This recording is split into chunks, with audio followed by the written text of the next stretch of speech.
Oh, chat.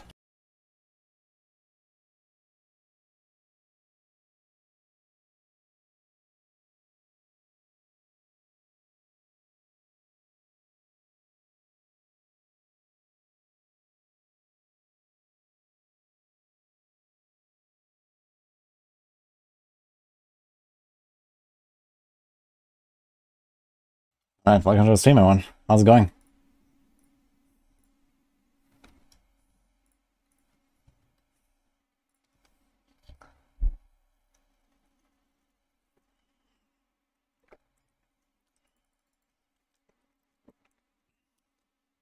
When do we think season 30 will start? Probably 5th or 12th of January. I think 12th is more likely because 5th is right after the holidays. And would be kind of late for an announcement.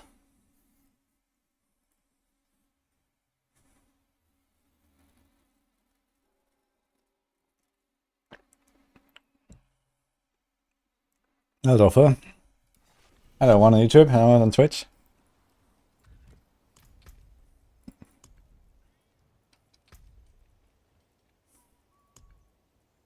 Okay, seems like we're set up. Hoping for a 12th. Yeah, I think I'll play it a bit. It'll be a good time to play someday for you. The season looks good.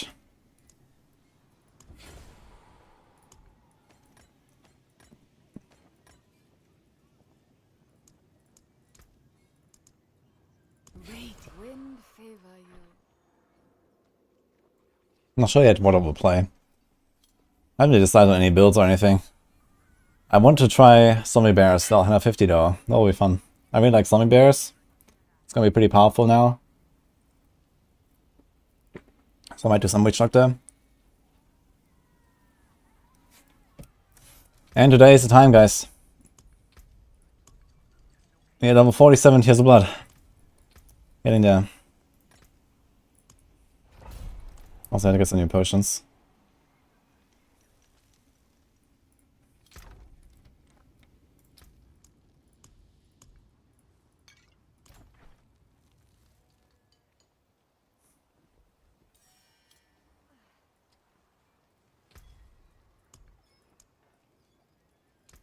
Oh shit. I can only craft 3 more Death Elixir. Monka ass, dude. I might have someone, yeah, builds, but... Oof. Okay. So I think this will be just enough to hit level 50 on Glyph. 7 potions?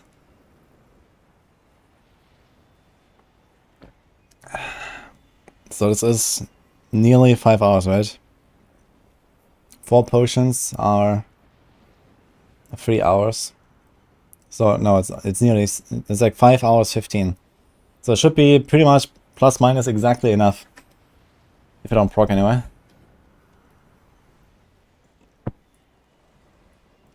That's kind of funny. We're gonna run out exactly on time. And we have like 2 scrolls left as well, or 3. Well, let's do it.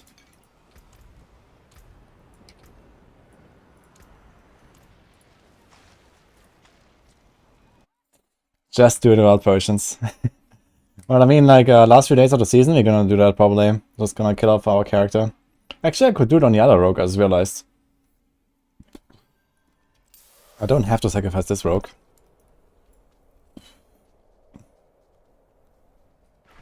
But I have a challenge with prizes for this Abattoir event.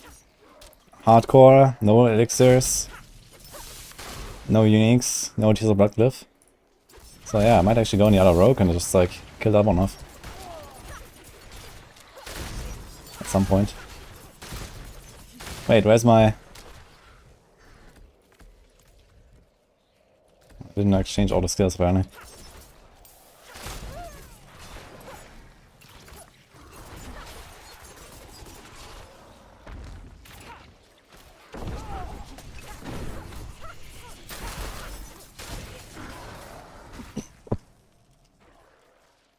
Hello, I hear voices. Hello, Typin. Hello, Nate. I'm doing great, how about you?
Got a Shaco yesterday, Nate. Congrats, dude. Finally. How many runs have you done? Yeah, double Uber drops seem to be helping a lot of people. Some people already got their Uber drops finally. Now people are like really motivated again to grind and stuff.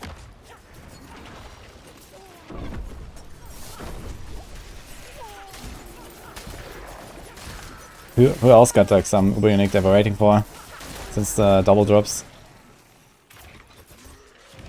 Done 56 runs, no Shaka. 56 is not too bad, I guess. Just keep doing it, I guess, and get lucky, maybe.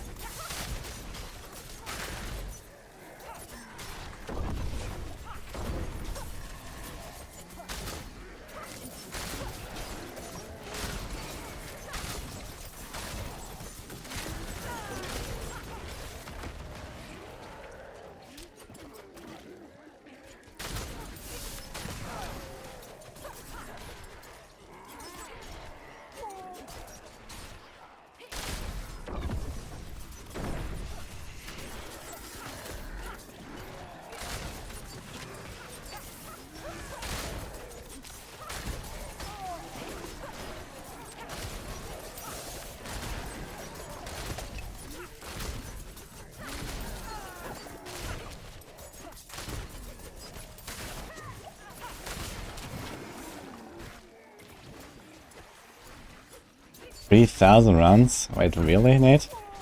for real? That's insane. Silly Doombringer.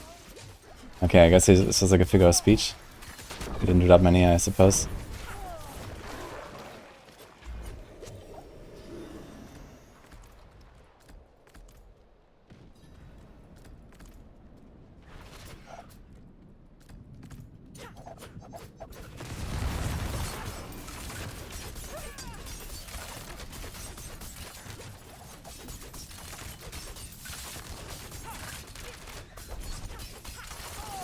No, I melted this guy, what the fuck? Without changing this, yeah, oh my gear. Interesting. Probably a bunch of like lucky Fist of Fate procs.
You get a week to get the materials, you don't have time to do it again. You have some gold, Shaggy? You can maybe try to get some materials on our people. Or like try to join rotations and stuff. I'm not sure if you've done it in solo. I hope not. If you do like rotations in groups, you can get a lot more RP mats. Do Uber Uniques carry over to the next season? Absolutely not.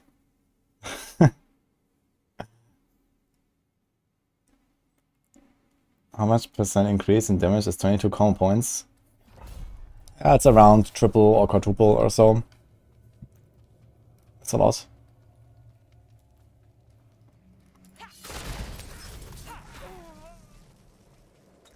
Like, the bug is the only reason why rogues are somewhat competitive right now. Really. Well, I guess Twisting Blades would be a bit competitive with other classes. Even without Tibble's Will, but... yeah, this is based on other bugs.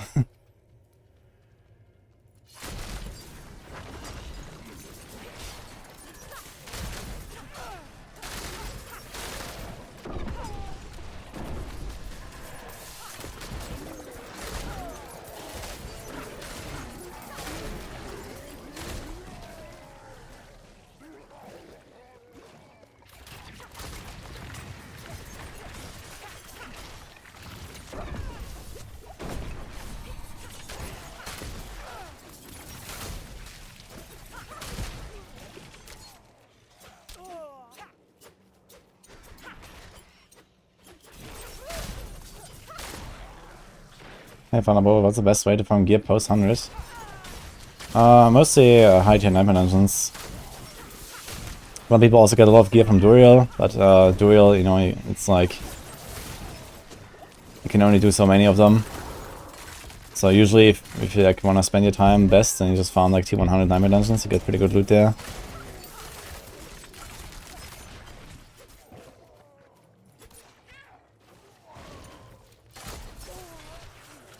Sorg players are going to feel it when the bugs are fixed. Not really, I think. Sorg is in a good spot overall. It's just that ball lightning is way too strong.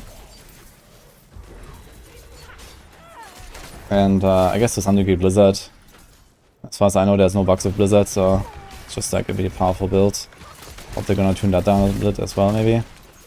Or maybe give Sorg some other, like, you know, cool single target options for some builds. Feels like Sorg lacks a bit of single target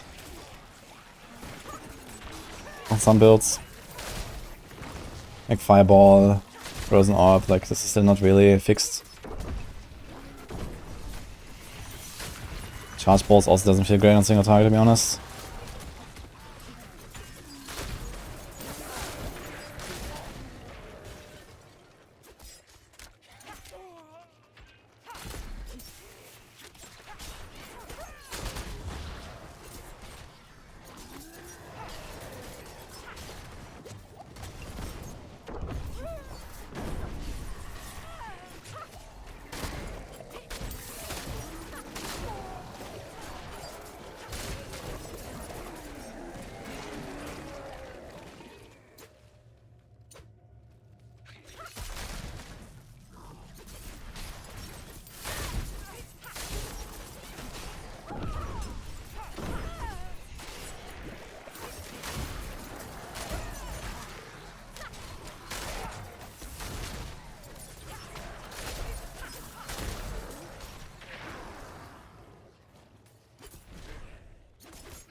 Yeah, bottling bug is huge, I know.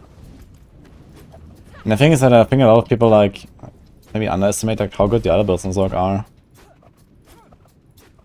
They buffed Zork a lot last season already. Zork was already extremely strong last season. Everyone thought Zork would be really shit and stuff, and then they did like buff after buff after buff, and now Zork is like profiting from this like really massively. Now in season 2 they buffed them again. Dude, what the fuck, man? How far am I kiting this? Okay, 1v2 I guess. Fuck it. Oof. Is this a Shadow Enchanted? Oh, he's terrifying.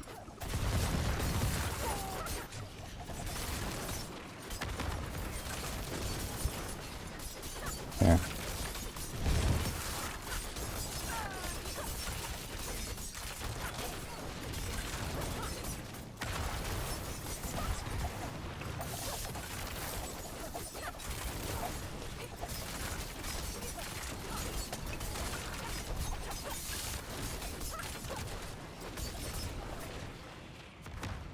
Should have guided that far back, man. F.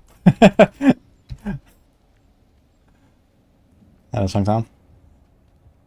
Hello, Manita.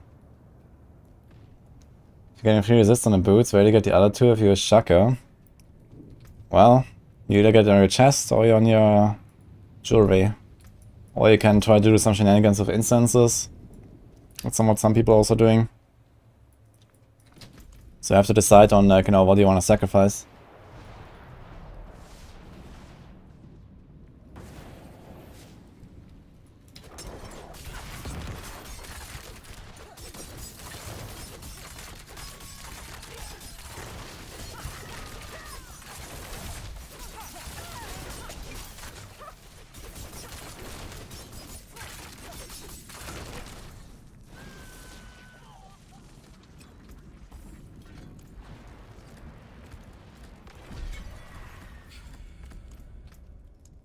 Almost 48.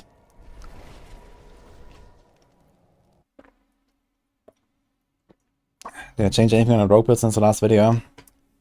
Yeah, I've been doing some tweaks. Right now I'm running Flicker Step, for example. This is like a suggestion I got yesterday from Xario, so I've been experimenting with that. And also I'm running some kind of like hybrid version with both puncture and blade shift, so I can like swap my skills around. Like I only swap one skill point for the bloodseekers, which is mixed to a blended. And everything else I keep the same, is like swap 4 skills on my bar. So I have some kind of scuffed setup right now, but it allows me to save a lot of gold every run, because I need to swap 4 skills.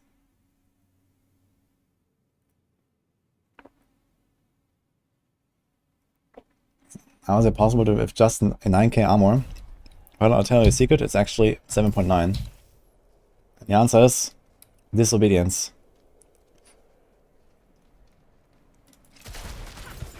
Look. Is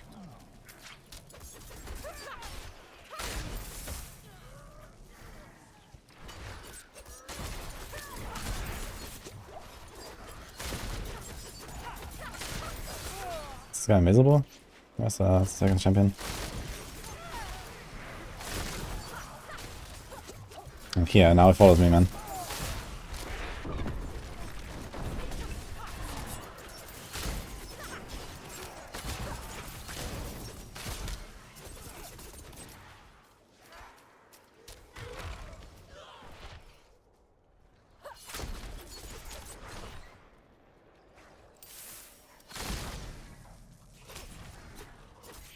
The hammer.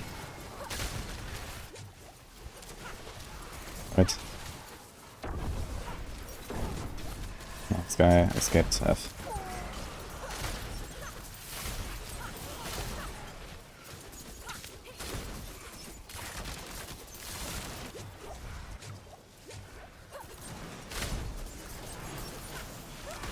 Whoa! I'm gonna scroll out. Looking at Gus. I think I got hit by one of the big projectiles plus the fire enchanted. That sucks. That was not part of the plan.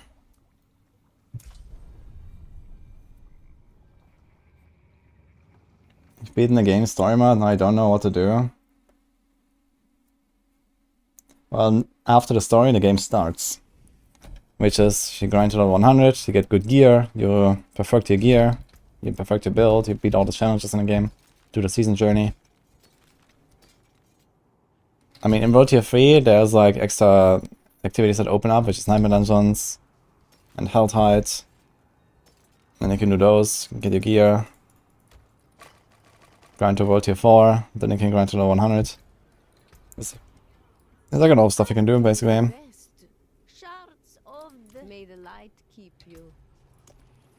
Oof, that sucks. How many scrolls? There's one more scroll here. Wonderful.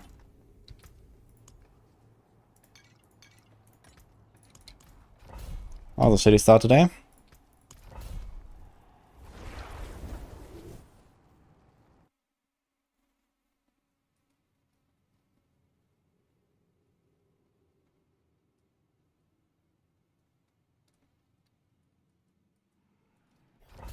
Same map.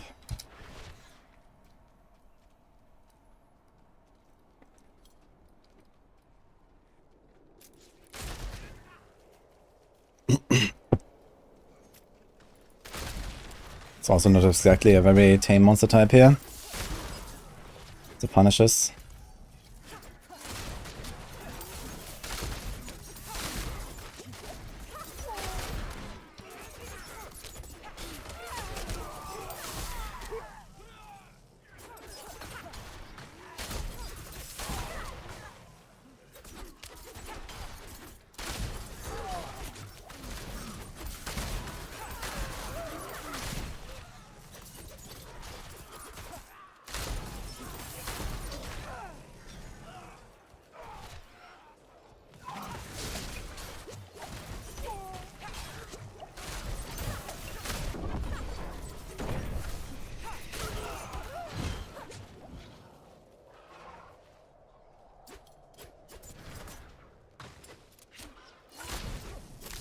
Using my TB build, but it's starting on level 90 Nightmare Dungeons.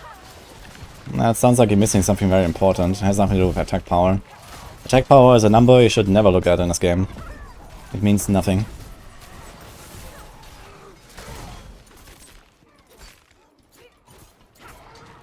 Like, check which items have bad stats, or if you're, like, you know, executing the rotation properly, if you're poison immune, for example, and these kind of things. Are you struggling to survive? Then work on your defensive stats, or your positioning, or your crowd controls. There's many factors, but attack power is usually not one of them.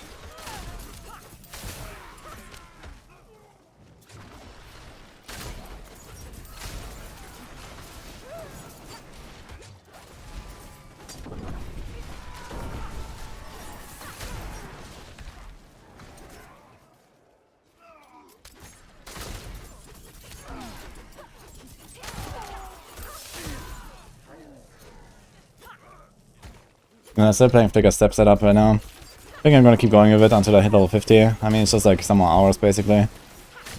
But, yeah. Feels too squishy, man. And I don't think I will use it for the push. I think for push I'm fine with, like, less frequent death traps. Because pulls that generally last a bit longer.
Only 7 potions.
Almost. So cap in AOZ, yeah, there's 25 tiers and 200 on the Glyph. You're dying way too easily, even though you're using Disobedience, have 13k base armor. But if you have 13k base armor, you don't need Disobedience first of all, so you can have a second, or like another like defensive aspect there, Jason. So this will help you already, and then make sure you also have good stats on your items, like the chest should look like this, for example. Triple DR and armor, for example. Or even quadruple DR. And maybe similar on the amulets. That will already help you a lot more. Make sure you have like some defensive options here in your Paragon and skill tree. Like there's sturdy here. There's a rock you can take. Make sure you see enemies properly.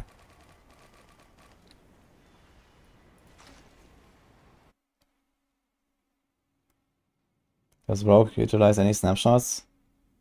You can, but it's, yeah, not really that big on this class, I think.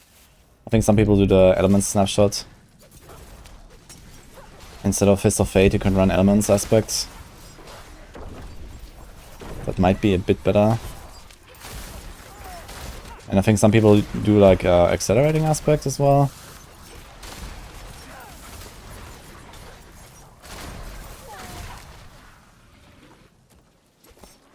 I have red ghosts again, wonderful.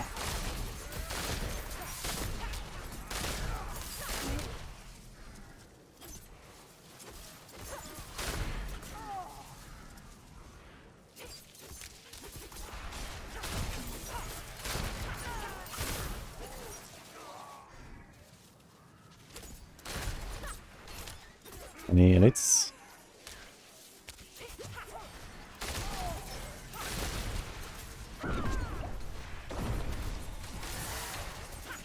Actually, I should probably do like some of these trash balls here. Just to like clean this up and get some progression. Let's see after Death Trap.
Expansion is hurt, man.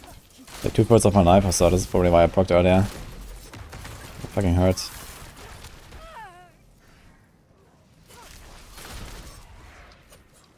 Oh, Angel, Merry Christmas.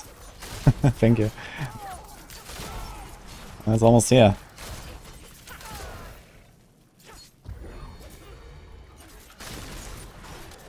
What are you guys hoping for Christmas? For me, it's about 50 tears of blood.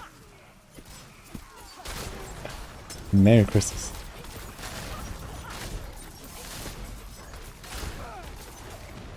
Socks.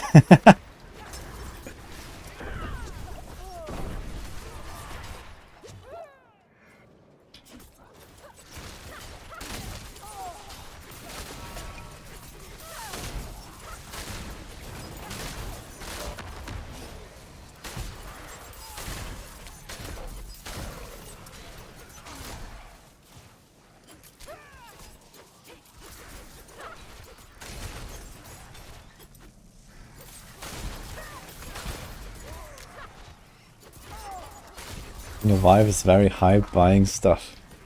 Oh, maybe you get something too, if you're lucky.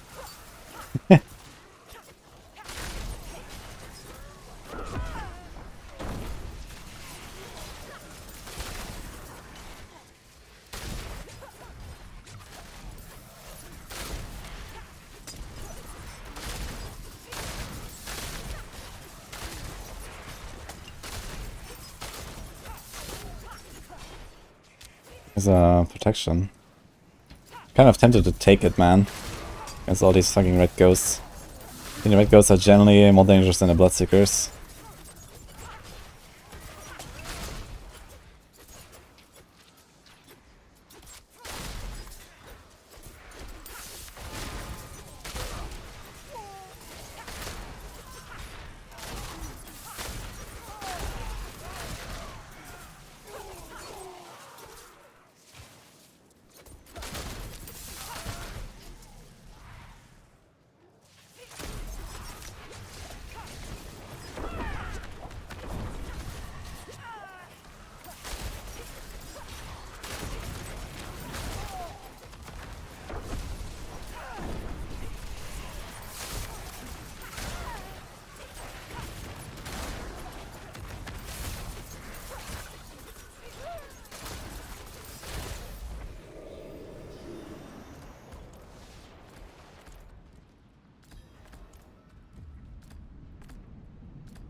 Oh, they're waiting for me. Oh, nice.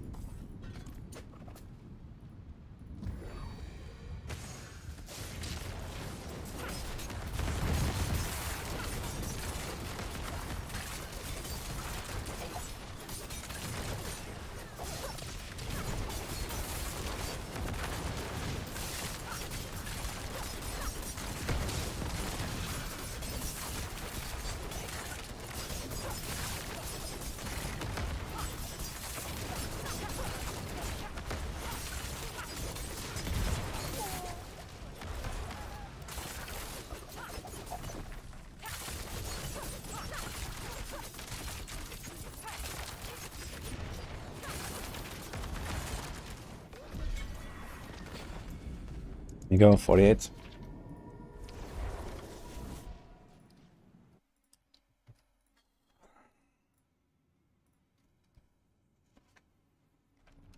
I don't know what the season theme 3 will be. Season 3 theme. No, they haven't said anything about it. I guess you're gonna hear in like 2 weeks or so.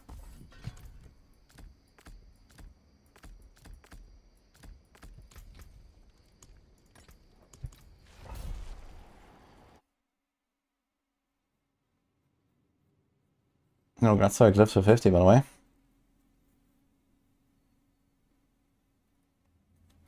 Penshot or Twisting Blades for AOZ. I've been mostly running Penshots. I like it a lot more.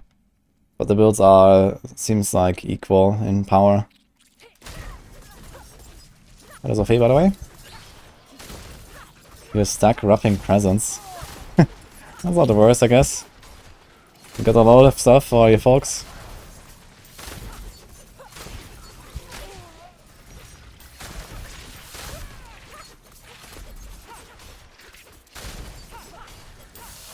Next push at 50. It's not just the next push, it's the push. Yeah, push later, we'll see. I mean, number one, we're like something like 4 hours away. Like, yeah, the last 2 levels, I expect something like 4 hours of grind. Like 2 hours per level roughly at this point. Maybe a bit less. So it's gonna be like around midnight. But then I will be pretty much exactly out of scrolls, exactly out of crushed beast bones. We'll have to see. I think you have to grind a little bit. But who knows. Maybe I'm gonna like just knock out 18 and 19 real quick. That might be doable tonight. Shouldn't really be too hard. But we might still have to fish for skelly spider map each. We'll see. Maybe not. Maybe I can try to do like an 18 and another 19 on, you know, other monster types. I'm not sure which one. Something like this here perhaps would probably work. And the more resistance is not too dangerous.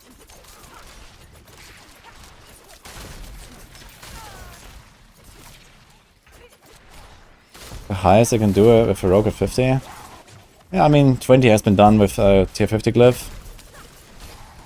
So yeah, around 20, 21 seems like. I mean, it depends on how much you fish.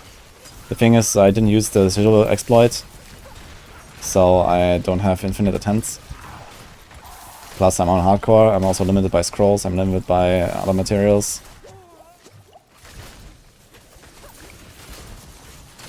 But yeah. I think 20 is a good goal to have for Glyph level 50. And before that, it's like a 19, I guess. So, like, if you don't want to level Glyph to 50, then you go for 19. If you have like a low level Glyph. If you want to level to 50, go for 20. So this is what I would say.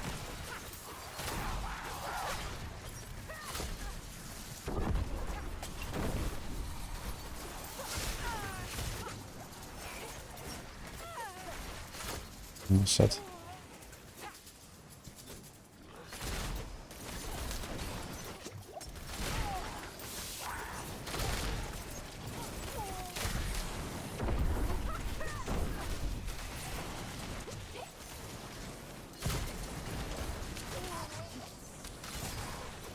Yeah, sometimes I can feel the shoulder ensemble from Metamorphosis now. Yeah. I was like, huh, I'm gonna be unsolvable for a while, and, well, I'm not, turns out. It's bad.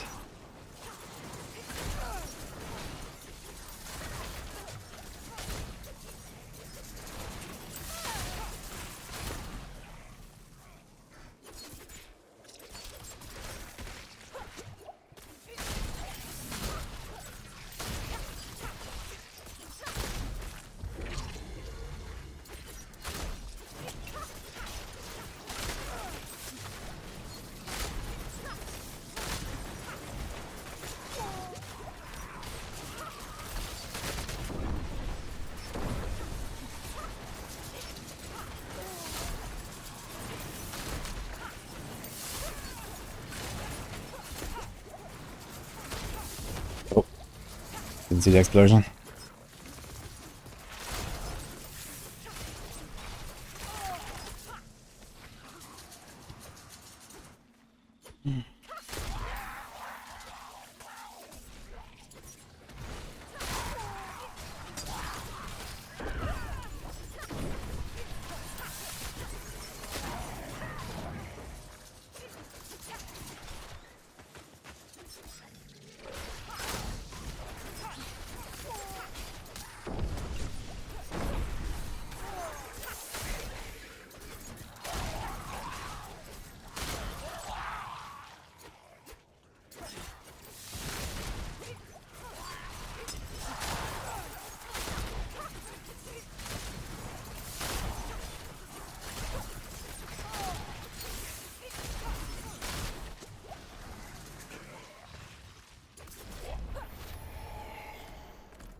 Can I make T20? I can make T20, yes. That's the goal. No, I don't need a T19, thank you.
I didn't check how much is it now.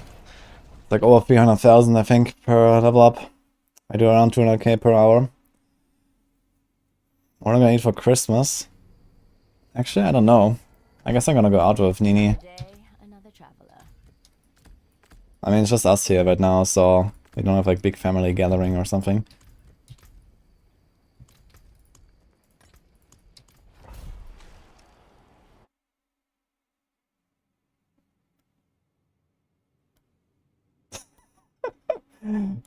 Good job, Pete.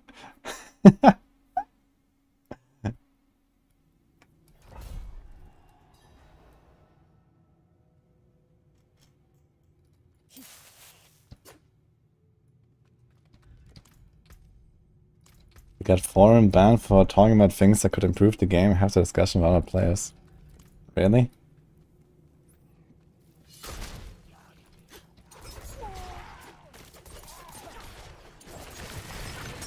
That seems odd.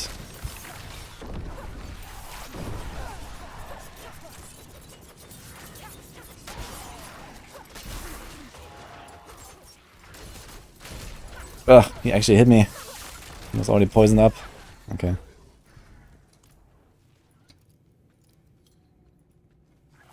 How can I make 20? I've only done 17. But I'm also offended that he offered to run a 19. Okay, I'll explain to you. So number one, that 17 was done like, I don't know, over a week ago or something. When my setup was weaker and I had a level 15 glyph. Now I will have a level 50 glyph. Compared to a level 15 glyph, that gives me roughly an advantage of around 2 tiers just in pure damage. 2 normal tiers. Basically they are like, you know, the normal tiers, and they are the 5 interval tiers basically. So tier 20 is a much bigger jump than tier 19 or 18. But basically 18 and 19 are for free now because of my higher glyph. Then 20 will be probably a bit harder than the 17 was back then. And I'm offended that you offered to do a 19 for me, because the whole point of me doing all this shit here is that I do it solo.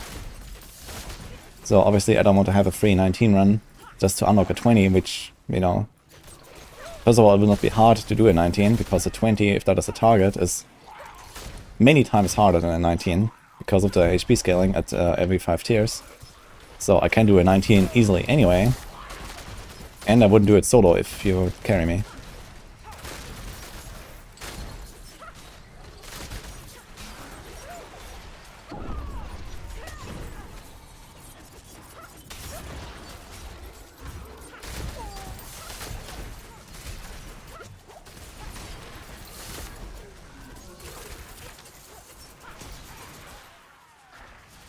I can't make the sigil. But, you know, after I'm done with doing a glyph, I'm gonna go in and do an 18, I do a 19, and then we can make the sigil. So it's all good.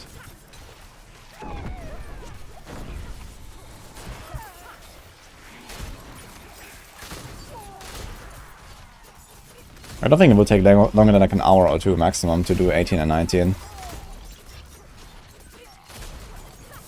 And I probably don't even need like GG map for that.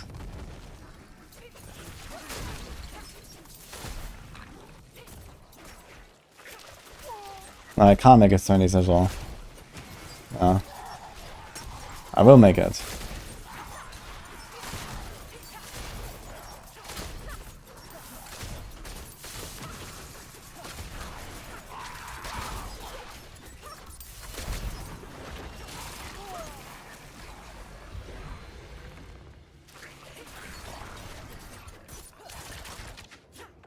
Anyways, yeah, how you doing?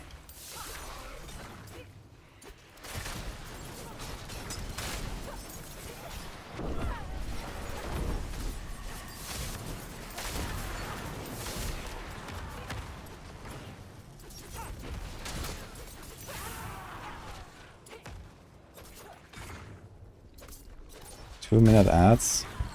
Shouldn't have 2-minute ads, yeah. I think the longest I ran is 1.5 minutes every, like, I don't know when.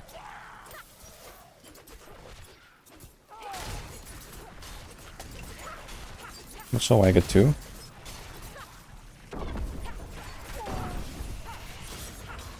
Wingston, hello. Yo. Actual 3 years. Thanks so much, man. How are you doing?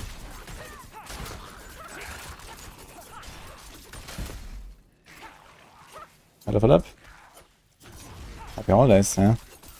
True, it's Friday, so I guess for a lot of people this is actually like last working day now before holidays and stuff, right?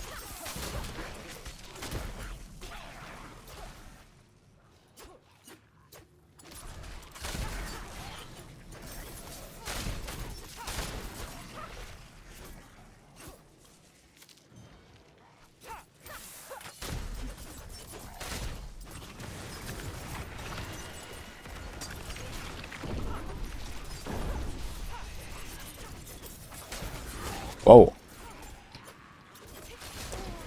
I think this was the cult explosion from the shaman.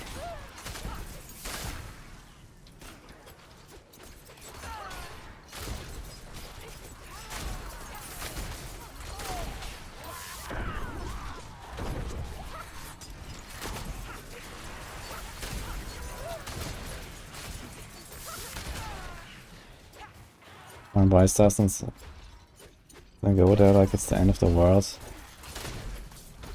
I mean, today it's like everyone's like in Christmas frenzy, I guess. I guess so. I mean, it's Friday, the last weekend, you know, last day before the weekend. I can imagine that's probably also going on.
Okay, let's see how much it is. 326k. So it's like around 3 hours from here to 50, I guess. The Christmas shopping with my playlist on your ear. Nice.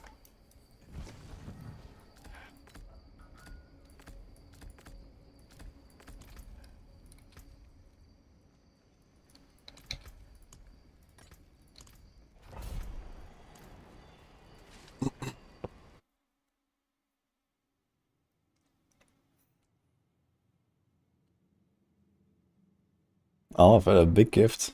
Oh, good luck.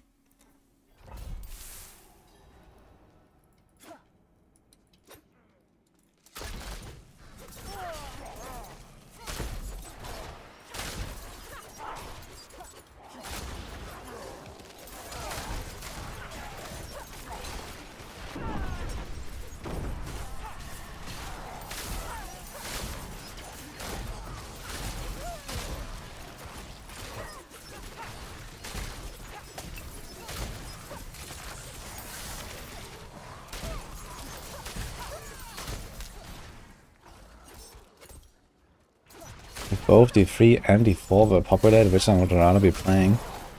Definitely D4. I mean, that's what I'm playing right now, so it doesn't have much to do with population, I guess.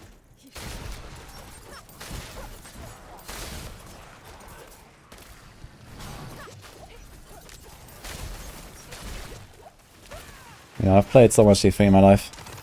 I'm fine without it for now.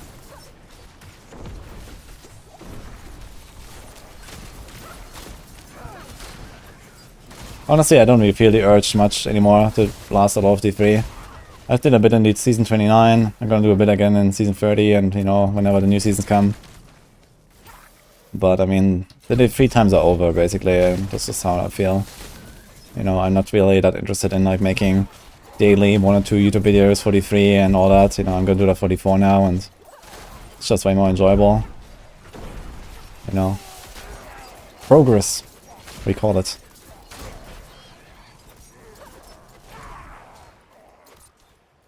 That's that for the win, that is true. Hope they're gonna bring it to D4 soon as well.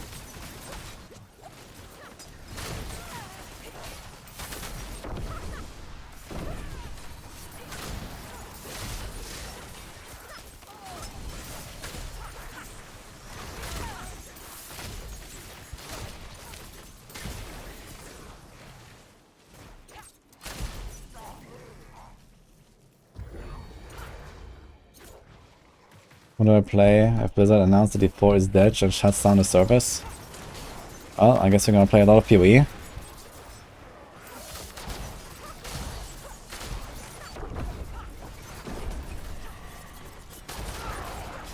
I'll probably play a bit of Seasons of Discovery actually. And then I'm gonna blast PoE. Just to like, you know, prep a bit for PoE 2 basically, and then I'm gonna blast PoE 2. I mean, okay, that is like, you know, over 1 year away, but at least the beta is coming next year and stuff.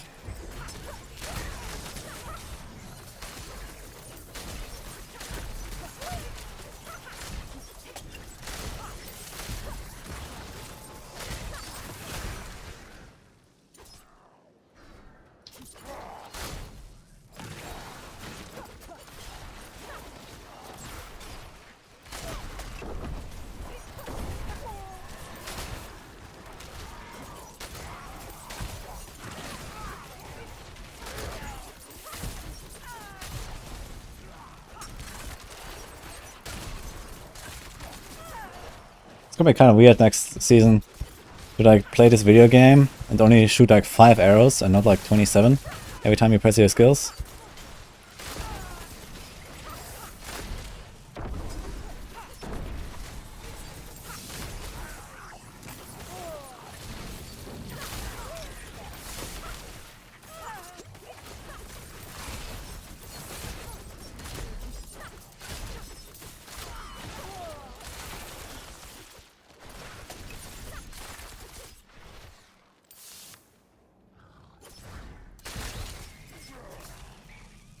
Basically nobody's playing Erezi in hardcore. Yeah, it's kind of sad. I mean, we had a lot of like bugs that claimed people's like, you know, characters and uber uniques and stuff. With the domination bug, you know, until we actually figured out what it was. It was like way too late for a lot of people already. Yeah, I mean, like some unexplained bugs still, like the scroll of escape bug. Like, some people just like just die straight through the scroll of escape for no reason.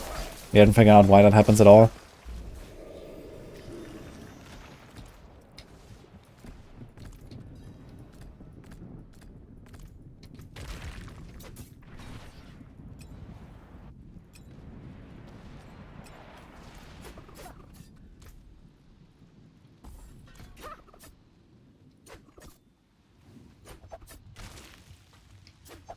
I mean, in general, hardcore is not very much played in Diablo 4 right now, so...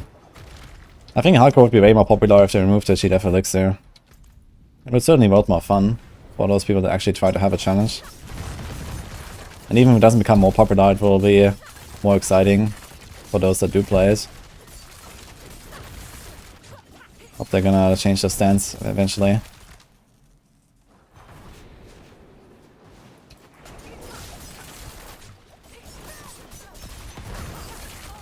Wow.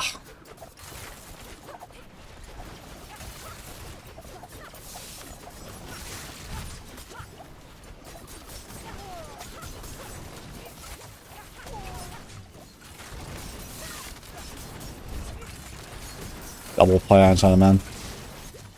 And the lighting.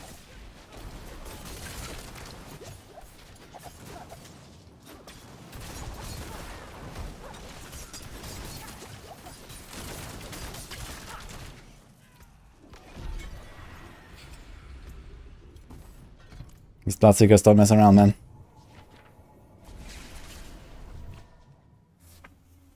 Why don't make a challenge of no scrolls hardcore? I mean, you could do no scrolls. I think more, no elixir is way more interesting. I've done that a few times. But, you know, I can't always just, like, risk my character for no reason. Like, sometimes I'm playing new builds that I wanna, like, learn, builds that I wanna, like, experiment with and make guides about and stuff like that.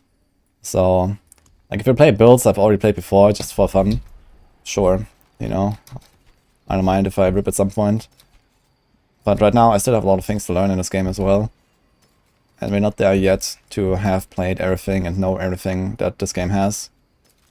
That will still take, you know, a few more seasons, I guess, until we can reach the point where, at least from status quo, we have gathered everything. And I kind of want to get there without sabotaging myself. That being said, they should absolutely remove the elixir as soon as possible. Hello, Nini.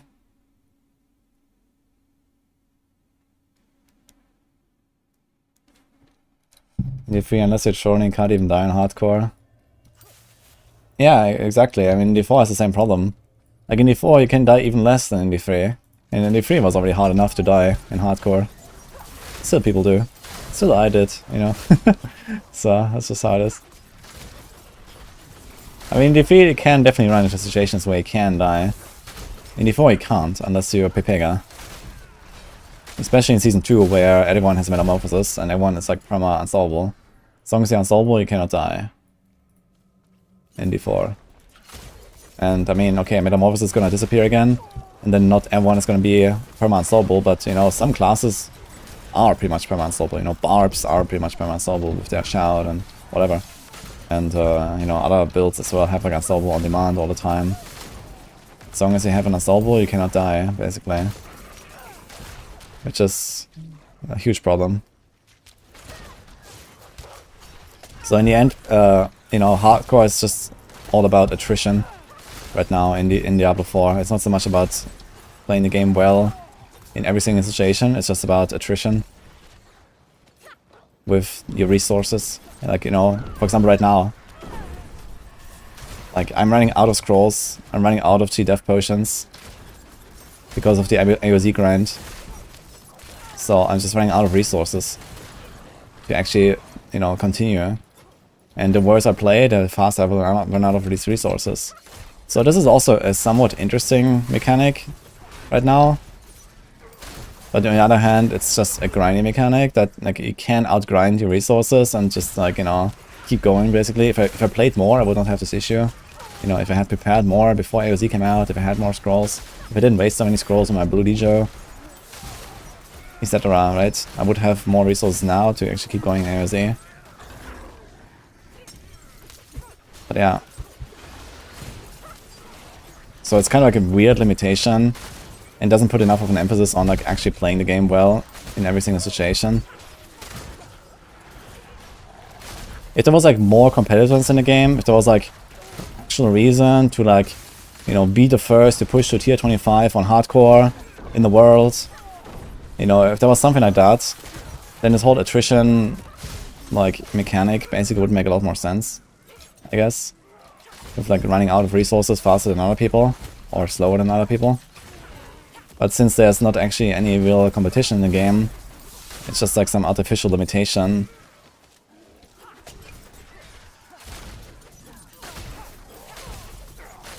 The thing is, you don't even know like how well you're doing compared to other hardcore players as well, right?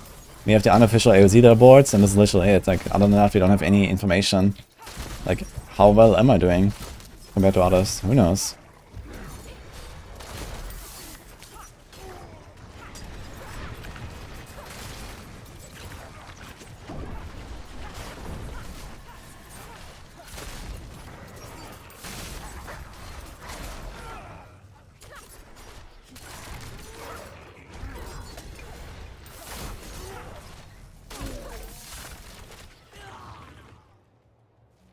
Was I opposed to defeat she death passes too? Yes. This is why in the Season 28 event, we made it a base rule, no cheat death passes whatsoever. We even disallowed like some other cheat deaths that are in the game. And that was super fun, man. That was like some of the most fun like hardcore thing I've ever done. And a lot of other people also participated, and you know, we gave out prizes for that and all that, and it was super amazing. And I'm definitely gonna do no cheat death hardcore races. Like every hardcore event I'm gonna organize for Diablo 4 is definitely not gonna allow cheat deaths. And I was planning to do something already this season, or last season actually, but I didn't, and now we have this Abattoir Azir stuff, so I think we're gonna keep that for now. But next season we're absolutely gonna do, you know, something like Gauntlet style or so. And there's not gonna be cheat deaths allowed for sure.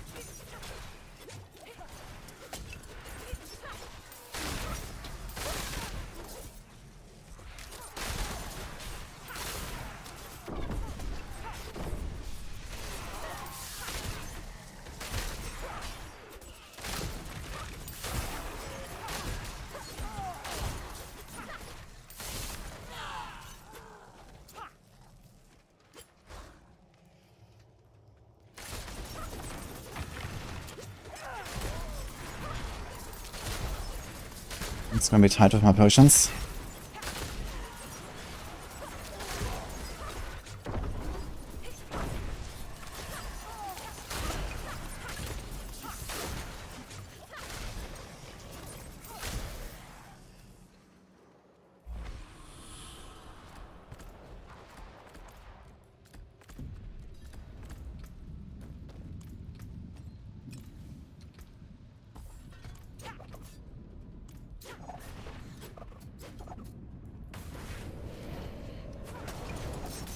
Oh, ah.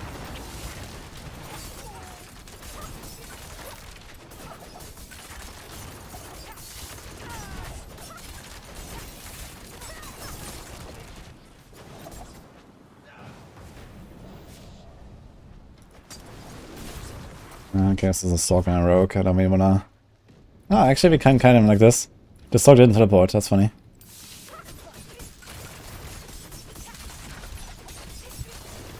It's actually not a bad strat actually, just like smoke grenade one of them, and then kite the others.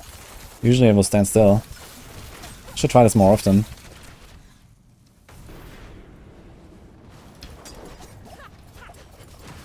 Oh! I have only one potion. Should probably get at some.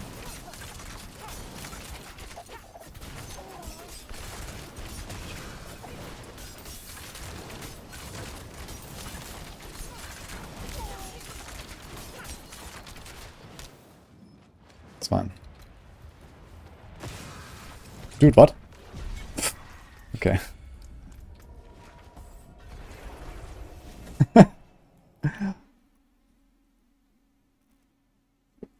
Hey, problem.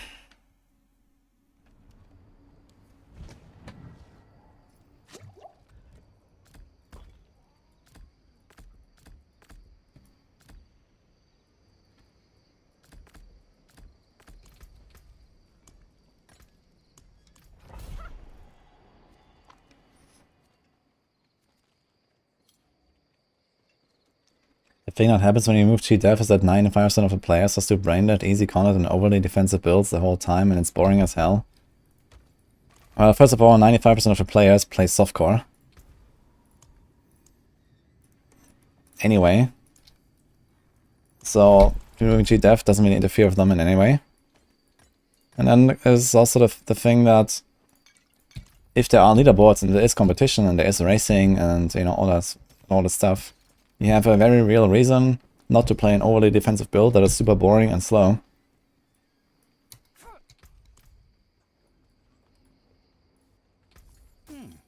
Decent value. And you have like a real advantage for playing the game well. Because right now you don't. You know, you don't have at least not much of an advantage for playing the game well on hardcore. And that kind of sucks.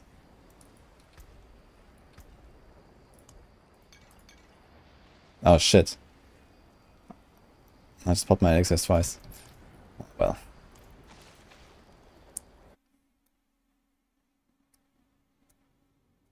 You farm with the boring build, you push with the fun build. Oh, that's up to you.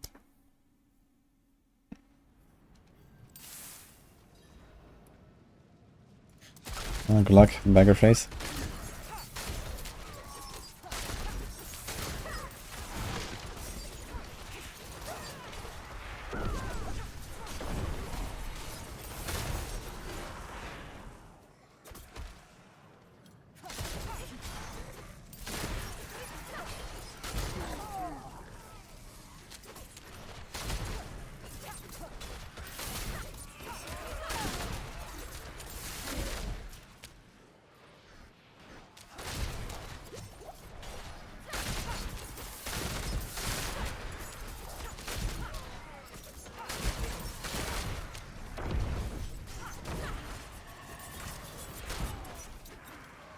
That was actually a pretty juicy trash ball.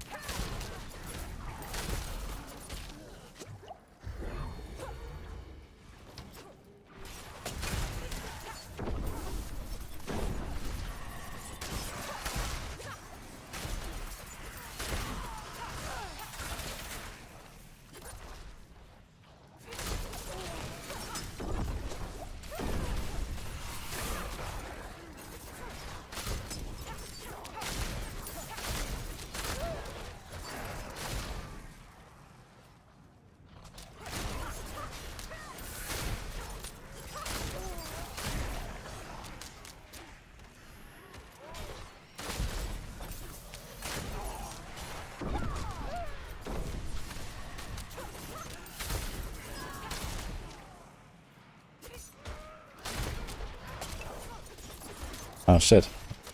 There's no poison.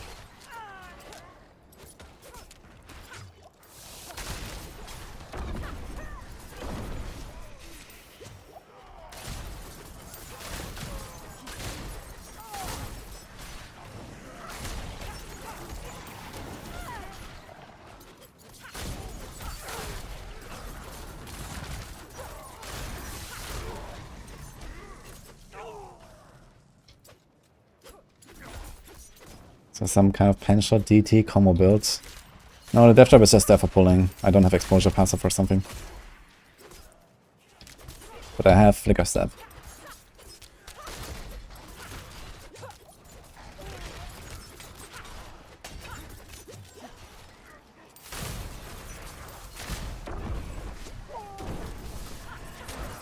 Oh, let me TP out. Fuck. Yeah, I lagged out in the explosive arrows. I saw it and I lagged out in the in the explosion, man. Fuck. Let's try to metamorph.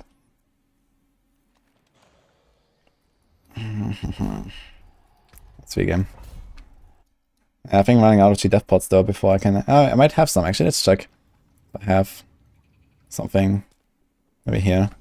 I'm not really playing the barb.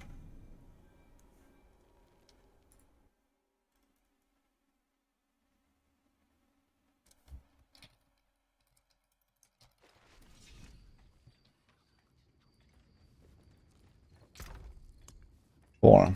And 2 scrolls. Pog. Okay. Let's keep 1 elixir. If I had any space.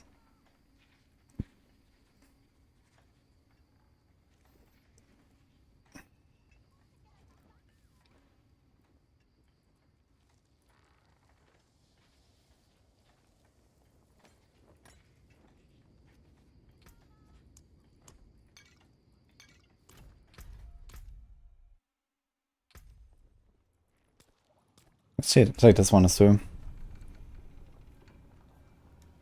How many scrolls do I have? I have like 2 right now. Well, I want to keep 1 scroll on every character. Even if I don't really play them right now. But I guess worst case, here's another one. He could take some. We also have a bunch of potions here, so this is fine. Yeah, I guess he might be okay.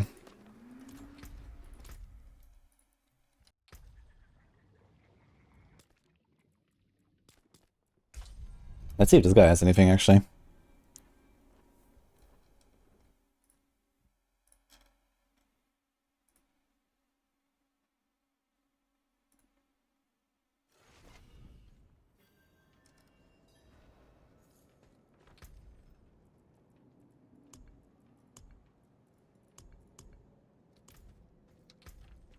This guy has nothing. Okay.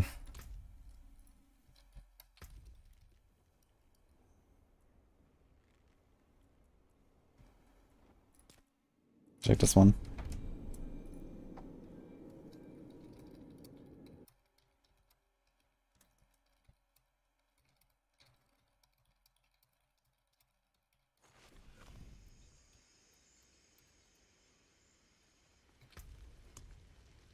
There's also 5 pots here. We have to probably play this sock a little bit, so let's leave them here. I think we're fine. Okay, let's go on the rogue again.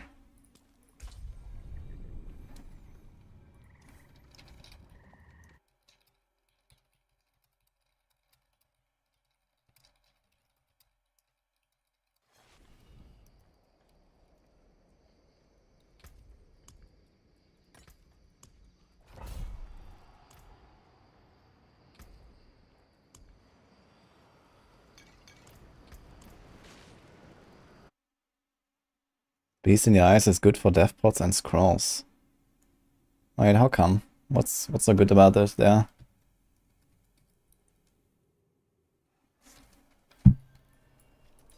Did not use a lot of scrolls pushing. I have not been farming much this season. But I used a lot of scrolls on my blue rogue when I was trying like Glyph. I think I used like 30 scrolls or something. I used like half of my scrolls of the entire season for the blue item Glyph attempts. So obviously I would be way better off now if I hadn't done that. But it was fun. And I mean, outside of that, the scrolls just don't really drop very much anymore these days, so...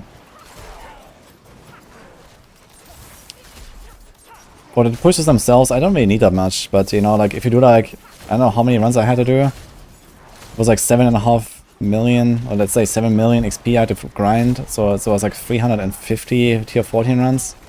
That's a lot of runs. So, you know, it just takes like one little mistake and, well, you have to scroll out sometimes.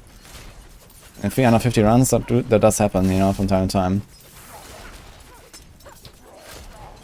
Like earlier I had to use one already.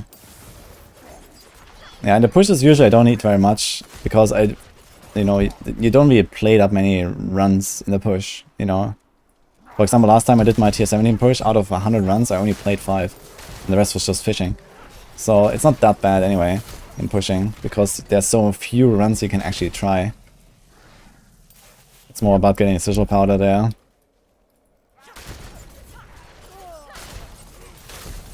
But yeah, I mean, it can definitely happen that, you know, you get a push run and you have to scroll out. But usually, you know, you play them like very carefully and it's okay. But in like farming runs, you know, when you fight like all the shitty monster types,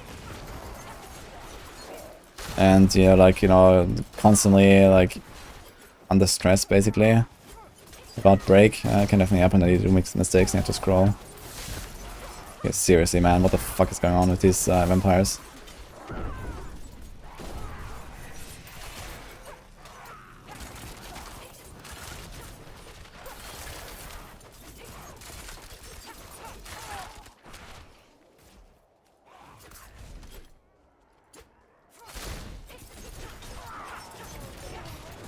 Oh, vampire elites.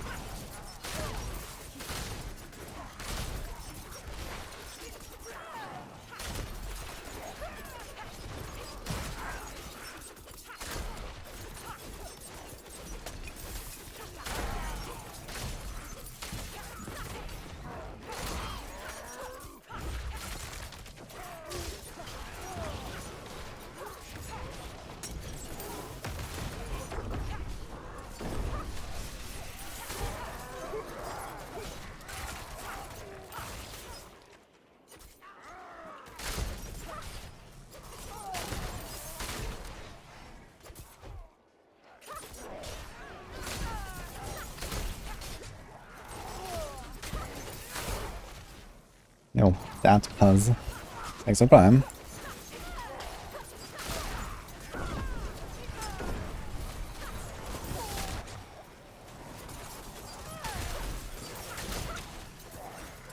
Oh, and a member. Thanks so much. Christy, appreciate it. Welcome as well.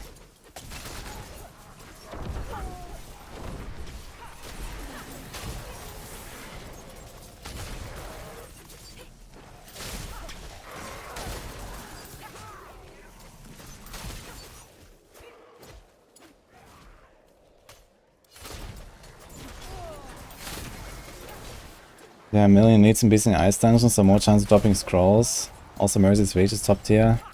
Doesn't cost anything. Are you sure that elites drop more scrolls than normal monsters, by the way? Like, do you actually get a lot of, like, scrolls there compared to other places? I thought that Scroll of Escapes just has, like, the same drop rate everywhere. Every monster. At least that's what it was suggested from the patch notes, is the 1 in 4,000 drop. Yeah. At least that's what it said in the patch notes. It's like 0.02% drop rate. And it didn't say that it would be like, you know, depending on the monster size or anything.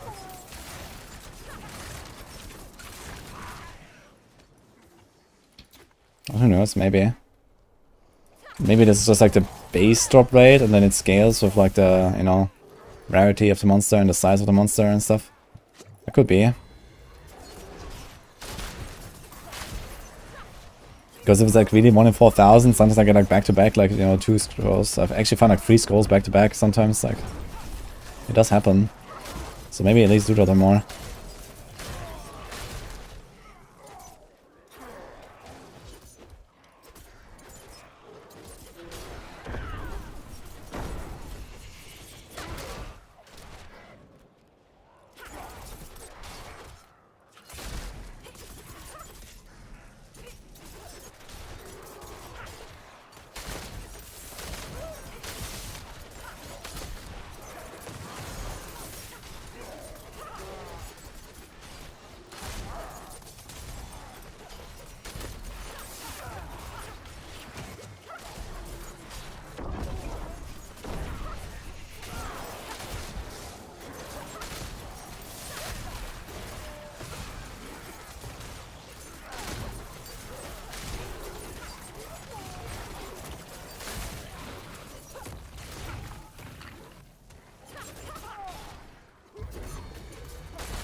Hello, Hen. What's the plan? Plan is we're gonna do like 3 more hours of glyph leveling, and then we have a 50 glyph. And then we do a tier 20. Something like that. Hopefully don't rip.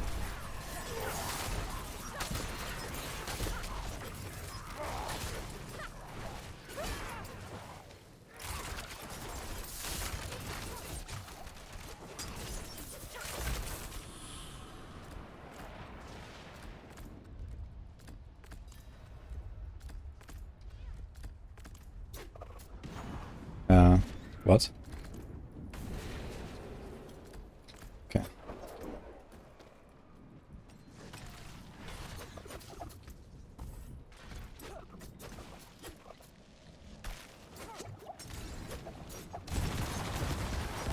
Actually, the second guy stopped just in a moment when I engaged. And it's a Sork. Fuck's sake.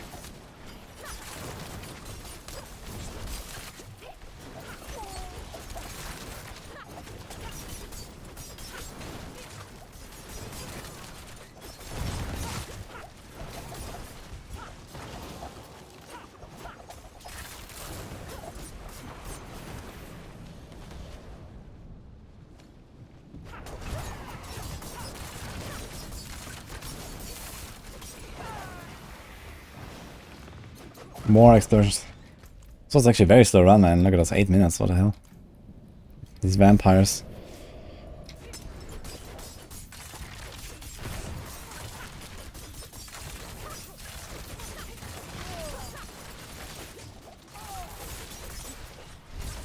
Whoa. Shadow enchanted.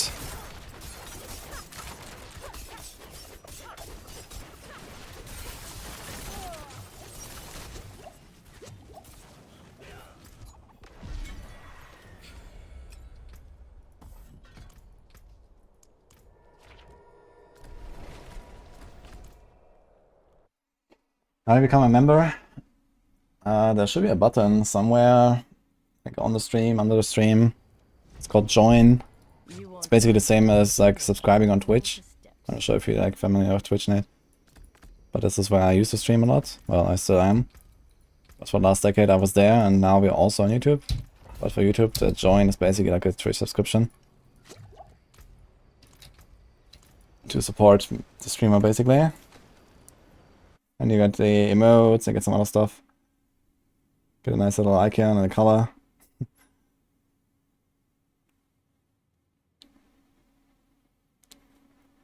Sirocco Caverns, Hell Tides, Deserted Underpass, Bloodseeker and Bloodhouse are the best place to get scrolls. Yeah, I would just farm like blind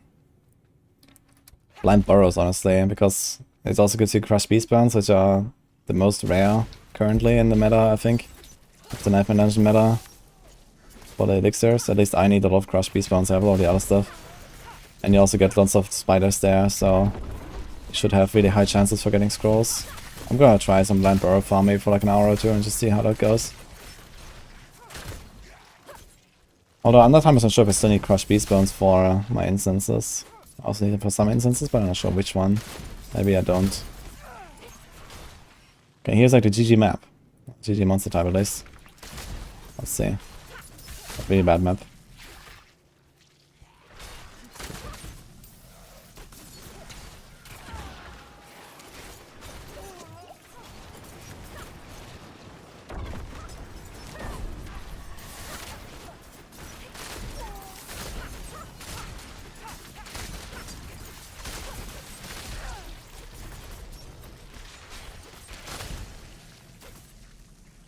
Get to Jordan's visual. We set it by leaving dungeon for 2.5 minutes.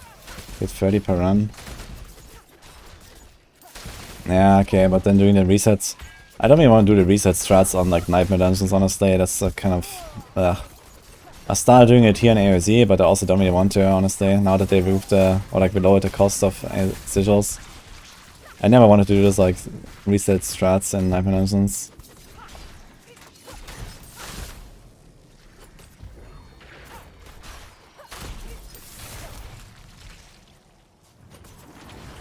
How do I feel about my build so far? Really good. I have like 2 like half-hour videos on this build, so you can check those out if you want. TLDR, Keyboards Willbug, Lots of lucky hits. Big poisons.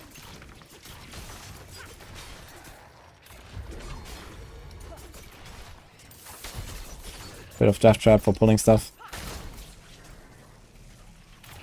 There goes Gustavo.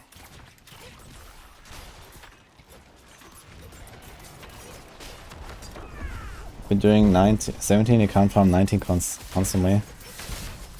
Well, I mean 17, I'm not sure how much more it is, but it's probably 50% more than a 14, so can you do this in like only 50% more time? Or do you need more than 50% longer? Then you have to decide based on that.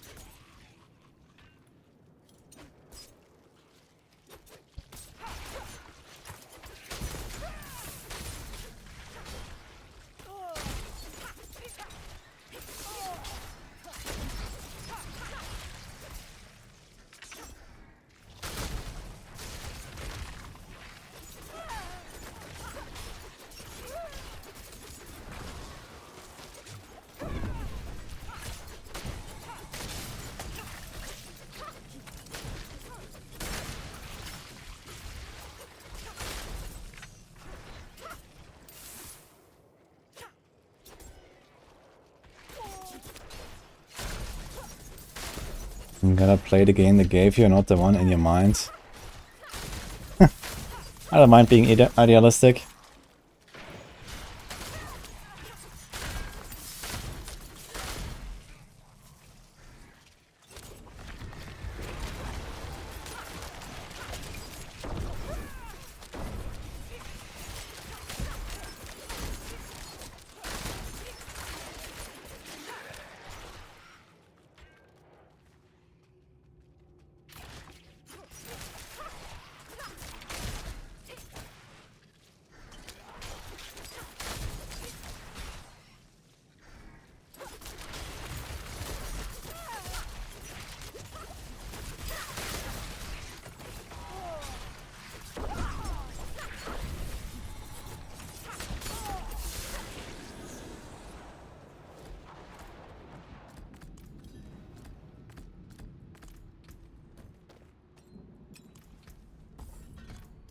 I think just saying that, okay, the developers made this, so I can use it, is a pretty poor excuse to use exploits and all that stuff.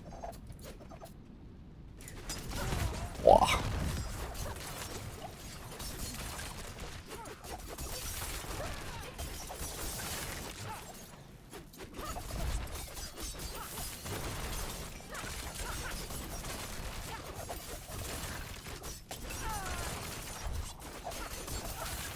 Holy shit, man. Fucking Shadow Enchanted Rogues are also no joke, man.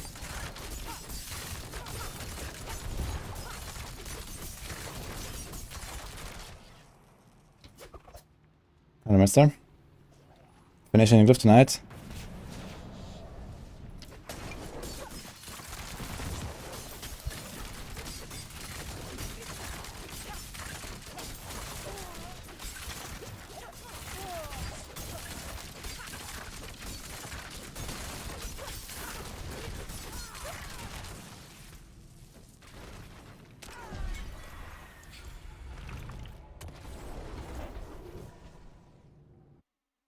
You have a guide on Maxwell or D4 build for my rogue.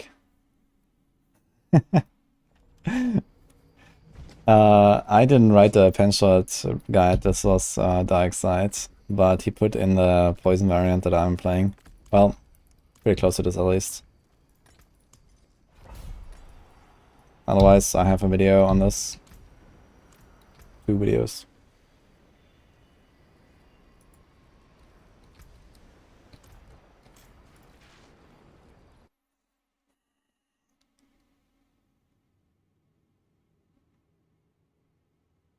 If you keep failing 30% of the time on 17. If you keep failing 30% of the time, then this can never be worth it if you don't want to grind out the glyph.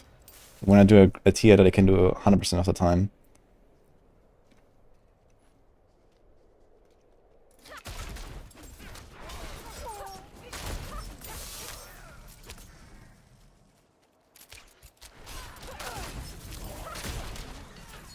I'm gonna weird definition of exploit.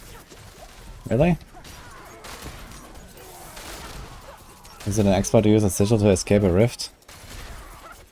Probably not.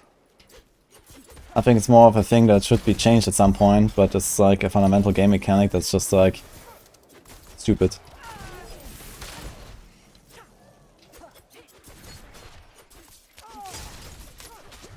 I mean, why do dungeons even reset after 2.5 minutes being outside anyway? Like, what kind of mechanic is that? That's also stupid. But I wouldn't also call it exploit. And staying outside for 2.5 minutes is also a huge cost, you know? You do 2.5 minutes of basically nothing. So, you don't even get much out of doing this outside of like maybe going AFK a bit here and there or doing whatever, you know? That doesn't actually give you like a competitive edge, so to say. And you always have to see, like, you know, how much of an advantage do you gain? And also how much out of your way do you have to go to use a certain thing. This is like the two main metrics. Maybe there's a third one, which is like also how much does it impact others. This is like mostly the metric that Blizzard goes by, I think. Like how much does this exploit affect others? For example, they were banning for duping. You know, duping is obviously a very extreme scenario that also affects others because of the economy and stuff. So they're banned for that. But they don't really ban for, you know, using aspect of elements or aspect of acceleration, accelerating aspect, or they didn't even ban for the sigil exploit, for example. Because, okay, right now, you know, these things don't really affect others, and I can kind of see that. Because, you know, we have only unofficial leaderboards, you know, Blizzard doesn't have to be concerned with that. No one really cares. There's no official leaderboards, etc. If there were official leaderboards, you know, I think it would have been definitely fine to ban for stuff like basically all this, but especially the sigil exploit. But yeah, I mean, the thing is, like, how much do you have to go out of your way to use a certain thing? And in most cases, a lot, you know? For snapshotting, you know, the key passives on Sork and the aspects and all that, you have to go very much out of your way to use them. You have to start a run, you have to, like, you know, have the item ready in your inventory, you have to equip the item, you have to unequip the other item, and you have to do that every single run. So this is obviously, you know, intentional if this happens. And you cannot do this by accident. You cannot do a dupe by accident, really. Or you cannot, you know, I don't know, like do the sigil exploit by accident, right? Like you don't happen to accidentally salvage 500 tier 7 sigils, you know, after crafting them and salvaging and crafting. You know, this is not an accident. This is clearly intended.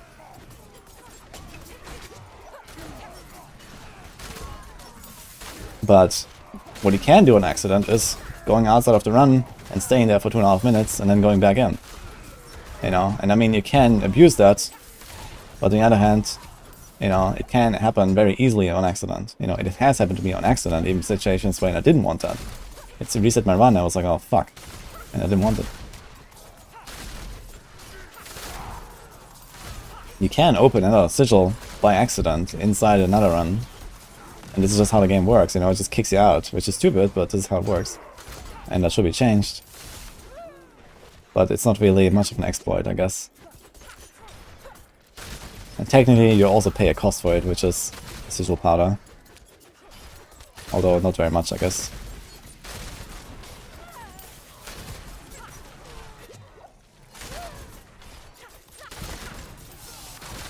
So I'm not sure if my definition of exploiting is very weird. I think it's pretty reasonable. I mean, definitely more on the side of like punishing people more than Blizzard would. And sure, I mean, you can argue about that. You know, how much should people get punished for exploits? I think my definition of exploiting is pretty solid though. But like, I don't know, I didn't give like a real definition, but I try to give examples of what I consider exploits and whatnot. So...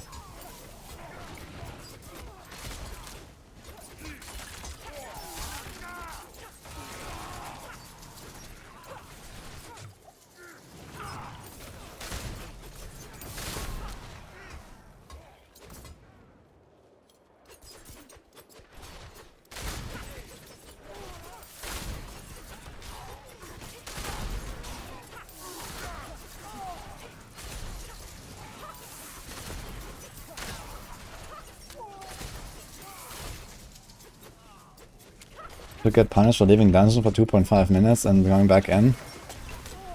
Well, you didn't listen.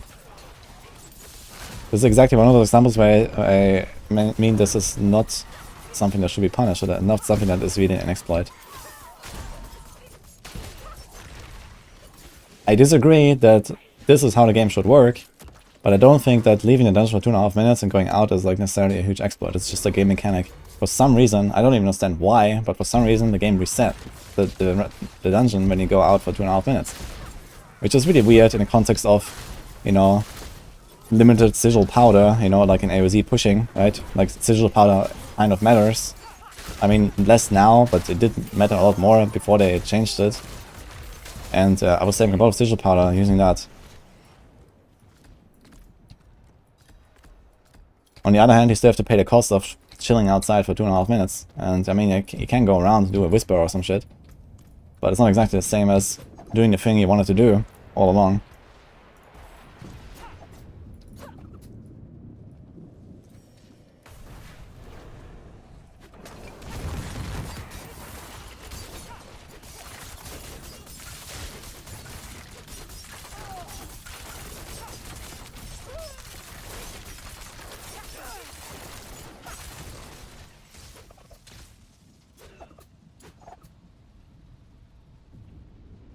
You have 1 million sigil powder, but it's not from the exploit, it's just from not dying.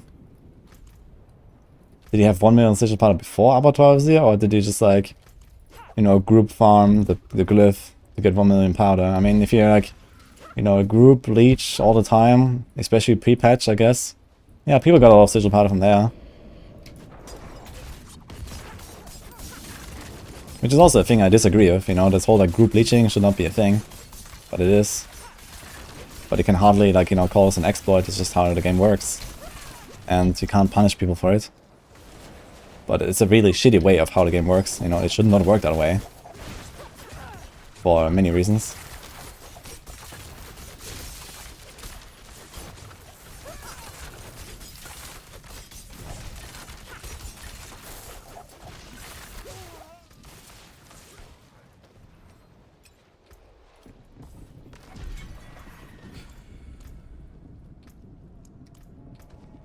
What 48.5?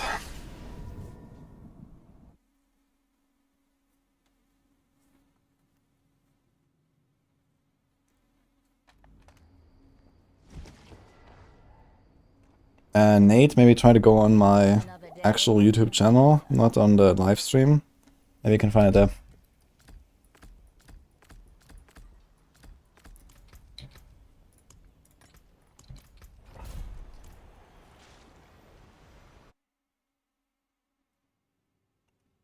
Being able to give other people a Glyph XP is bullshit. If it stays in the game, only stewards will be in leaderboard. Yeah, exactly, you know, this is obviously stupid. Like, I'm basically one of the biggest streamers in this game, and I absolutely do not want this to be a thing. Even though I could profit pretty much the most of it, you know.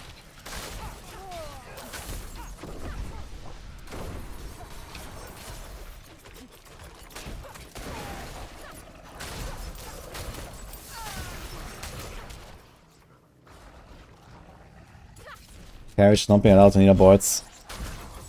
Yeah, we were discussing this, but we're not 100% sure what to do about it. I mean, how can we like really argue with someone if one thing was a carry versus they actually tried to do it together, you know, as a team? I mean, in some cases it's maybe somewhat obvious, but it's still like there's no clear like definition of what is a carry and that we can like really go by in terms of like putting people on leaderboard or not. I think for group leaderboards we have been like not putting people that kind of like just joined at the end of the run. You know, like for example they did like a 2-man clear or like a solo clear and then invited like 4 people at the end or something. Like I think we don't put these. But yeah, like this whole carry stuff is kind of tough.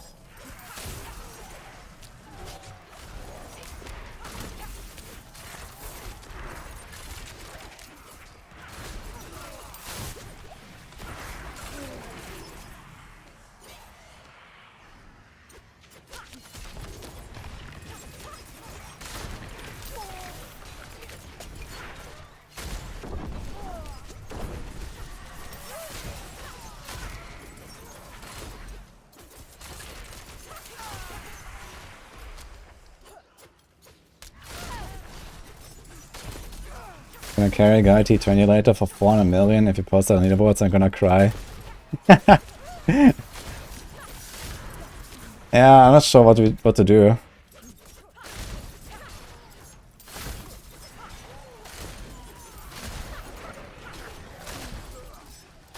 Like, should we just like disallow any group T20 from being on the leaderboard at all? But then people are just gonna carry 21s.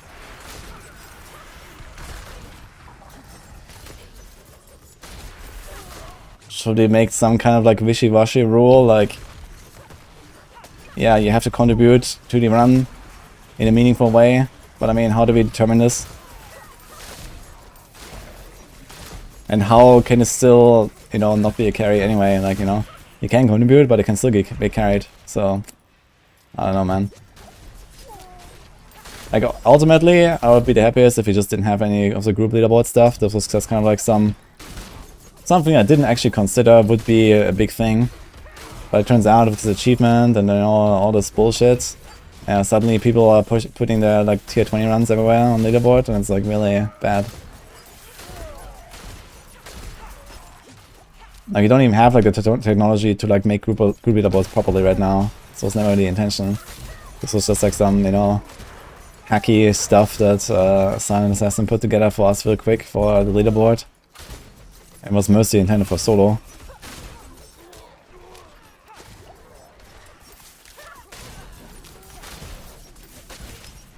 Are we stuck with this? Kind of tough situation.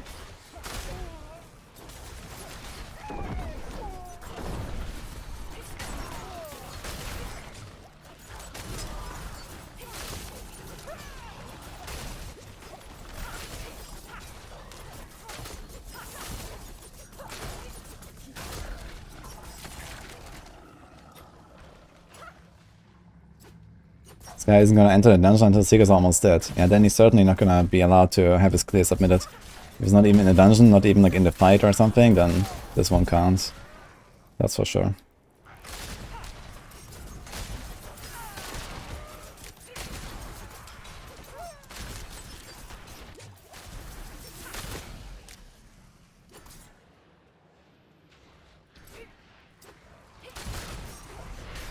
Well, this would be impossible to reach 200 if we accepted a challenge. Yeah, I mean, for solo players, it is at least near impossible, I guess. It would probably be like a 500-600 hour grind for like some of the most efficient players out there. Which is not impossible, but kind of close to it, I guess. If you say like 100 hours per week, AOZ has been out for 2 weeks now? Is it 2 or 3? I think 2.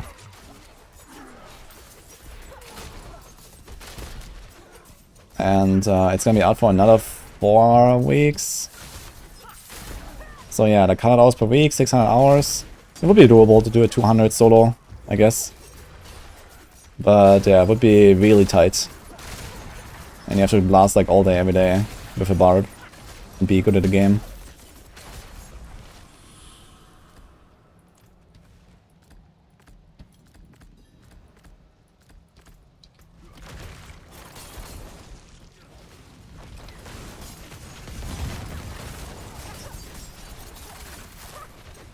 Shit.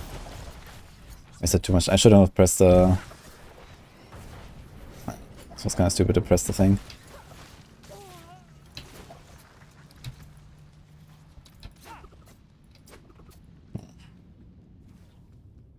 Okay, can we pull this guy?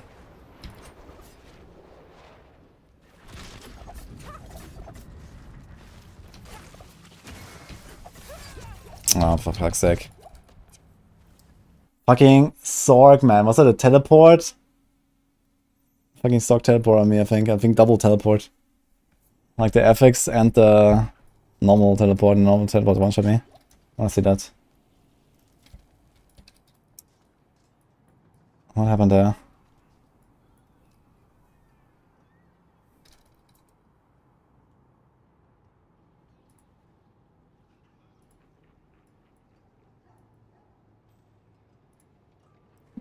This was the affix, right?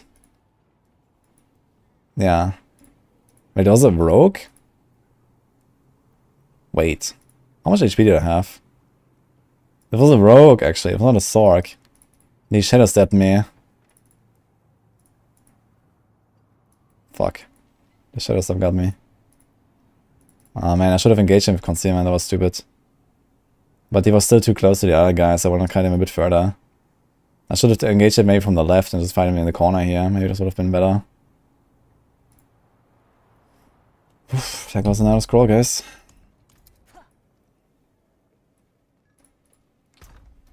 Two more.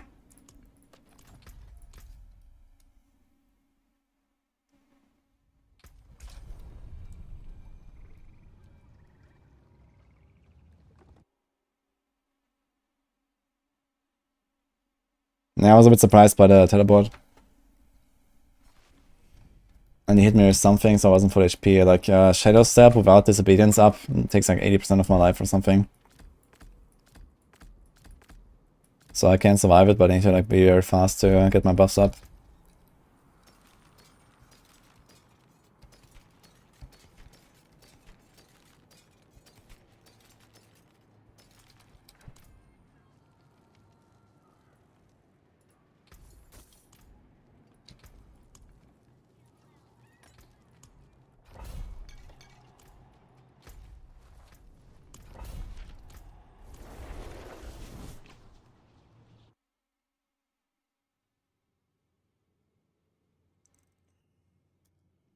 You have to be playing no Sele because T9s are too slow with Sele. You have to be in danger mode 100% of the time farming. Yeah, I mean, of course, you know, I would expect like a good Barb. Shouldn't have too much trouble farming with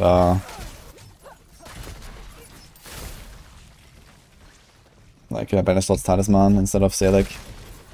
Like I want to try like a T20 push without Tears of Blood Glyph. With just Banishlord's Talisman set up, basically. It's gonna be fun, I think.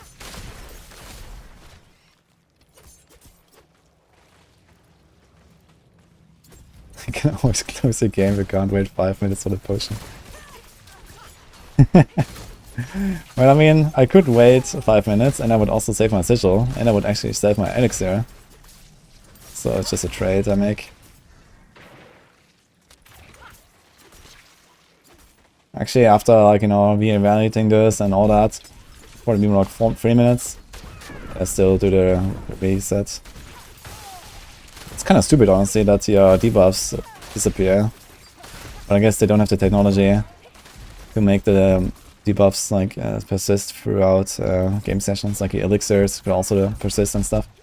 I know some people have been asking for that, and it's kind of stupid that elixirs don't last through logouts and stuff. Similar for the 5 minutes cooldown.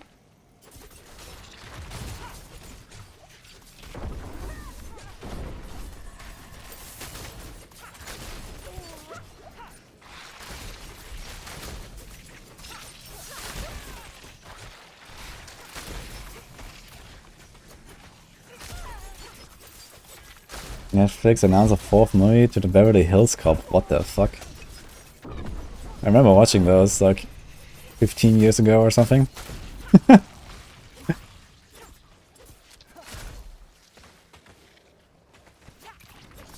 It's kind of funny. Next summer. Oh, I'm booked next summer. I heard PoE 2 beta is coming. No Netflix.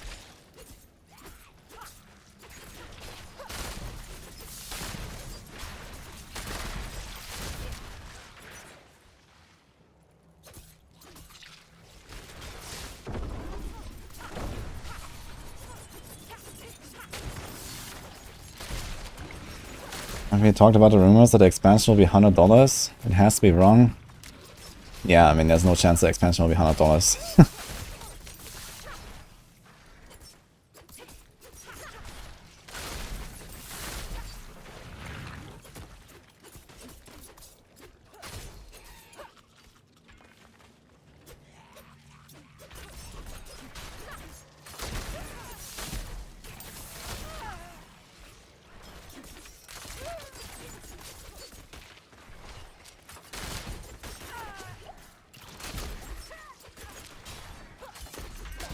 Yo, actually killing enchantments without poison, let's go. That's when you know the glyph is kicking in.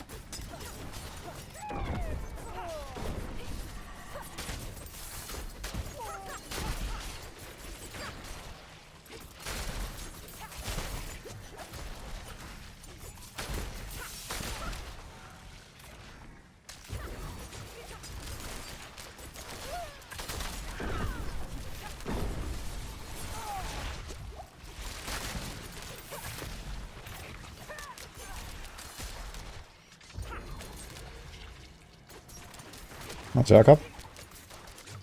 Smug above the enemy. Bound deck is a fact. This is immobilize. It's an icon that tells you that they can't move. It's from the Fist of Fate item.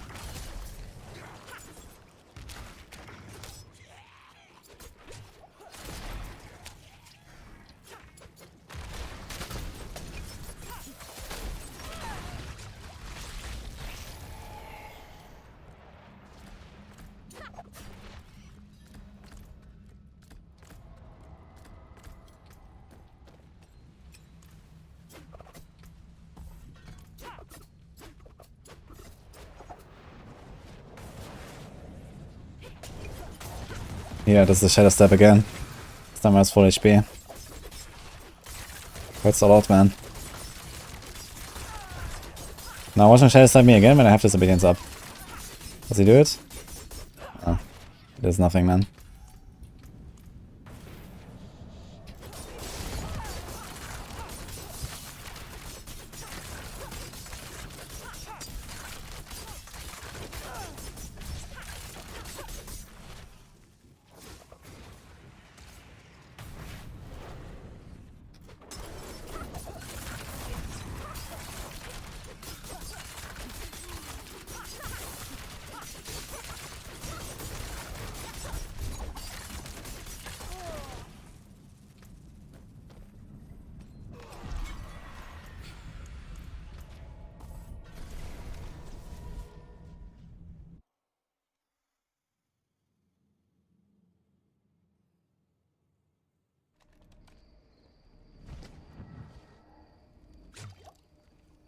Yeah.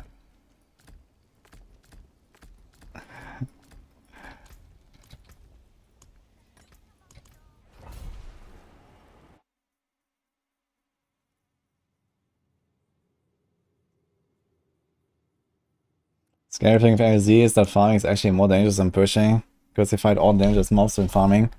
Yeah, that's what I talked about earlier as well.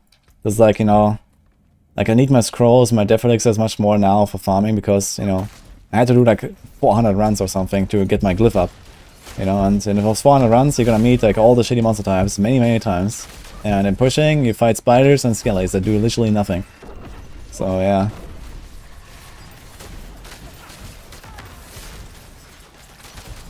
That's just how it is, man.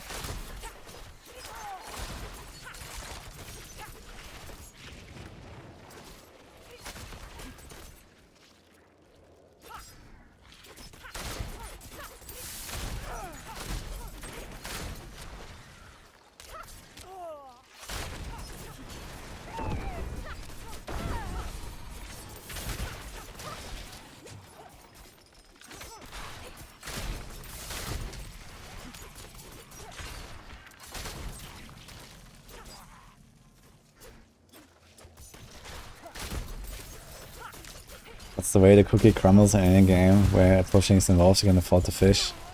Yeah, and like the worst part is that now you can actually like start min-maxing your gear and your setup around, you know, this very kind of safe monster type, like the one I'm fighting right now, right? This is the push monster type here. The spiders and skellies. That's exactly the push monster type. And you could actually make your setup much squishier because of this monster type. And, you know, go much greedier. And now, how do I explain to people, hey guys, by the way, you have to only play this monster type, 1 in 20 chance, good luck. I mean, how do I make a guide for this?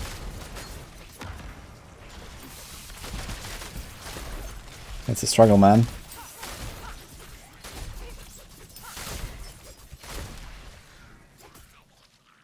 At least it's not that bad like in E3. I think the fishing is actually worse here than in E3. Like in E3, you know, you have the Auric streams, you have the good maps now, like everything is like streamlined.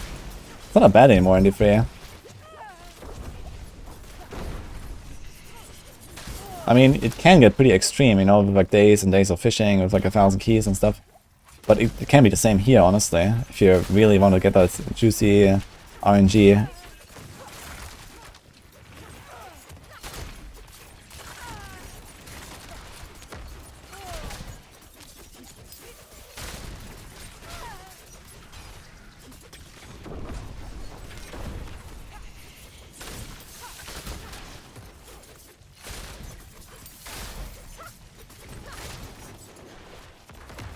Okay, someone lost my poison twice, man. F.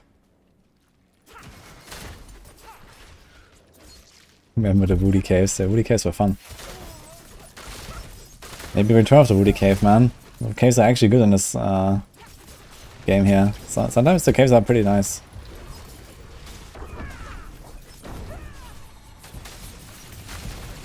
Especially the desert one. I like the desert cave. Which is very similar to the Woody Cave.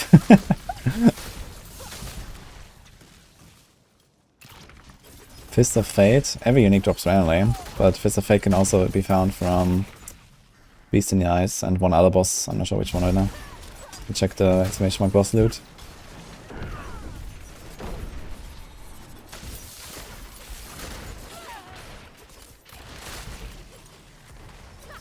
Almost dying for the fire explosion because I have to go into the bubble so my poison actually does damage. It's great.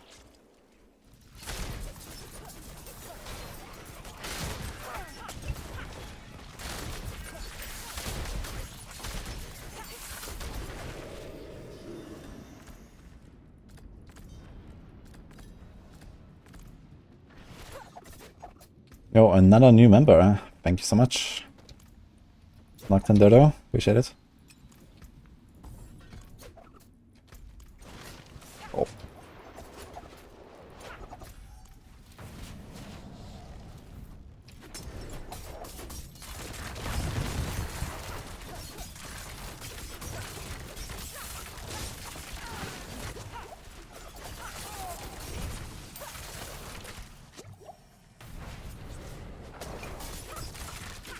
Did I outrun his Shadow Step or what happened there?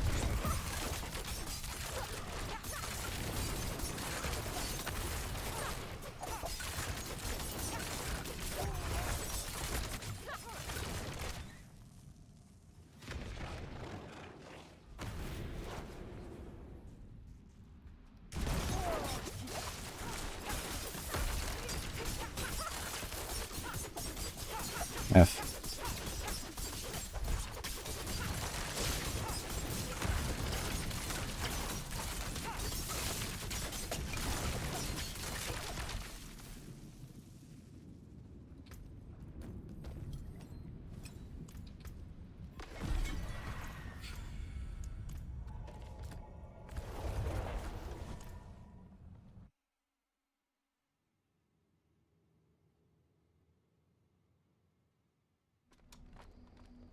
Don't think I have channel membership activated. I do. I mean, we got like 2 or 3 new members today already on YouTube. But it might not be activated in every country, I'm not sure.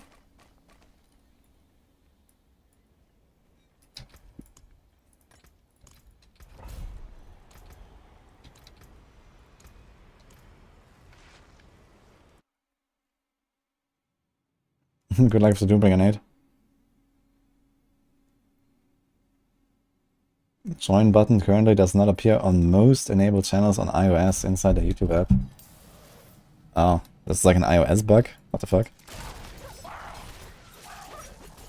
What does it mean, most?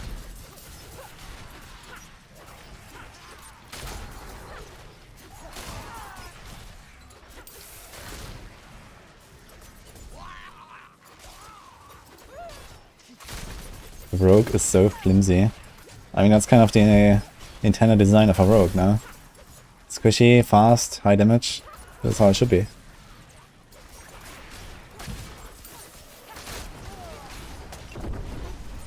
Yo, 5 sub-gifts. Thanks, man. Who's that? Knusperfish. Thanks, man. Appreciate it.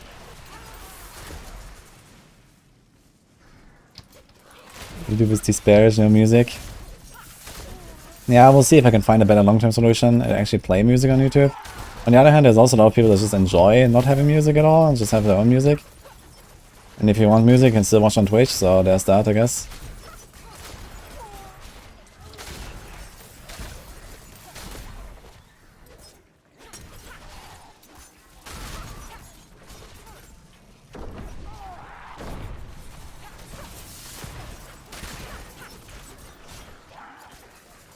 Man.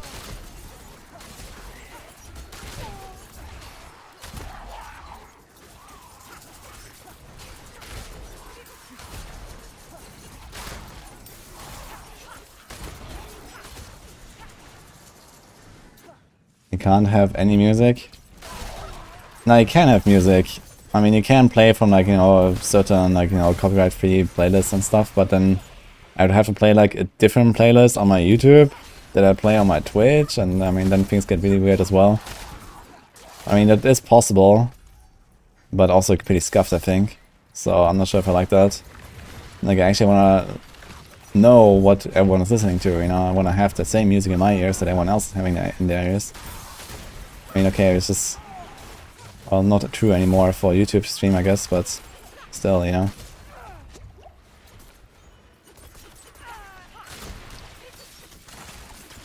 And usually, like, the no copyright music that I find is usually pretty trash as well. I mean, there is some of it, but the thing is, you can never be sure what is no copyright. And it very often happens that, for example, in the past, you know, when I made a lot of the free videos, like, you know, rank 1 clears and all that stuff, I usually put like music on it. And, you know, like years later, at some point, it's just randomly get copyrighted. And then I lose like monetization on my videos. And the same can happen on my, you know, whatever playlist I make on YouTube.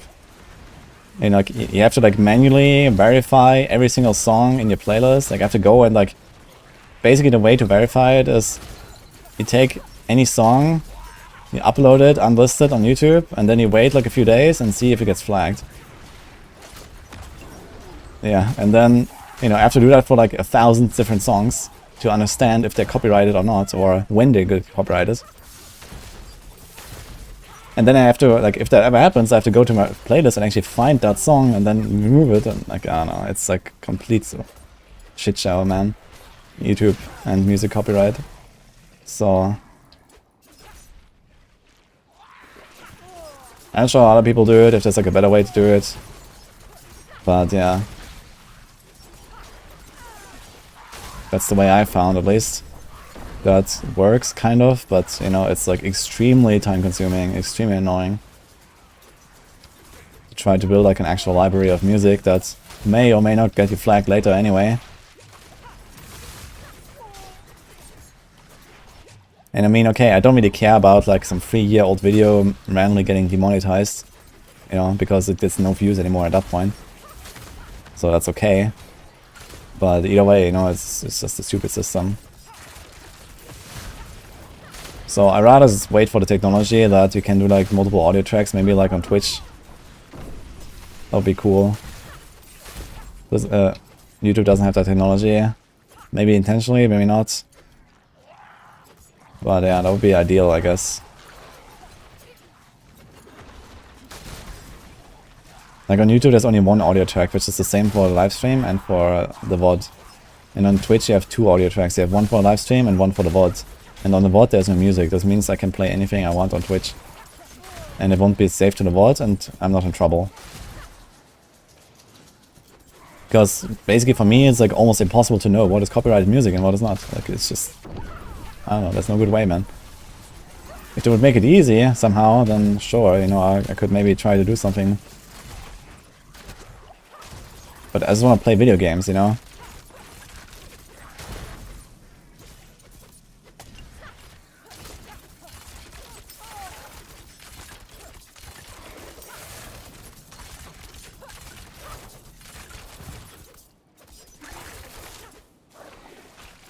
The video gets demonetized for me and the YouTube will still run ads on it. Yeah, I mean, they run ads and the ad revenue will go to the guy who made the song.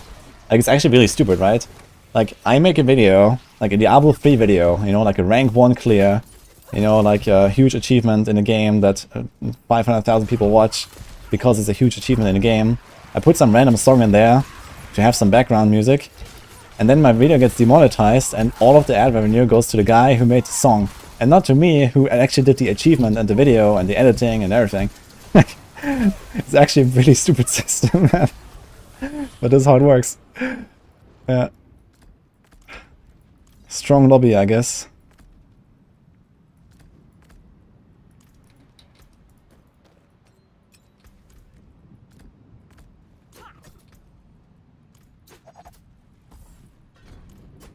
What about the guy who made the song?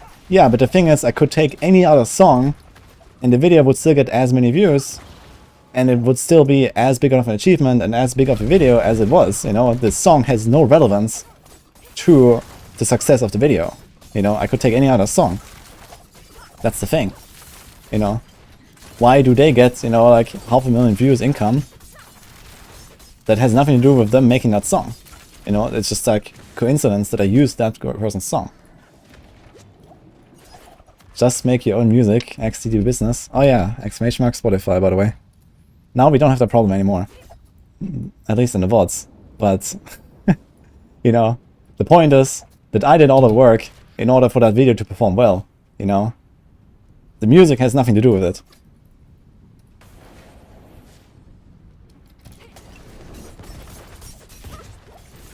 And I mean, I don't mind if, like, there was a system where maybe the guys that make the songs and that I put in my videos get, like, a share of it or whatever, you know, if they get, like, 5% or 10% or whatever. I wouldn't even be mad about that. But they get 100%. They get a fucking 100% if I just put a song in there. Which makes no sense.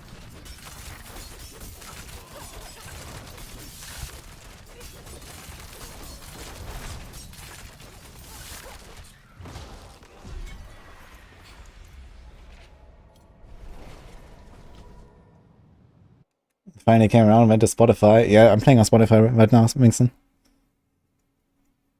Do not get a slippery slope. I could make gameplay videos that are just stolen music and people watch it for the music and the artist gets no money. Yeah, of course, I can see that there are ways to abuse that. But what I'm saying is that for me, the way the system works is completely rigged. Like, against me, basically. And that is a problem that should be fixed somehow, you know? I don't know how. But for someone like me that legitimately makes gameplay videos with their own purpose, you know, that have nothing to do with the music, I get absolutely screwed. And that should not be a thing, I think. I mean, for many years I didn't really care, you know, I didn't really like try to like earn money with my gaming and my content creation and stuff. And like in the first like 3-4 years or something, like I didn't even like monetize my entire YouTube channel. Like I didn't even run, like I mean YouTube ran ads, but I didn't even like monetize anything. And I didn't care about this copyright stuff and whatever. But eventually I was like, okay, maybe I can try to actually make something out of this. And then I started having these problems. And it was extremely annoying. And I mean, I found a pretty good way to deal with it these days. And also like in Diablo 4, I do like way less of these like, you know, background music videos than I did back in D3, because in D3 I did a lot more of these like rank 1 clears and all that stuff, which currently, at least in D4, we barely have. I did a few of the AOZ runs and, you know, some things like that, but most of the time I just make guides that have no music anyway. So it doesn't really concern me that much anymore these days. But in D4 that was, you know, a legitimate problem. In D3, I mean. Because so many of my videos were like, you know, rank 1 clears and stuff like that, and I put some random music in there, and yeah, I always had to find something that was actually working, right? Which, I mean, as I said, I found a system to do that, but it was still extremely annoying.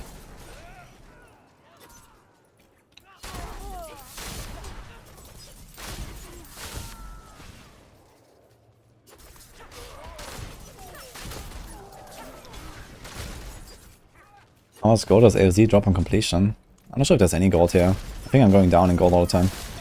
And I spent 100k per run.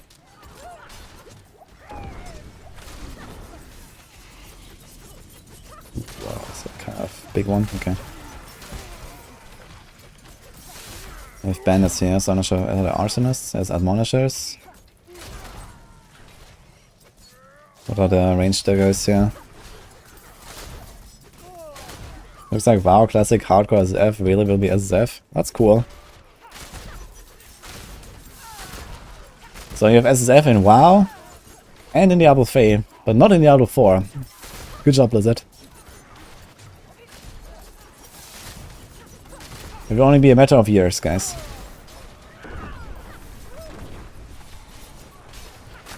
You have an SSF mode and an MMORPG. Before we get it in an ARPG. Nice. Nice.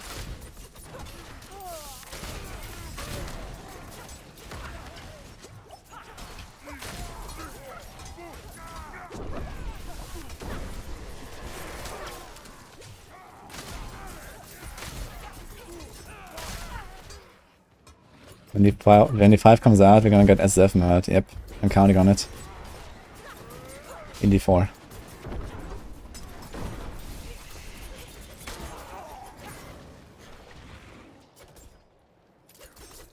Soon we'll be able to chat GPT songs.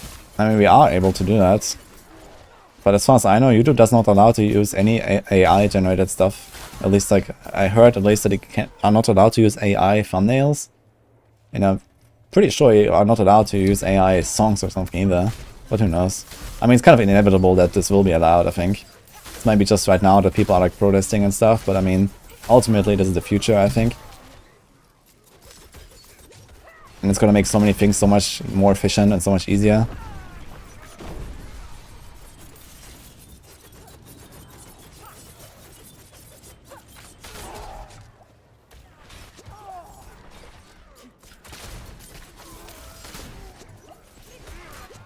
You know, it'd be possible to prove if something is AI generated. I don't think that proving it is very hard. You could literally just like have some kind of enforcement, I guess, for, you know, AI generated pieces. Like, you know, they need to have like some invisible watermark or whatever. You know, it can literally be just like 3 pixels somewhere in a corner. That, you know, you just force everyone who makes an AI generator like to use or something. There you go. And I mean, like, some things are relatively obvious as well, you know? Like, if you look at some people's YouTubes, it's pretty obvious they use AI art.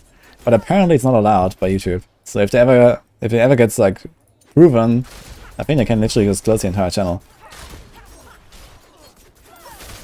At least this is what I know right now for YouTube.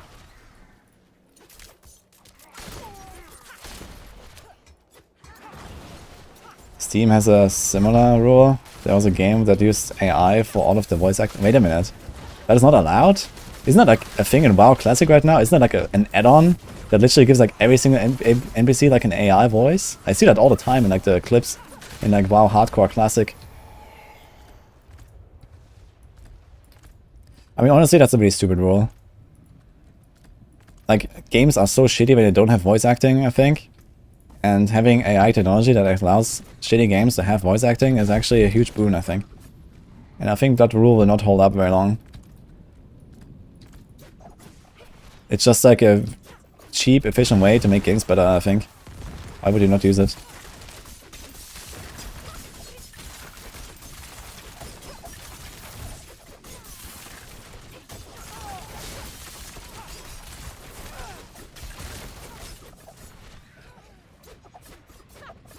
AI contamination.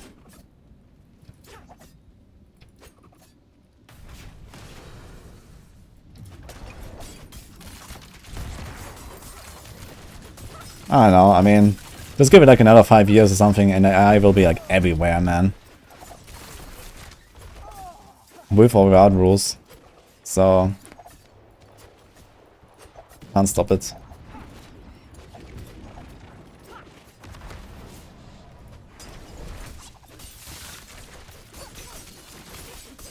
Like, if people can't put their AI, you know, helped games on Steam, then someone is going to make another platform where people will make games with AI technology. I mean, it's just how it's going to go.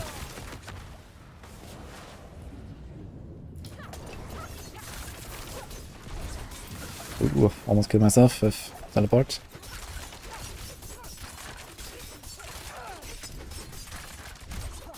Give me poison.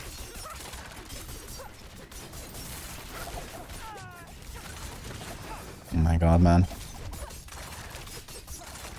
Can you just kill her? Hell yeah.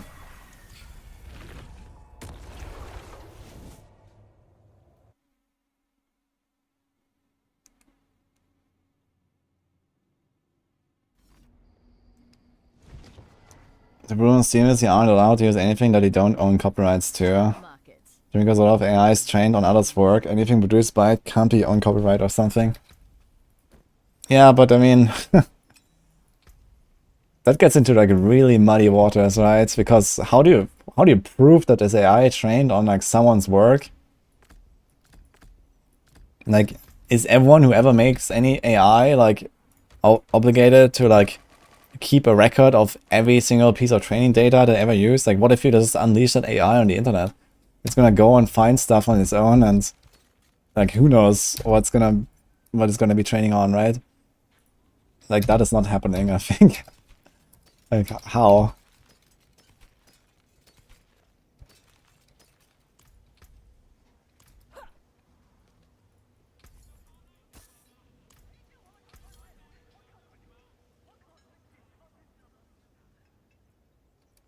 Good fortune. That's just how people's creations work. People get inspired from others' works and then reiterate on it. Yeah, I mean, not necessarily only that, but I guess an AI does something similar to that, right? I mean, true, like, you know, there are simply not that many geniuses out there that have, like, you know, a spark of creativity and create something completely new that has never been seen before in any way or shape, right? Like, this doesn't really happen very frequently.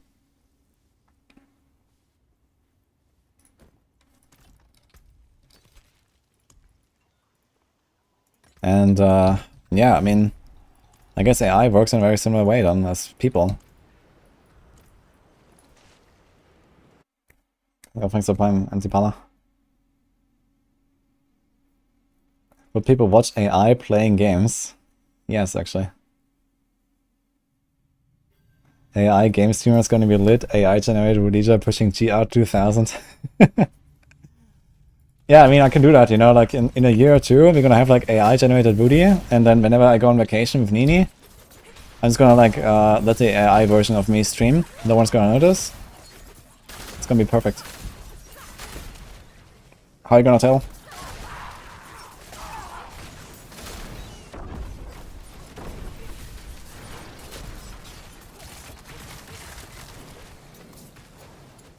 AI watching AI generated content.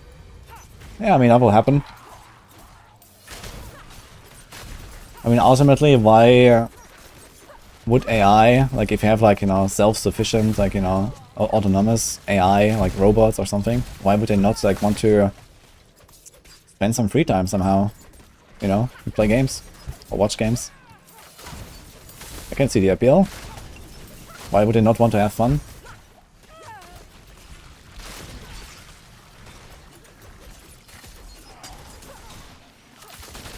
I mean, I don't think it's even that unlikely that, you know, we're gonna have a lot more, like, artificial consciousness than human consciousness in, like, you know, a few decades from now.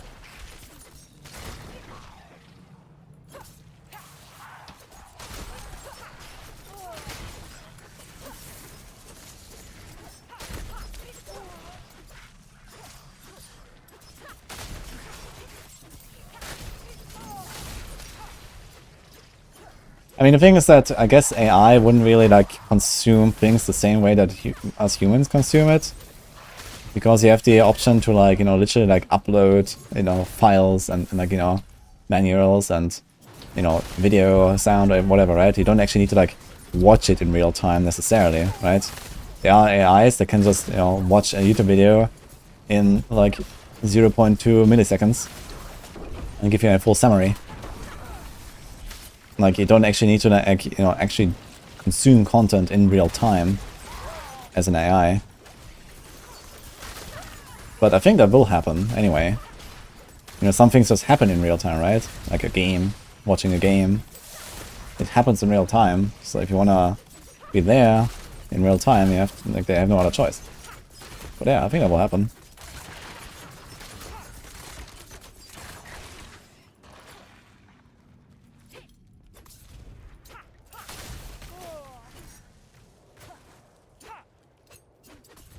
Chinese using AI to get a TOB glyph to 200 or using glyph XP rotations like Rob. I mean, I'm not sure if anyone has developed like a good enough bot for Diablo 4 yet. I mean, whoever does that is gonna be a millionaire. But, yeah, who knows if they're out there. I guess there are bots out there that are like really good already, but they're definitely not used for TOB 200. That was entirely rotations. You know, this is like really high-end stuff that a bot will not be able to achieve, I think. At least not currently, for my expectations. I've not even heard of like any real efficient high-end bot or anything like that. But they're probably out there. I mean, in the free, you know, there were bots at the end. Or they are, I guess. That are definitely better than like 99% of the players. Which, to be fair, doesn't mean that much. So, you know, a bot is still not able to, like, you know, push higher than I could, for example. Because pushing is, like, you know, much more complicated than farming. But, yeah, I guess eventually we're gonna get there. And depending on, like, how the game works exactly. Like, Diablo 4 is a very simple game. Gameplay-wise, at least. Or depending on build, I guess. You can definitely make very efficient bots. You could potentially make bots that, you know, can play a ball lightning rotation properly, or like a Hoda Barb rotation properly, and just get their way through a run. AoZ runs are like very streamlined. You know, they're like, you go from A to B with, you know, no dead ends. Right? It's like, there's not much that can go wrong in these runs, outside of dying. As long as you make a setup that doesn't die easily. Static barbs or low life Zorks. Yeah, you can definitely set up a bot that just runs through them. Shouldn't be too hard, I think. But this is certainly not what the Chinese used. The Chinese just leeched all day, every day, like Rob.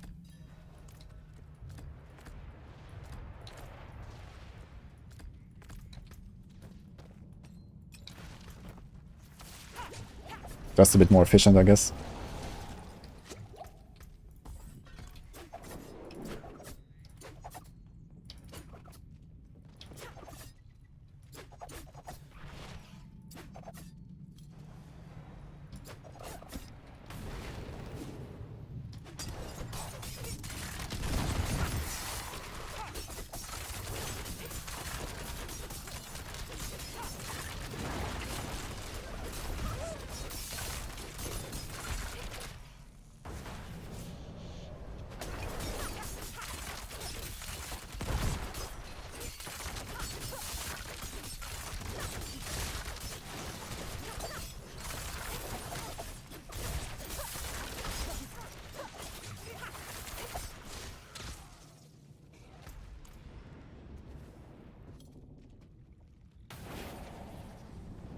How do we know we're not powering AI and machines like in the Matrix? Yeah, it's hard to know. I mean, there's like this, it's called a simulation theory. Maybe I've heard of it. It has been like kind of popular the last few years. But basically the idea is that we are living in a simulation and we can't really prove that it's not the case. And it's almost certain that we are living in a situation just based on like probability. But the thing is, it doesn't matter. Like, even if we are living in a fake world or in a simulation or anything like in the Matrix, like, for us, this is still our world and our reality that we have to deal with. And if there's no way to get out of it, then there's not really a point in, you know, thinking about what is actually real. It's just a thought experiment, and that's it.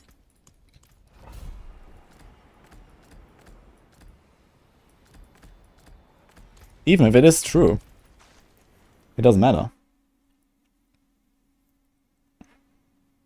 Brandon of that. Physicists disprove simulation theory? Really? I haven't heard of that. How did it disprove it?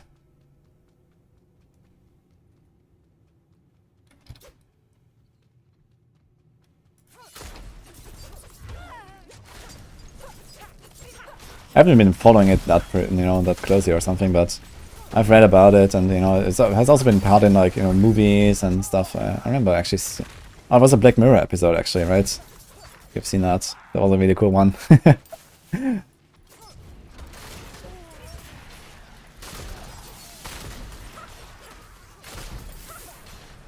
People just want to be able to run on walls and stop bullets with a force of mind.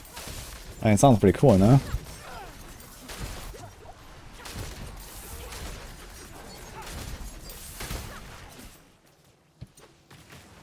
Oh, Guts 550, by the way, thank you.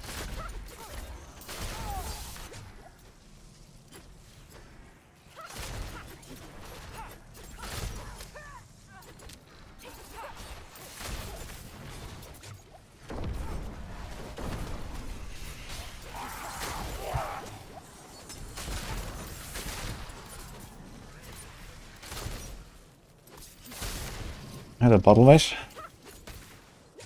You're watching the opening cinematic. Wait, what are we talking about?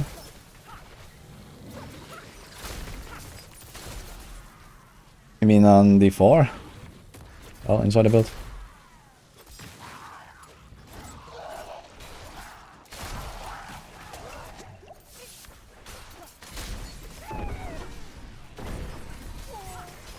Damn, he's our champion.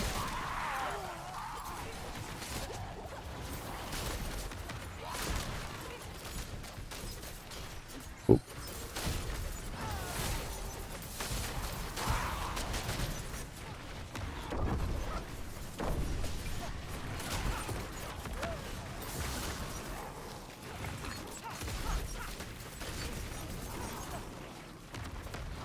Man, this is a shitty run, holy.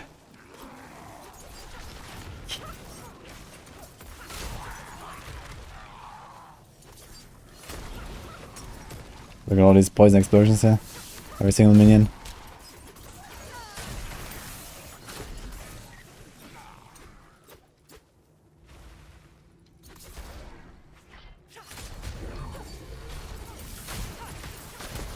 It's not disproved, but there have been papers using lots of math, indicating that it's not legit. Interesting. Yeah, I'd like to check that out actually. I need to see like what that is exactly. It felt to me like, you know, there might not be like, you know, definite proof that we are not living in a simulation, but maybe there is a way to prove it. I mean, the thing is that despite the argument for simulation theory being really good, I personally also don't necessarily believe that we are living in a simulation. Not because I think that we are in any way special or something. But it's like hard to say exactly, but I don't know.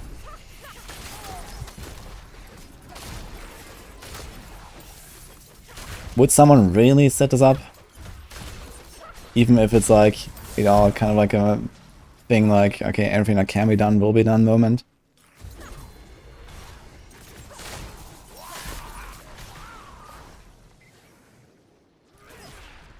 You're just an alien ant farm. Maybe.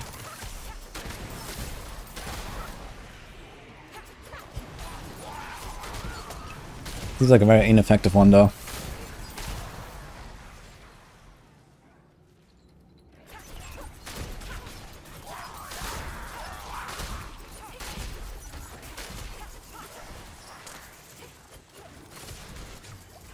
Behind the simulation, the question is who or what is behind it and why.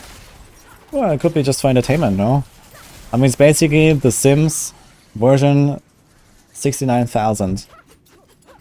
You know, at some point we're gonna get to the point where The Sims is basically real life.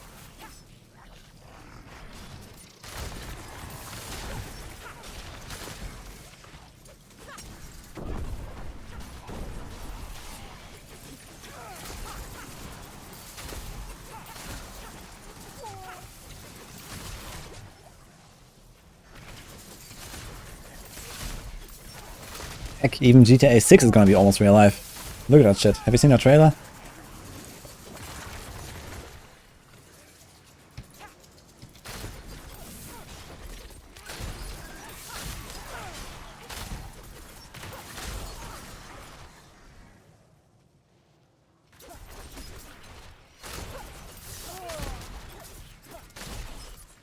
Yeah, and then you have like, you know, The Sims, and you infuse every single character in there with like AI power and their own like, you know, wishes and dreams and goals and whatever. Well, then we are very close to like real humans. And then how do those Sims in the simulation actually know they're simulated? It could literally just be a Sims game that we're doing here.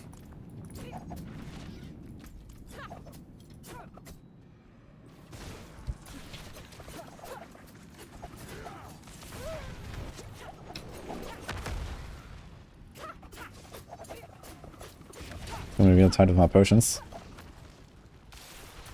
Oh.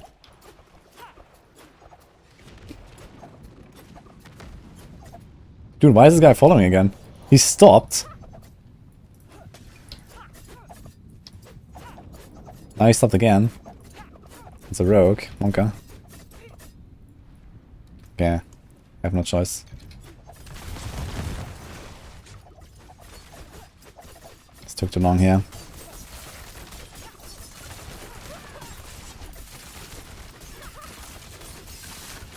I should have done the whoa. The oh, he's actually dead. The smoke grenade strat earlier, and then we would be fine. Nice. Beautiful, man. Every single fire projectile just comes my way, and now he's also has lightning projectiles on top of it. That's cool.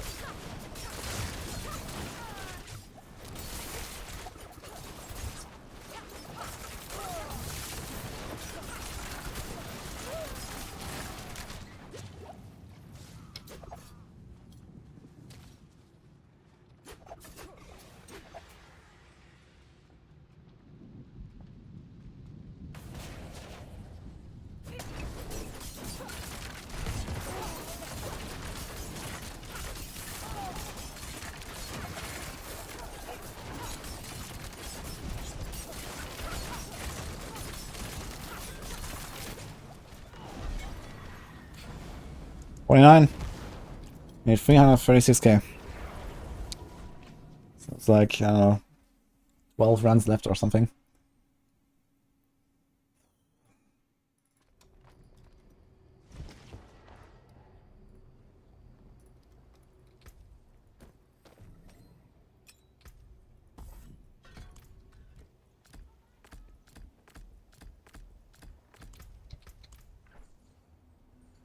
Rabbit Scotsman. Won't find a better healer in all the steps.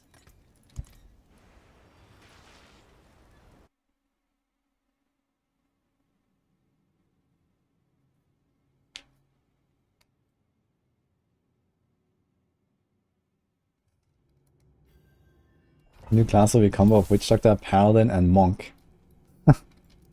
Sounds pretty cool. Are we gonna have spinning? What will we be spinning? Like a hammer. Can't be a hammer, I guess.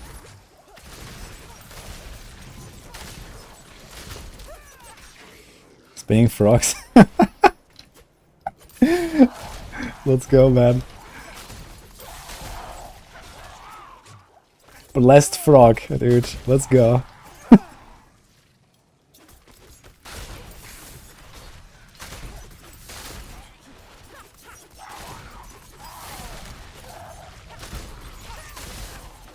Yo, Nate, thank you, man.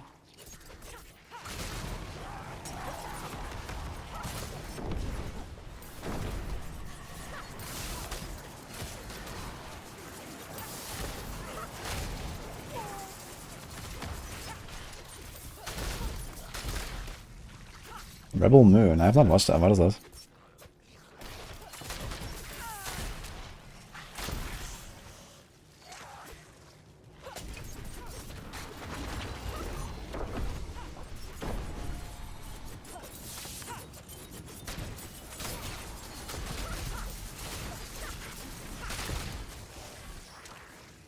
We got progress.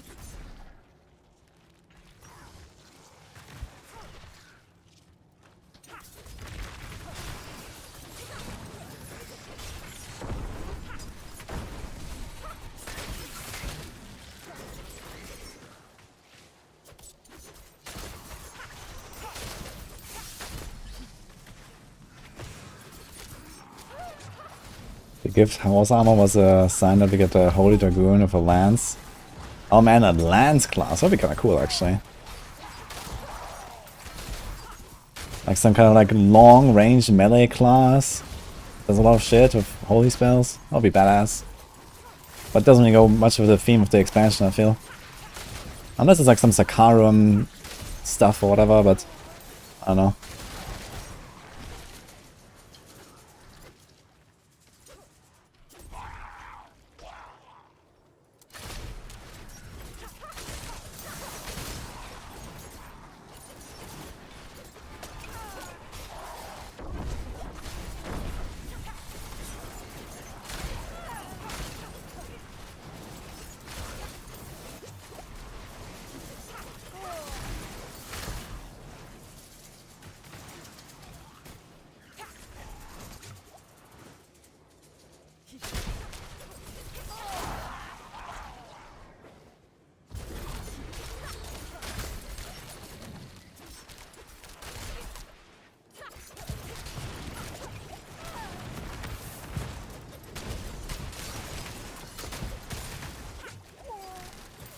Wow, dude.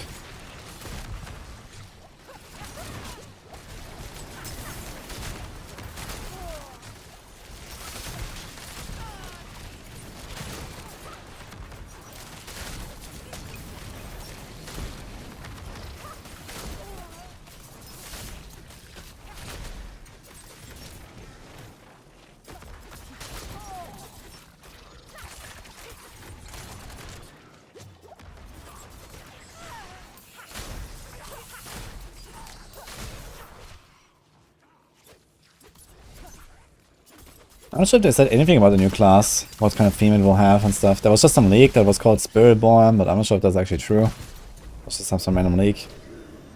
Could be something, you know, like jungle themed, Witch Doctor themed, or whatever. But apparently like a whole new class that we haven't seen in any of the other games, so... I guess it can't be that close to Witch Doctor then. Ouch. This guy's shadow stepping me again.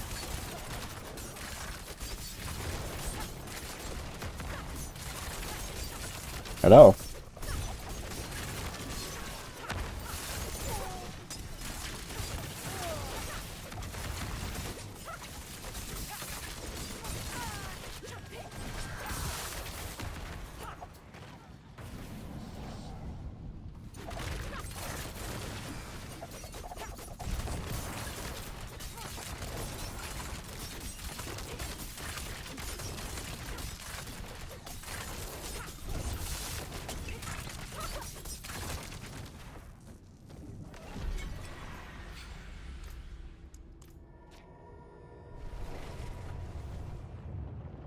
The Shocker is dead, never gonna be in another game. Even when the 3 next season is gonna be removed. Actually, I'm very much looking forward to playing Witch Doctor in Season 30. Zombie Bears is one of the best builds now. I really like it. It's one of my favorite builds on Witch Doctor.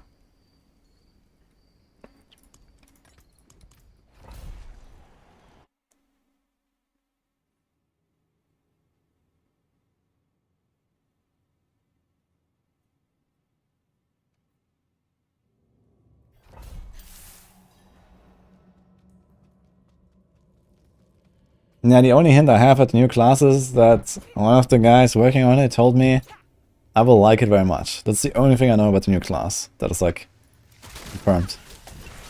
More confirmed than the league at least, I guess.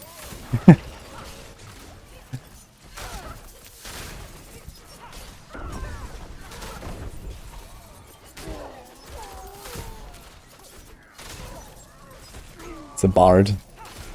We already have bards, man. Look at our AOZ clear channel. For some reason, people just mistype barb all the time. They write bard. It's very funny.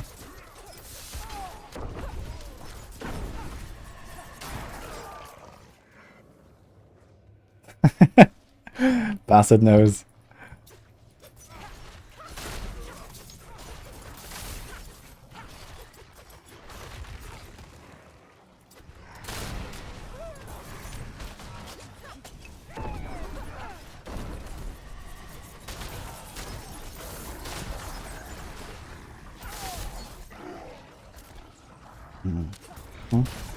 One guy lived.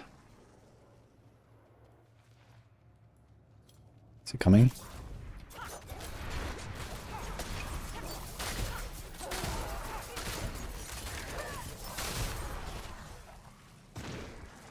Dude, the obelisk spawning in front of me and blocking me. What?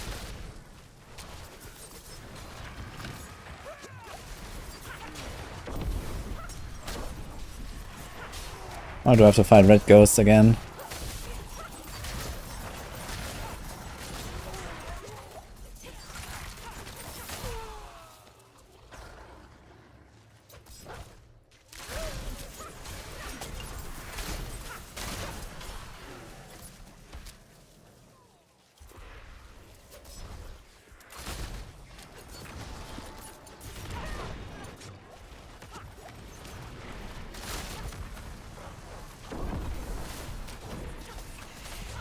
Wow.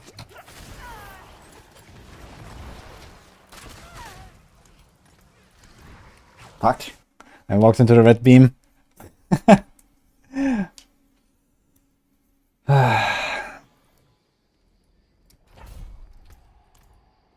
Tree Rock. At least it's safe to scroll. Kinda dangerous on this monster type though to do it mainly. Go out with the sigil. Bot class is a chorus mechanic where you have multiple no cooldown skills and have to use them with the correct timing, matching the rhythm to get the full benefit.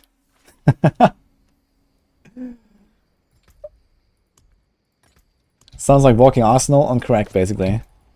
Perfect. Noted. Yes.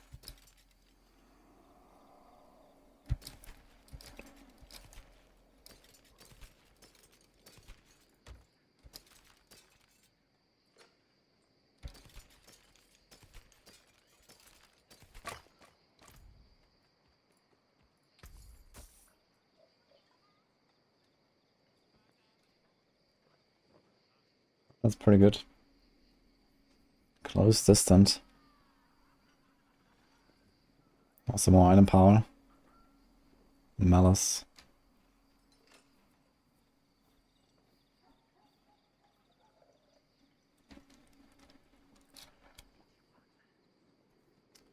I think this is worth just buying. I don't know for what, but we'll see.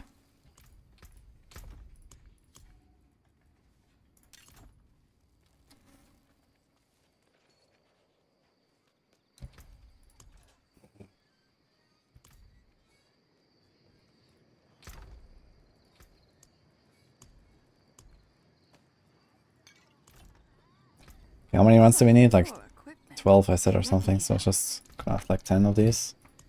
How much sigil power do we have? 51k. So we can craft... Okay, that's like over 200 like push attempts actually, that's pretty good.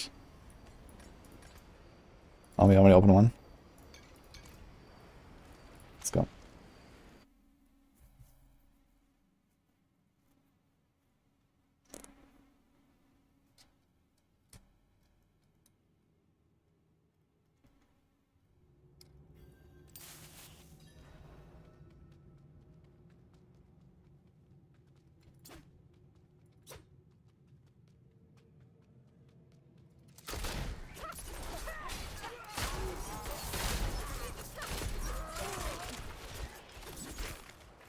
Can't see these guys. Hopefully he doesn't follow me into some big pack.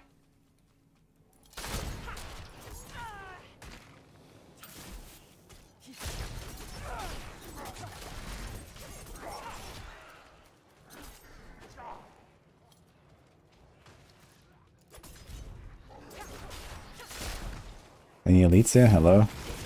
Holy. Whoa. Mark. Thanks for the very much.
How did the Bloodborns just instantly die there on the bottom?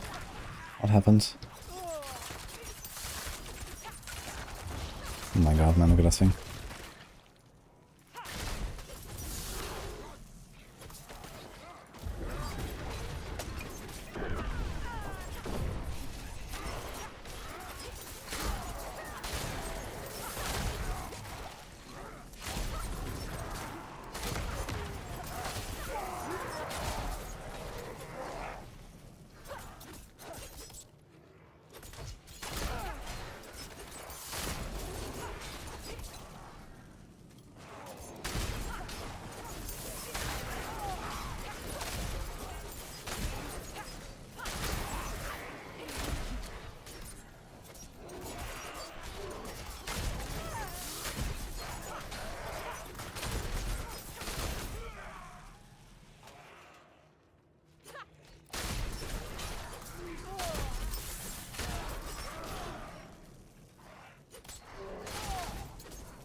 That's my disobedience last 10 seconds. Because it's 4 seconds from the last time my poison ticked on targets. My poison lasts 8 seconds. So it's actually 12.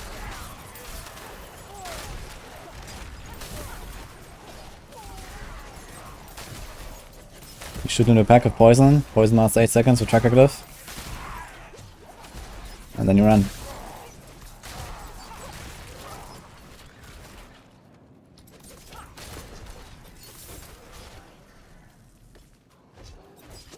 You see? 60.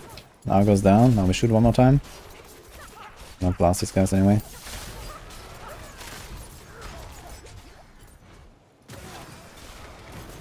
Blast or get blasted, man. Holy. I was trying to click that shrine, man. Okay. It's a lot of packs there.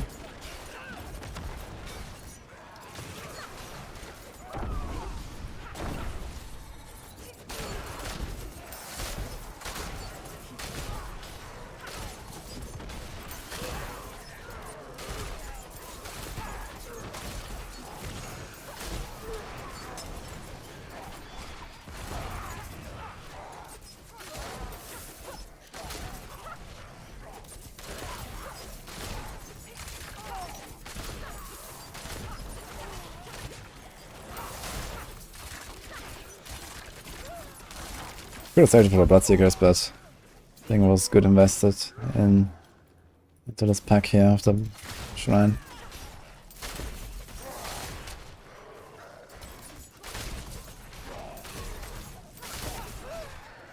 Yeah, maybe it's Scotsman. If you rely on Insatiable Fury and you go out of werebear form and then you die, then this is why. Because you suddenly have much less armor. I noticed the same thing happening to my Druid. This is why I ran Disobedience and Insatiable Fury on my bear. And it made things way smoother.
You're running Disobedience, you could just be getting caught out when Bloodseekers spawn. I mean, if you stand in the middle of all the Bloodseekers and they spawn, they can like easily just kill you with like spells, you know. It could be like a Sork spawning, she throws a Frozen Orb, there's a Barb, he jumps on you. And no matter what, you're basically gonna die. So you gotta be careful with that.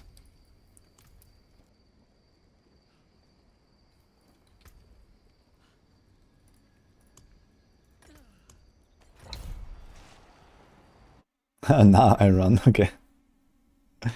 That's a lot of poison damage. Yeah, this is so much you can't even see the number, man. It's sick.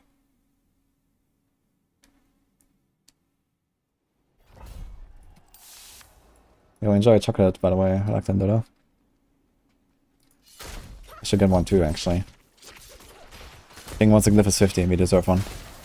Actually gonna hit the Glyph 50 before midnight. Oh. So I'm gonna do 18 and 19. But do my push setup then. Let's start working on the 18, 19, should be relatively fast, and then we'll see. But maybe I'm coping, maybe it's not gonna be easy to do 18, 19. If it's not easy to do 18 and 19, I have a problem, I think. So let's just hope it's easy.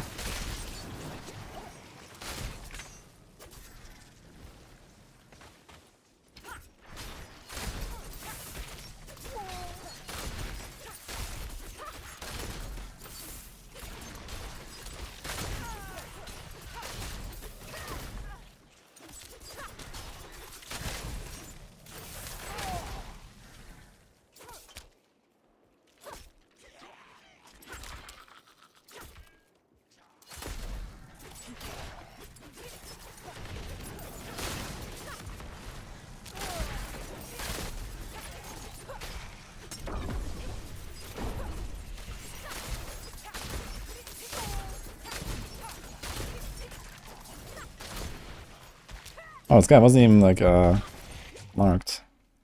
So I took a lot of damage.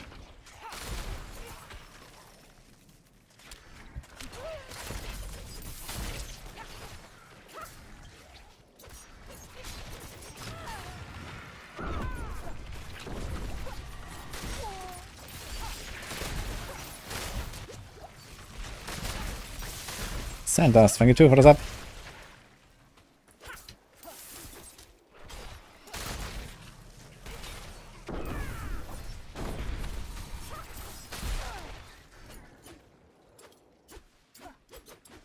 Watch the poison build earlier. Yeah, poison shot is really good. I mean, we're expecting that once people get like the higher glyphs, poison shot is gonna pop off real hard. And yeah, with a glyph giving you like a, you know, times 10 or so damage buff, and then that double dips, you get like times 10, times 10, you get like times 100. You can do some pretty big poison damage.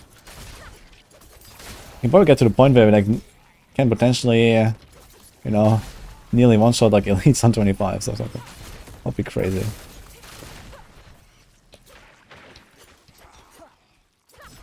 Good luck, Rabbit Scotsman.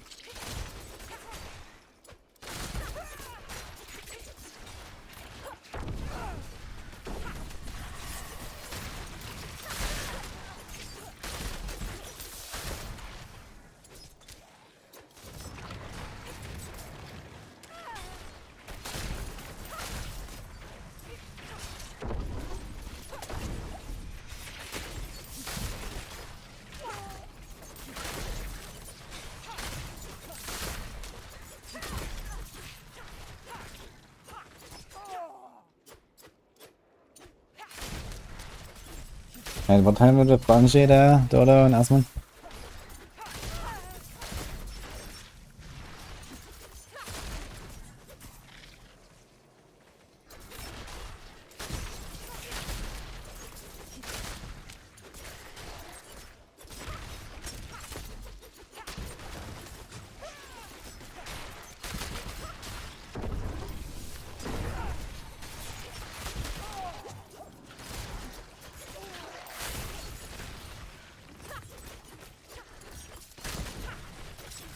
Double during rounds are a blessing during rounds with my father. Nice. Good luck to both of you.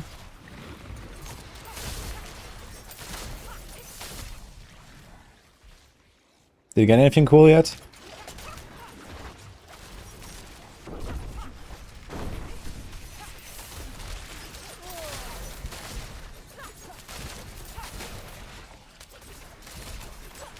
Melted heart. Oh, congrats.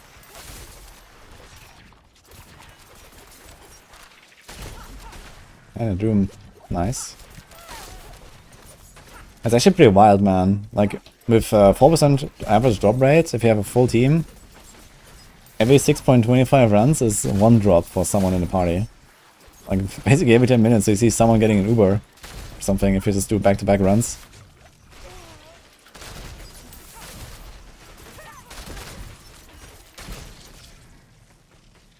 Oh. Oh. Walk back into the bubble.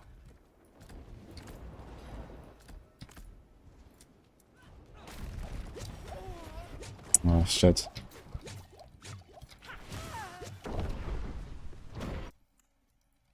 That was a wasted scroll. I want to get a clip of this.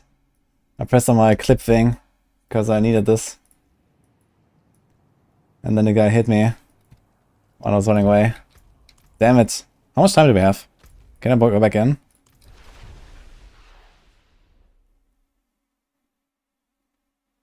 Let's see, maybe I can finish it. I'm not sure how fast this run was. But probably unlikely. What are my vampiric powers? It's not enough time. Blah. I shouldn't waste my scrolls. Do we have any left actually? All the crying and worry of One. ground survivors is This is the one, guys. I have Ravenous, Prey, Meta, Glowing Veins, and Undying. Good luck, Vixen.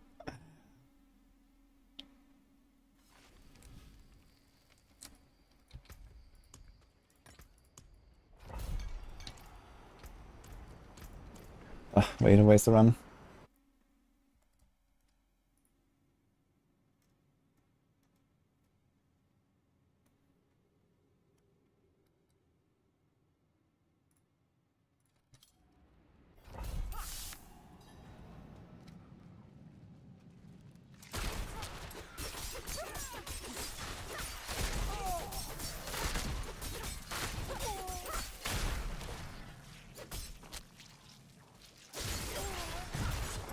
Oh shit. I started changing my skills. I didn't quite do it. Did I change my gear? Oh.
We dropped 2 Barbarians back to back. You can dual wield it now. Let's go. Double the Shrine Boss. It's kind of sad that there's like 0 use for like duplicate Ubers outside of like hardcore. And even there, not necessarily much. You just like farm the real and get like the same one over and over. What are you gonna do to the second one?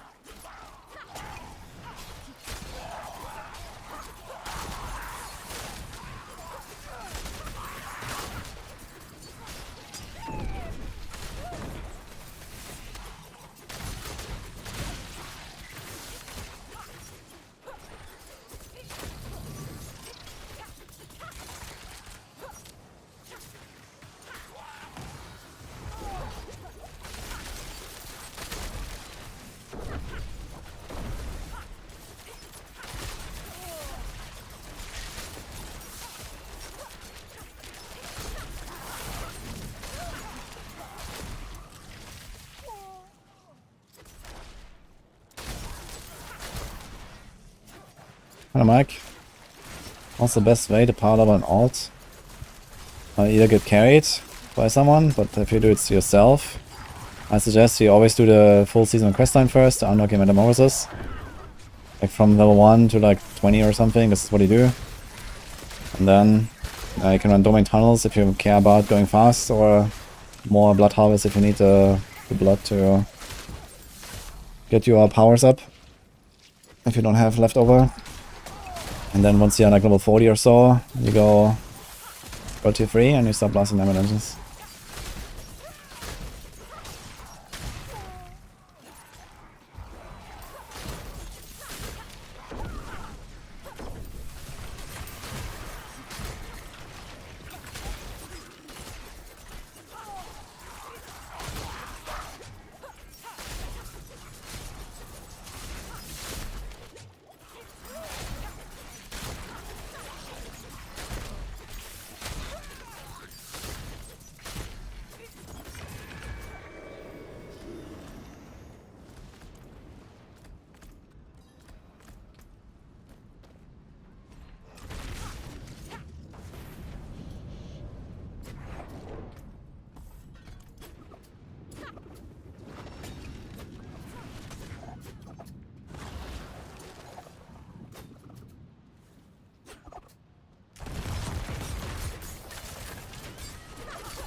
How do you find motivation to do renown? Ah, simple. Just know that you have to do it only once. Easy.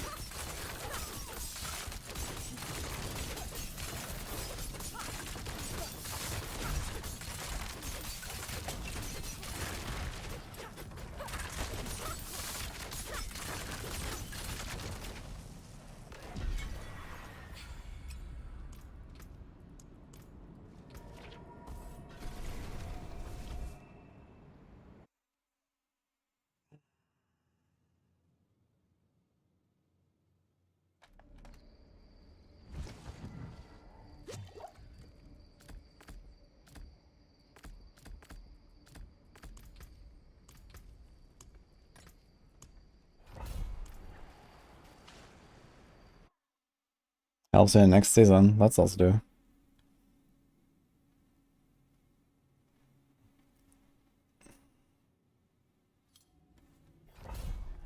Logged in to find a Grigor barding in your stash. Wait, what? Oh, actually, wait. There's like this horse you get for free from Christmas, right? I think I still haven't claimed it, actually. Have I? Not sure. Oh, maybe I have.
Good luck, Vincent. What are you playing, by the way, in hardcore?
Okay, there's a rogue shadow.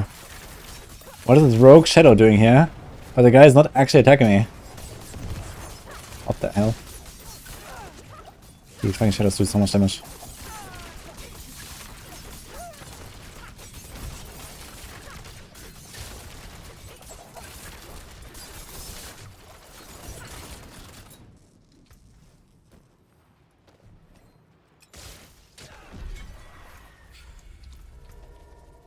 Oops. SRS Guardian. Oh, good luck, Mason.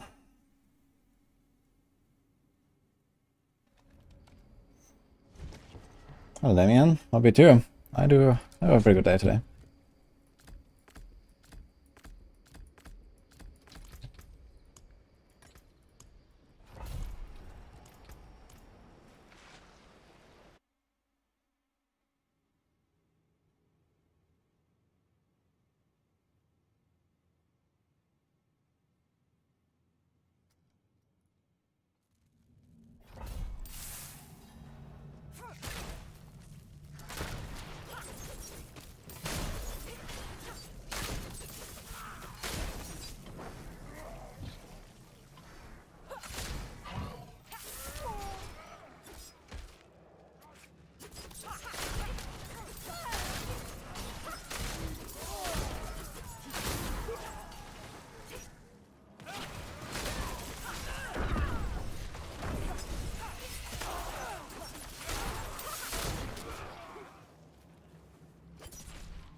Boom. That was nice.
Bug dogs. Nice to see you. Thank you. How we do?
Where did the guy go to bubble? Yeah.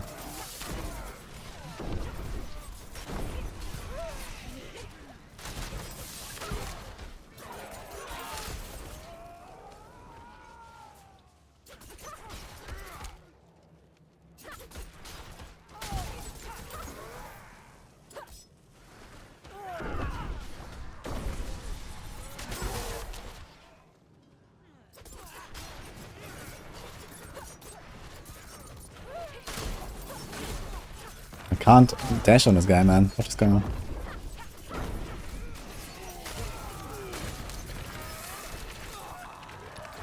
He was like stuck behind the lantern there or something in the corner.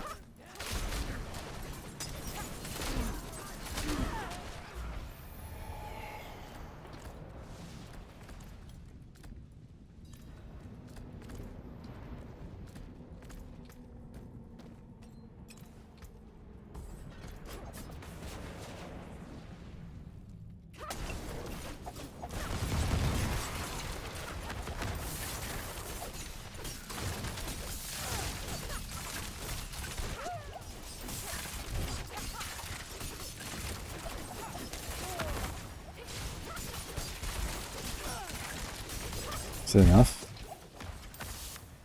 Apparently. Is it enough? Eh.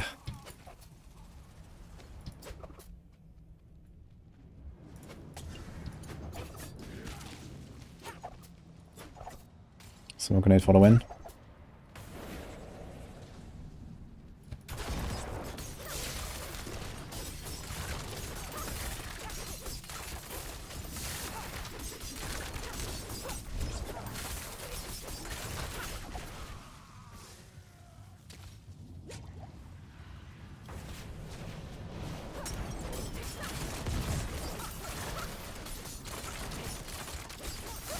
This guy's not shadow stepping, interestingly.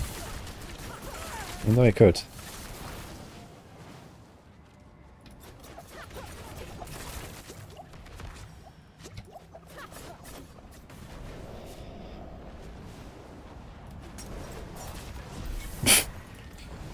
Okay, that was funny.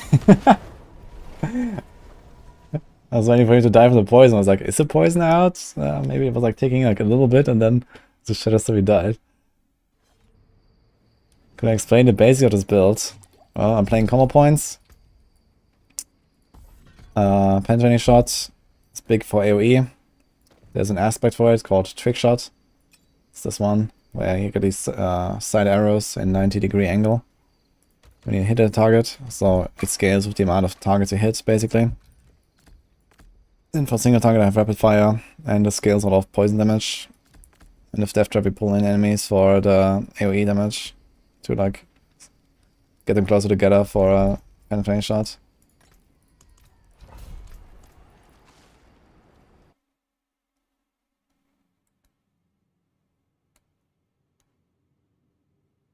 Is Rogue the best class? Now Rogue is actually the weakest class. It only can kind of compete because of a huge bug that will be gone very soon. Lag? What's going on here? It's just a start, or does it continue? We didn't even have any laggy runs today, but this is definitely a very laggy one, holy. What's going on?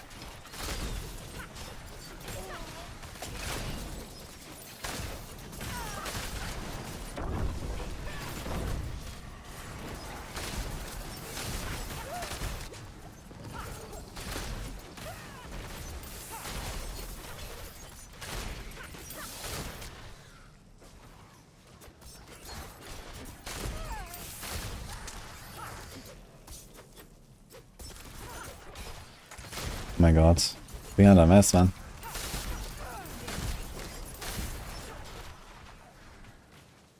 What about the best class? That's the best build, not the best class. But yes.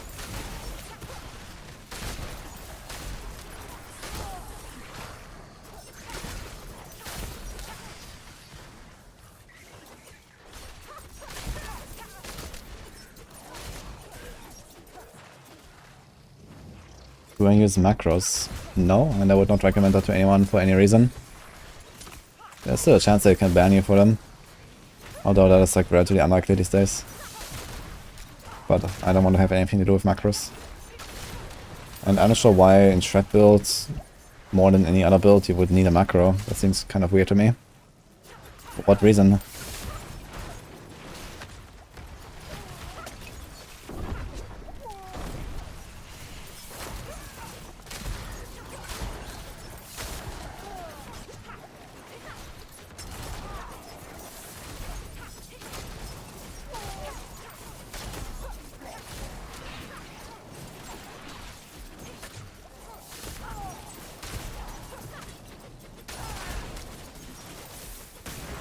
Ouch.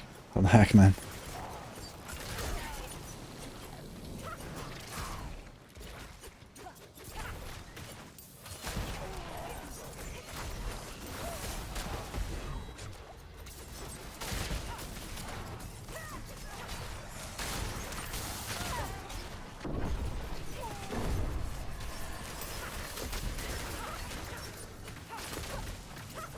I will play PoE too, yes. Just like everyone else here, I imagine.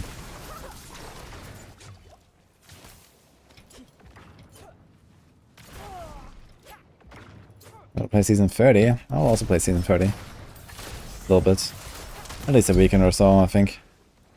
Then we'll see. I mean, it's going to be close to season 3. And I'll probably have to, like, you know, make guides and stuff all day at some point, but yeah. I guess we're going to play season 30 until patch notes drop. And then it's season 3 prep.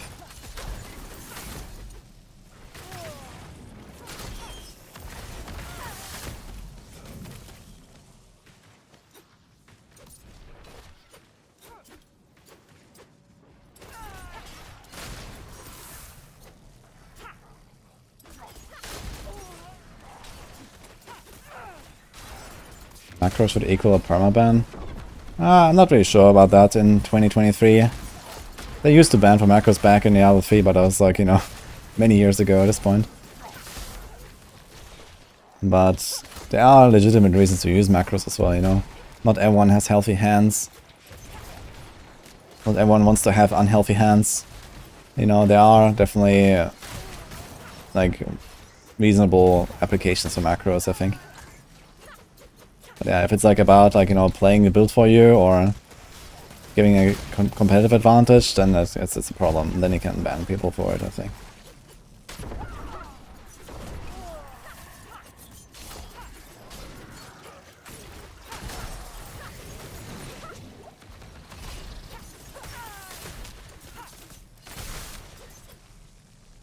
Thank God, man, can you stop lagging? Look at this.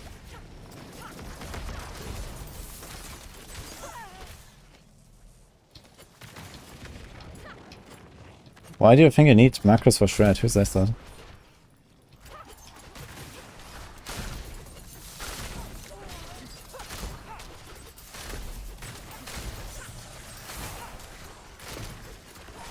Have the ability to look at the Shred says you should macro the because the APM is too high. Really? It seems strange to me. I don't understand why at all. I mean, I haven't played like the Poison Shred build, but I don't understand why. I've looked at it.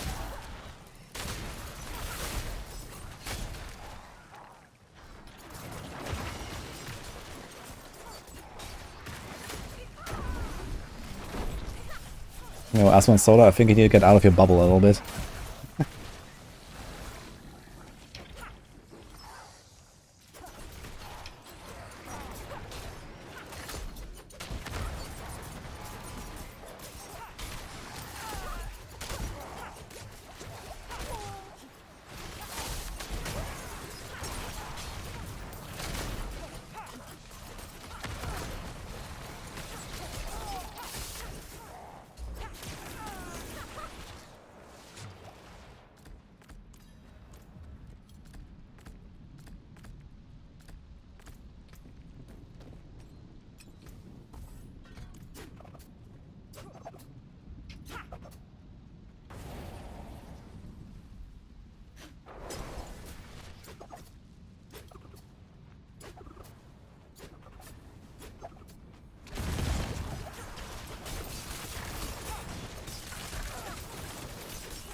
Oh, shit.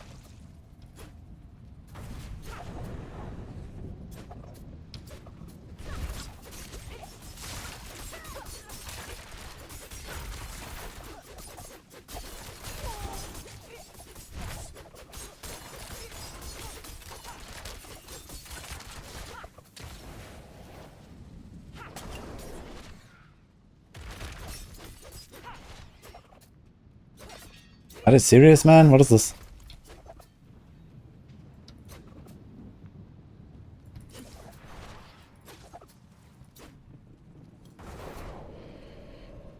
Where's my concealment exactly?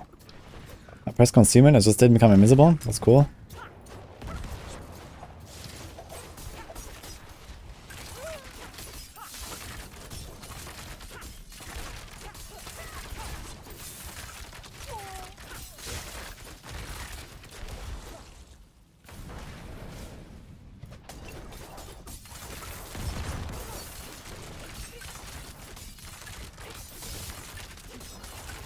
Let's get out of this dungeon, man. Holy, the lags are insane on this run.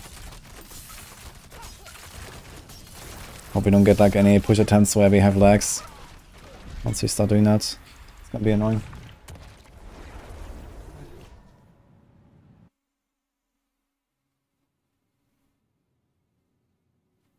Very rarely would macros be used in leaderboard runs for healthy hands. Yeah, but there is no leaderboards in this game, Aspen Solo. And the vast majority of people that use macros don't really care much about leaderboards. They play macros because, you know, they have old hands or they get hurt, or, you know, just to like ease it up a bit on like some shitty build that requires you to spam everything.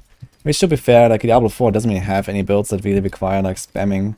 Like this was mostly a problem in Diablo 3 that they have mostly solved in Diablo 4. Like Diablo 4 doesn't really have like any example that I can think of where macros would really give you an advantage compared to not having a macro. So they did a really good job on that end, I think. Diablo 3 was more of a problem, but even there, usually playing with macro, it usually meant you played the character worse than you otherwise could manually. It was just more convenient. There were some exceptions, like for example, Bazooka Wizard and stuff like that, but this was pretty like far in between.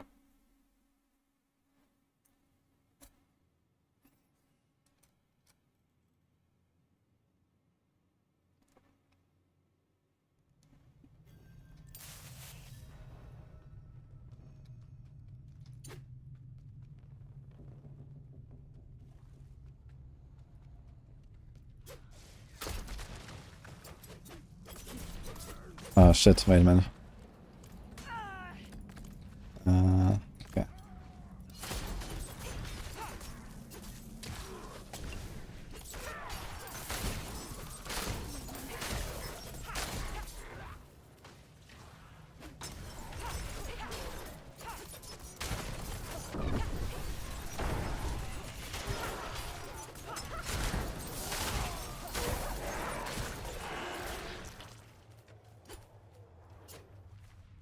Not winning board, just playing Diablo. Not really.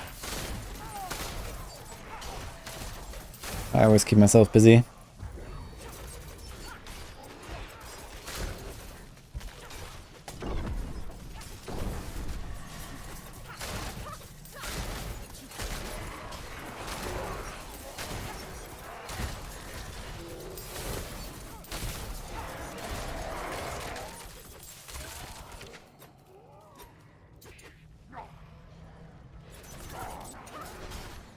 Good job, Wings.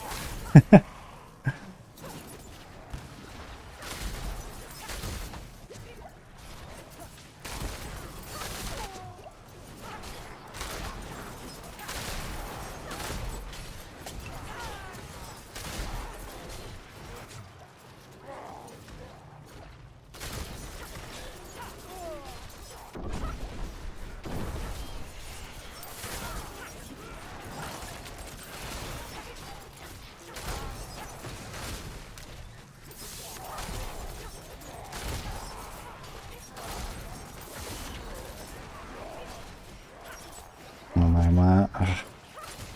Holy. These fucking bloodborns go crazy again.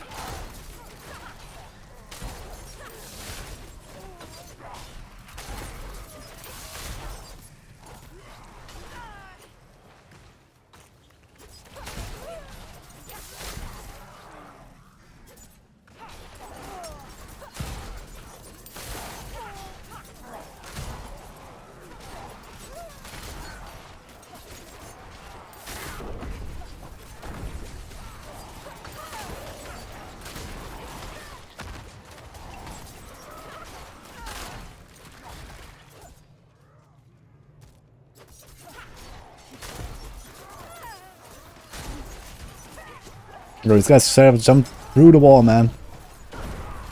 Damn, didn't realize I can do that, just like players actually. That's funny.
Oh, nice, Jamie. What are you gonna do with all this gold now?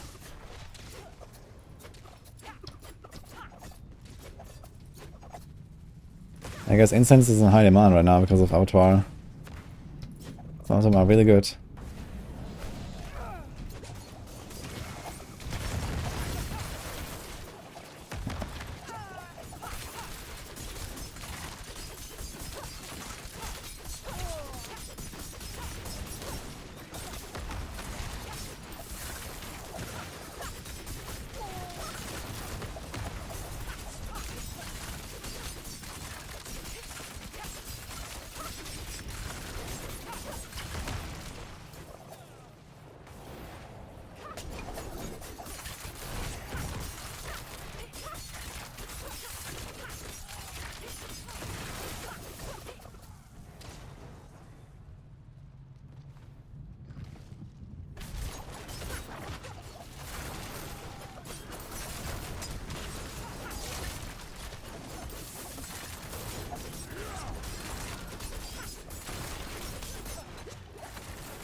49.5.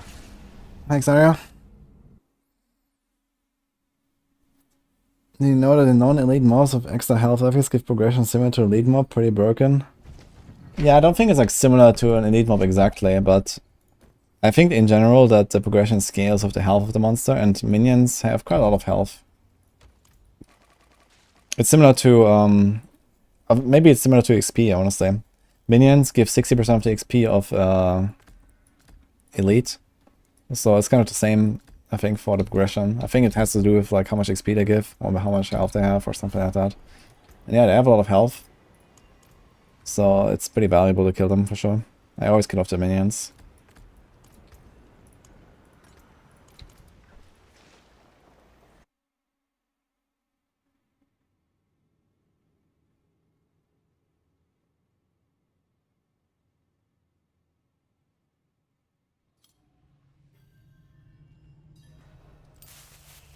At what level should you start doing the bosses or uniques? Duriel?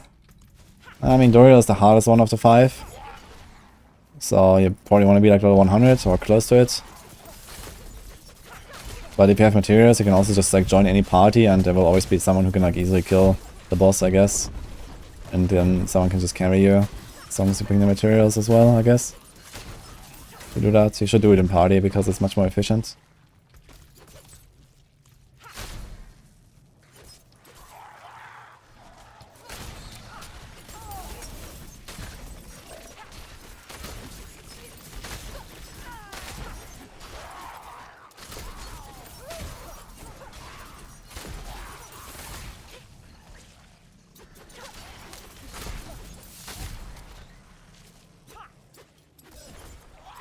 Do you know the song?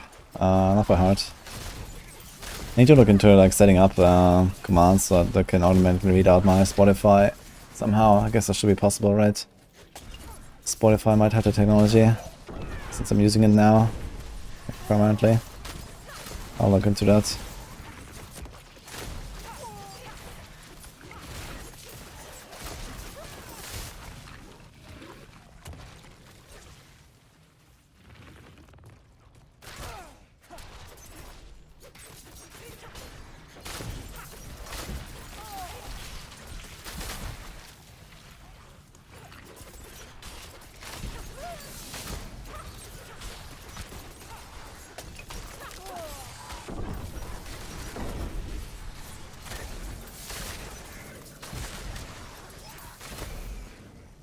It Callisto FM attack.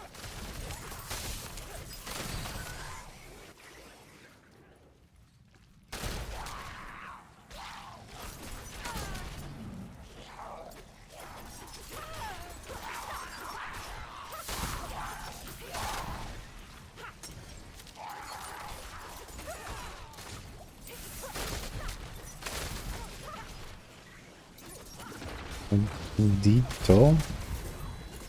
My nickname, thanks for that.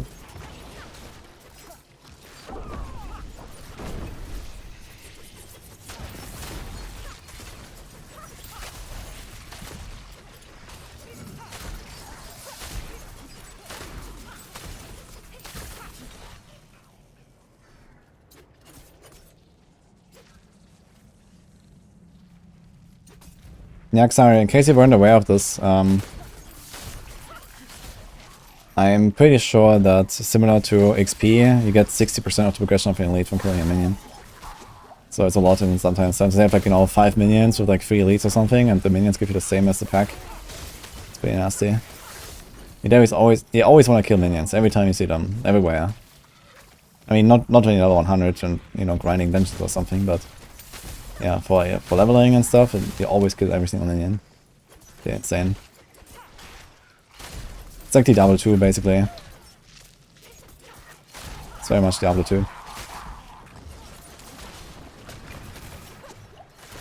It's gonna be tighty on the potion, so it's really nice.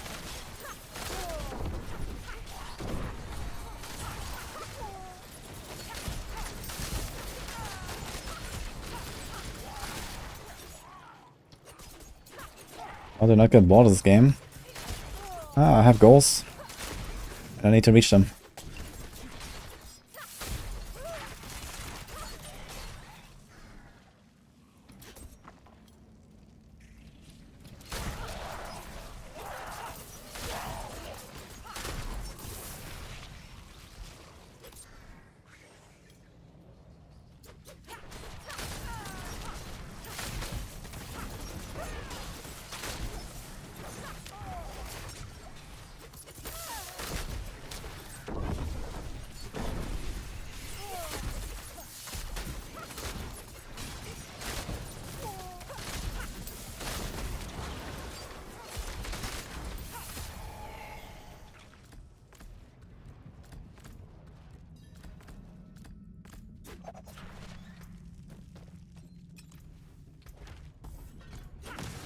Yo, hello.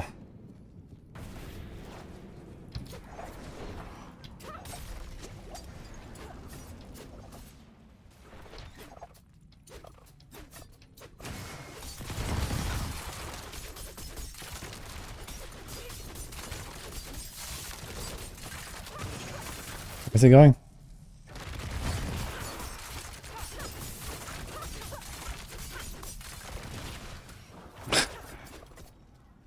He's already there when I try to escape. That's funny.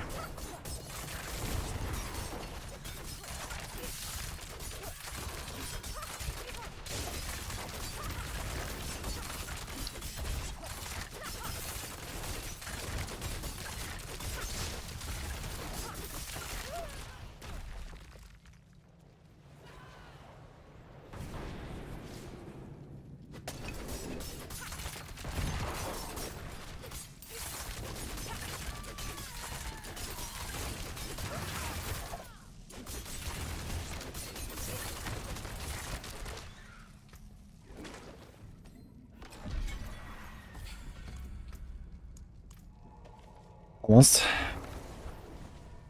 On this rogue to use Andarius like the Druid. I don't have an Andarius, but I would have tried it if I had one. I'm not sure if it would be better than Shaco though.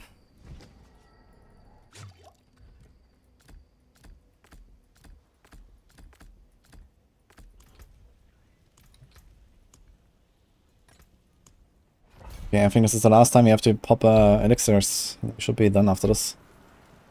Let's go. Bonsoir, Basque.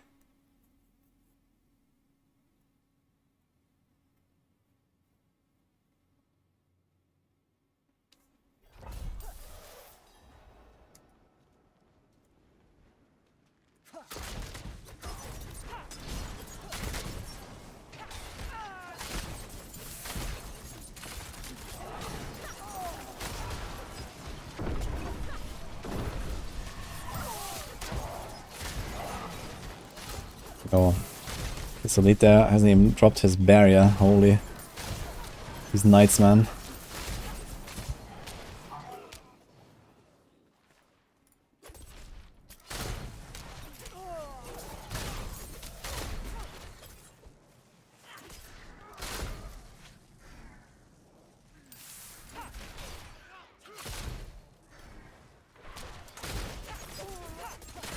Oops.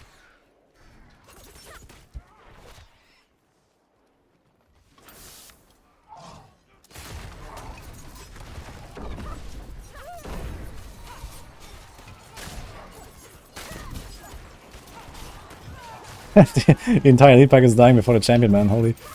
It's funny. He walked around the corner just too late to give them the aura. Because I think the aura is actually LOS based. So even if the champion is like right behind the wall, he will not give them the aura. Which is kind of nice. So you can sometimes kill these guys before the champion walks around.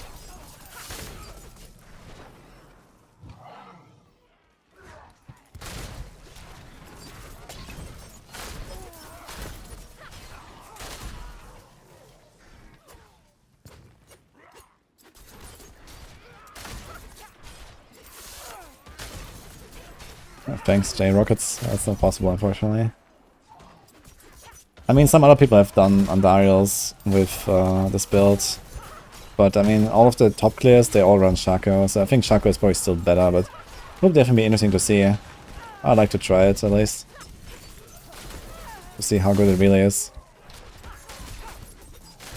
But yeah, I mean, I do like really big poisons. You know, sometimes I do like 100 million poison takes or even more. 200 million. And kind of doubtful that with my poison damage going down by like, I don't know, 20% or so, Andarius would be able to make up for that difference. But potentially it could. Maybe AoE damage would be better and like single target worse or something. Maybe I should swap to Shaco for only the bloodseekers. That could be funny.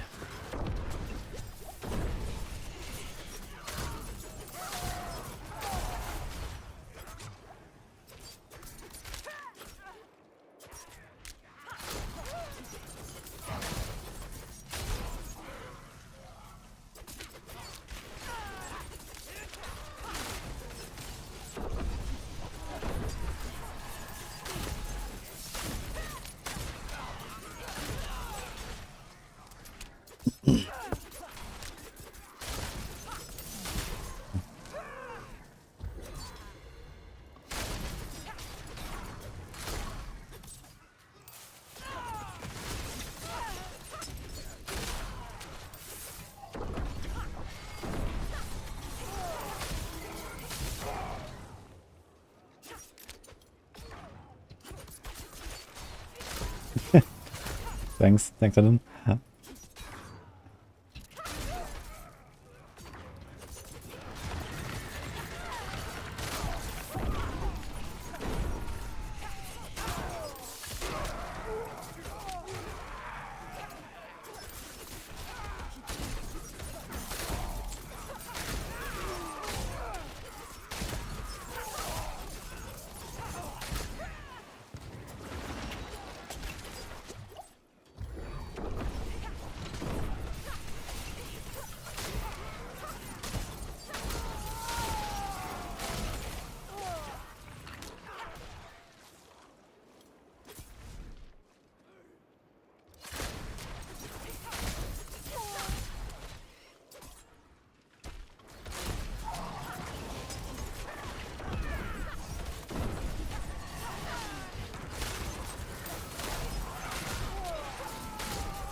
What? No one's following me.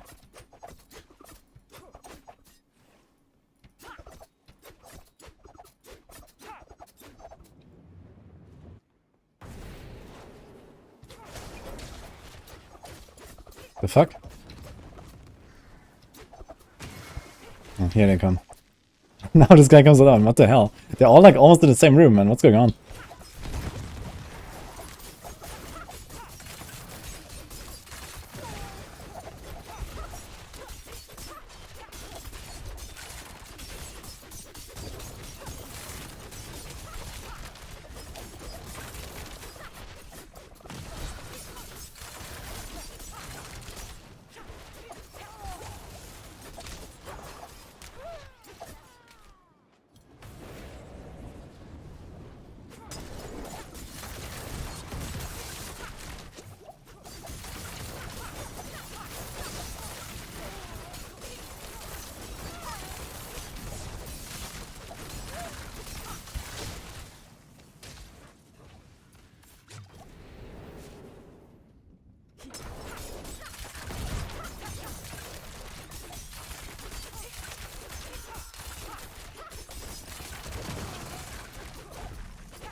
Black Razor, happy holidays.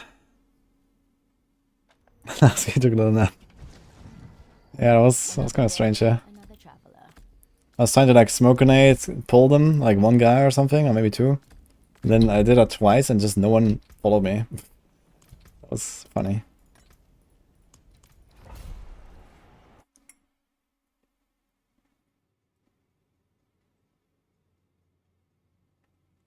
Yeah, if Capture Resistance and 12k armor, still feeling like you're getting one shot sometimes. Yeah, 12k armor is not bad, but not really good enough. It would be probably worth it to run Disobedience. And maybe lower your overall armor a little bit. If you can't really get that high, or try to use Iron Skin elixirs. Iron Skin can help you, but then you can't run Gillion's Brew, which is really good. Like, main reason I'm not running Iron Skin anymore is because Gillion's Brew exists now and it's really powerful.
Oh, well, thank you.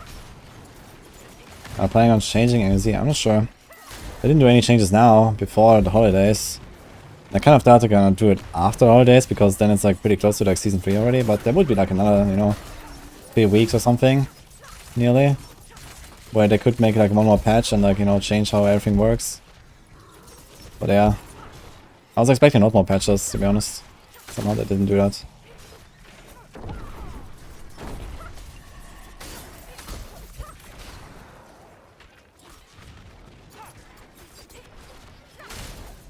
How much harder is Uber to lift than Duriel? That depends on what is hard for you. I mean, Lilith has much less life than Duriel. Like, around half. And she's not hard at all if you can do something like 6 million damage in... Or like, 5 million damage. In like 6 seconds or so. In phase 2. Then you just cheese the entire fight, basically. She does nothing. Versus Duriel, you actually have to like kind of fight him a little bit at least. But he doesn't have any one-shot mechanics.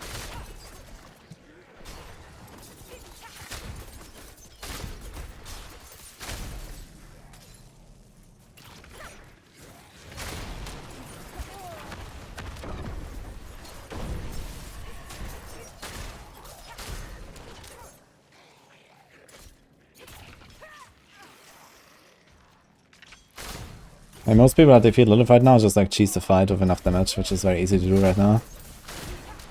And then it's an extremely easy fight. Basically it's not a fight at all.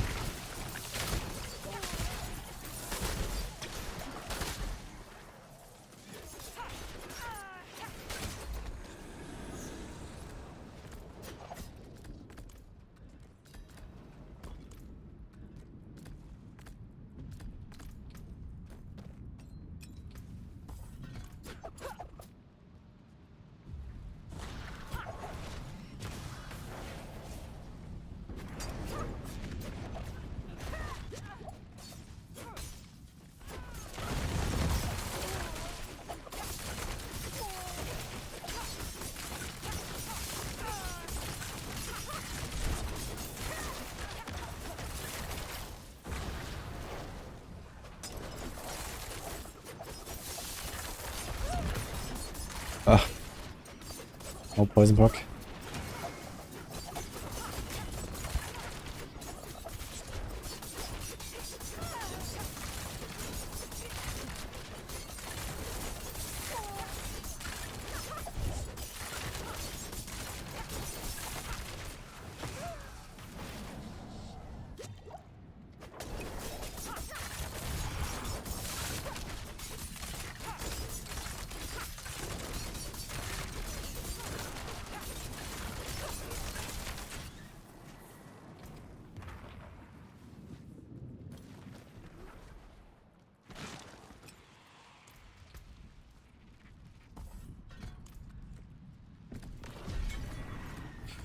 That took a while. Almost switched my entire setup. It's a pretty damn good discount for Volson. How much is that? It's okay. Life from Gillian's really that good? Yeah, it's 15% of your base life, which is 1200. It's not that crazy, I guess, but... Actually, no, it's not 12% of your base life. It multiplies with all the other life bonuses you have, so... It just doesn't scale with the life I have on my rings. And everything else is also multiplied by it, so yeah. Actually makes more than 1200. It's probably more like closer to 3k. I get. It's all of life. I didn't level up, I did. A bit over 5 euros from Wilson. Juicy discount. I wonder how the game is now. I saw there was like some big update or something and a lot of people played it. Like some months ago.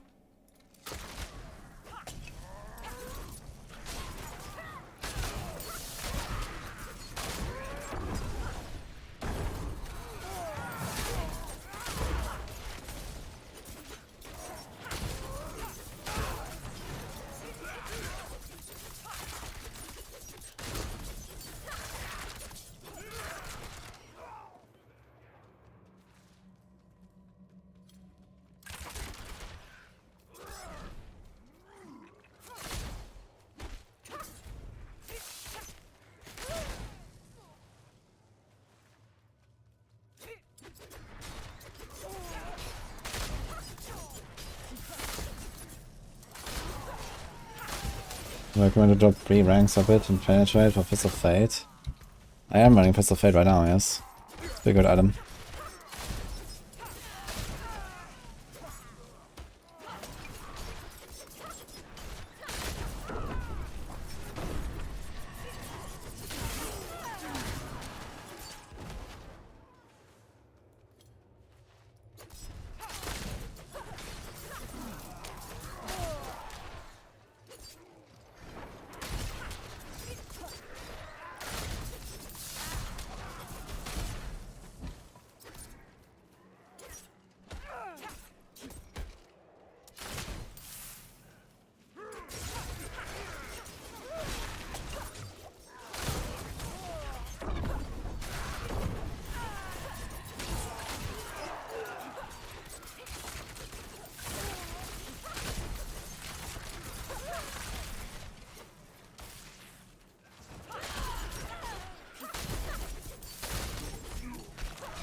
You don't know how I'm still playing this?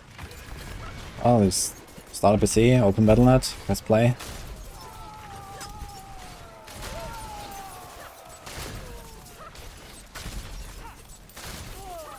D4 login.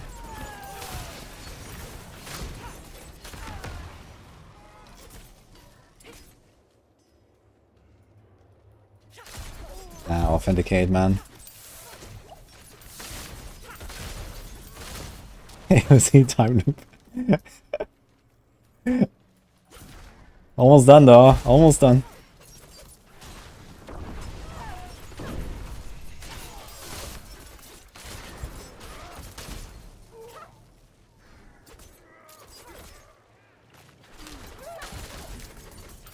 Fist of Fate works very nicely in open world for this build. I don't believe that.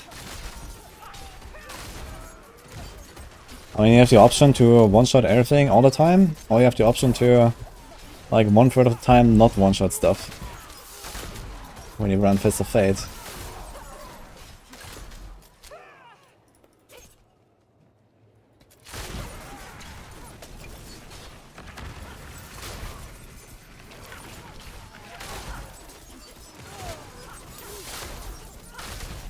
You get low roll, Fist of Fate, even open world, you can't kill stuff.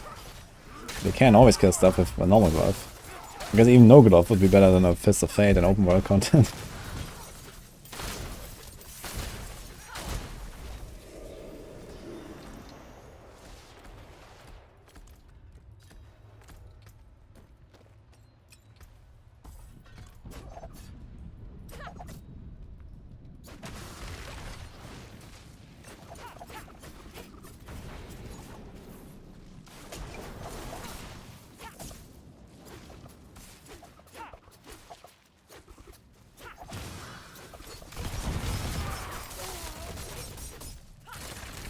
It's so hard to not target this bone wall, man. On this guy.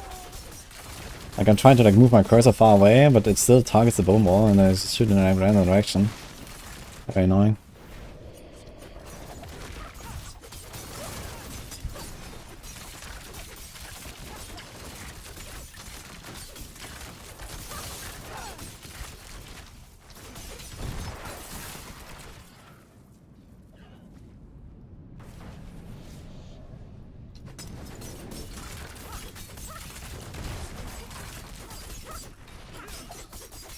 This Sorko really doesn't want to teleport, man. What's going on? Took her 10 seconds.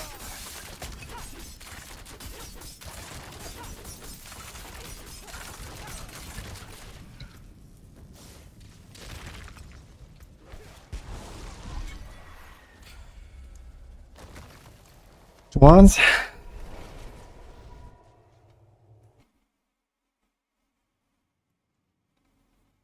Would there be a good written guide for this on Max or? For this Pen and Earth, you mean? Or what exactly? Another traveler. We have the Pen and Earth guide already from Dark Side. There's a variant with the poison stuff here. Hello, Fuzzy Wuzzy, push the knight. I mean, you might do like the 18 and 19. And then prepare it.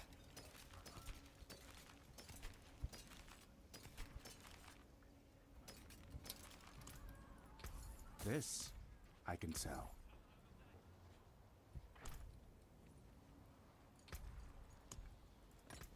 It's already like Fist of Fate for all power. Yeah, that's true. It's very annoying.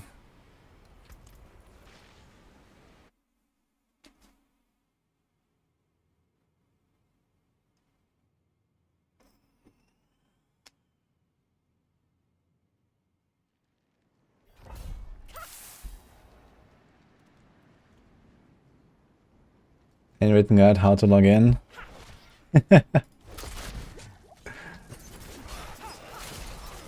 Could make that. I can make it happen.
Want a video on how to log in or Riot?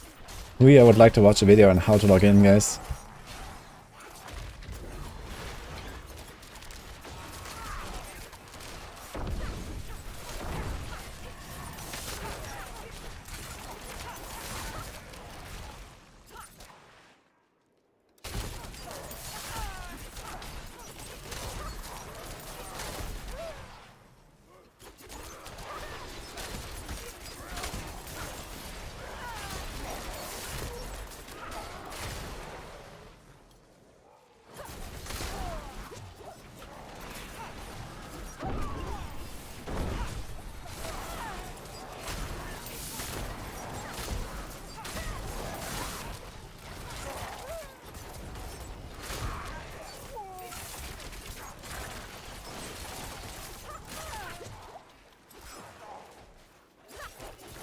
I turn on computer. I can't help with that exactly because everyone has a different experience there. That really depends on your build.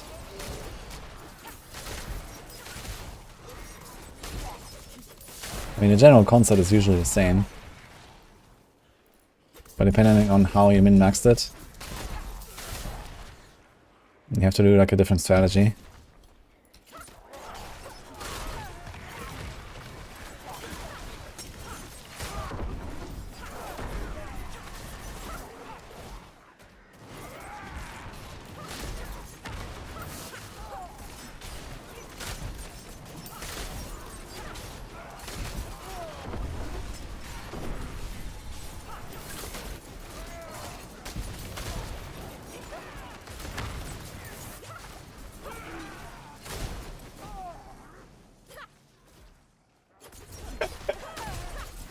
He's asking real questions.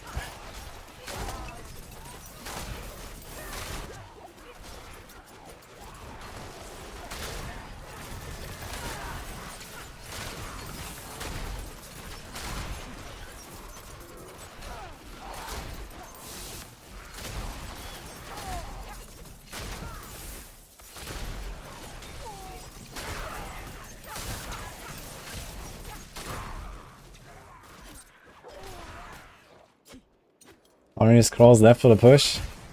Maybe enough. Currently I have one in my inventory. And one more on each of my characters. And this is it. So I have like 4, I think. If I take them from my other characters, which I really don't want to do. Maybe it's enough. Maybe 1 is all we need.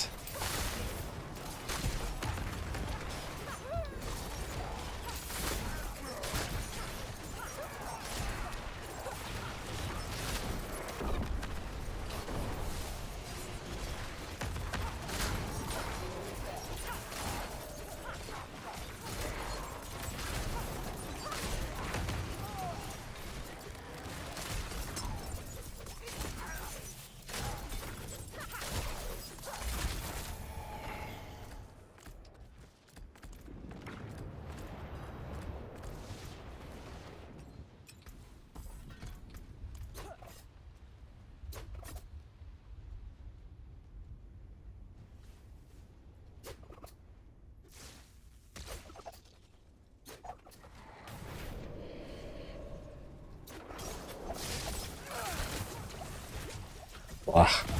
That double explosion around me. And then she throws a frozen orb.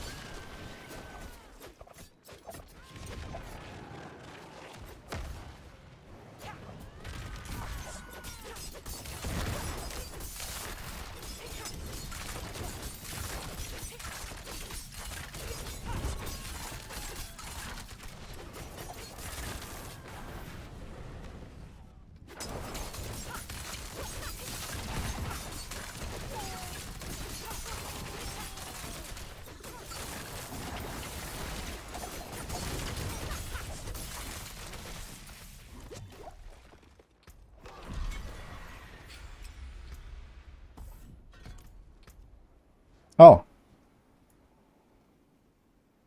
It's exactly enough. Everybody after 2 runs. Oh, we're here.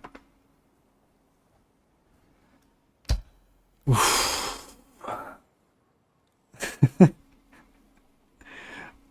have 1 more sigil in my inventory. Yeah. I'm 41 experience over of what I need.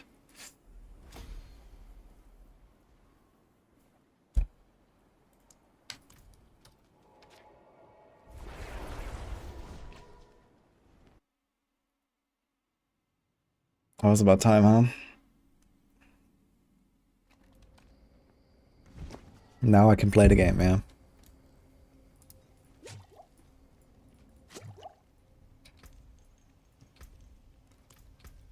Oof. You have to redo our Paragon anyway. I don't think I'm gonna do this flicker step stuff. So I think it's time to refund all.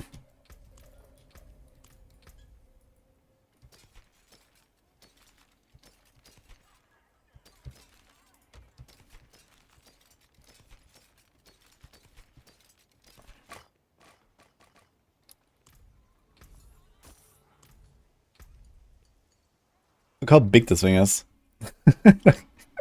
It's crazy. Yeah, it reaches there, man. 3% damage. It actually says 2.98. It's 187. So I get like 3, 3, 3. It's like 1, 2, 3, 4, 5, 6, 7, 8 more points I can spend.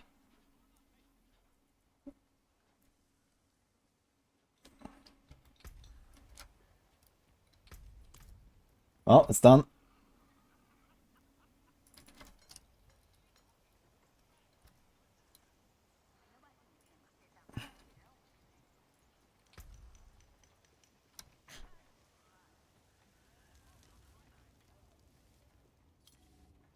Okay, it's time to unspec this Paragon board, I think.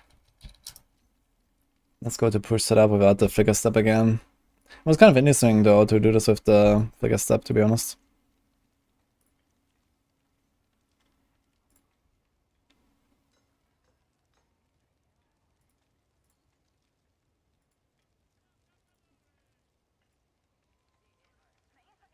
It was this setup, right?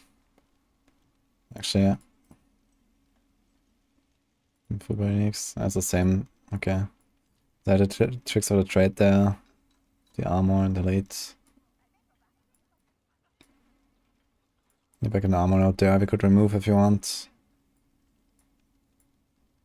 Can take a damage there or there. Or the damage reduction here, 2.3%.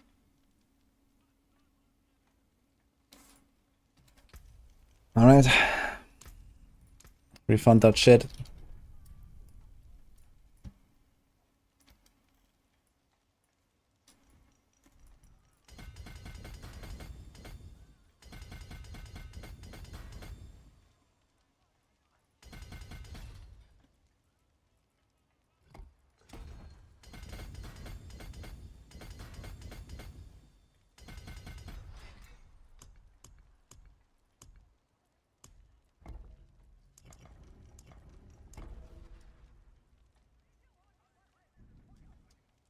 Actually, I need to check the tiers over 50 setup. We have actually have to change a few points.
This tracker.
You're missing 3 points for this.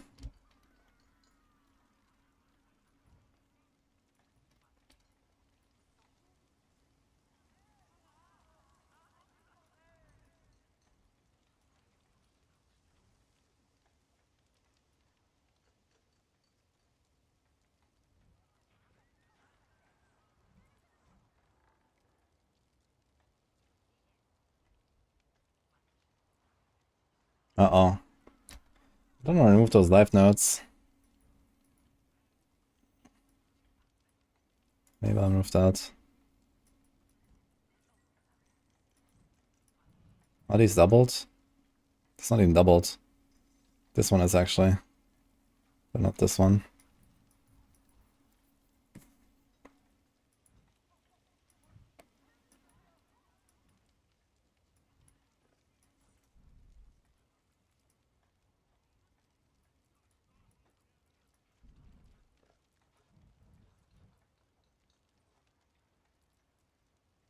Two, 4, 6, 8, 10. So of traveling just to get like 4.5% close reduction actually. So maybe I'll actually cut this here. That's 10 points. 12 of this. We can keep the life there and there. Get 12 points. We put 5 for traveling. So get 7 back. It's 5 traveling points and 2 here. Then we could also have the damage reduction from slow if you want. Maybe I'll do that actually. I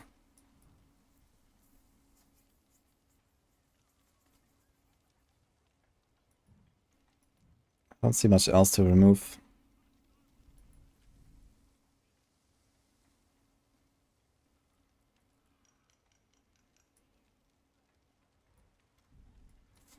How much armor is this? 8.3.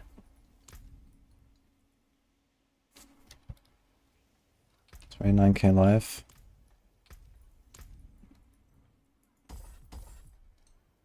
27. Wait. 27.9. So it's 900 life. It's like 3.5% effective HP, I guess. Or almost 4. Which is pretty close to this, to be honest. That's 30% additive.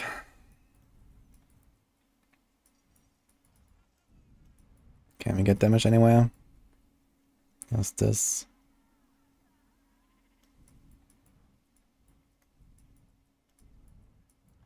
There's also this and this, so this is 10, 20 additive. Which is kind of close to this. 2, 4, 6, 7. There's also a lot of traveling here, actually. 2, 4, 6.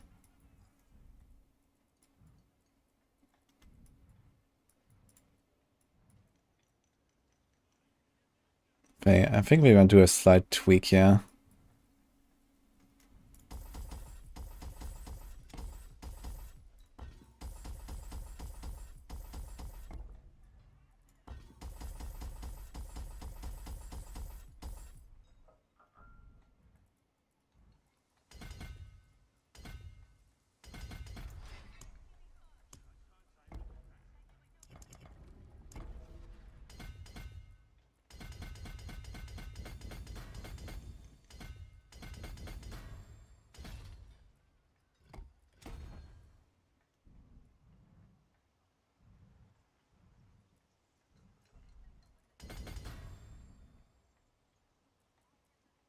Also pick up this.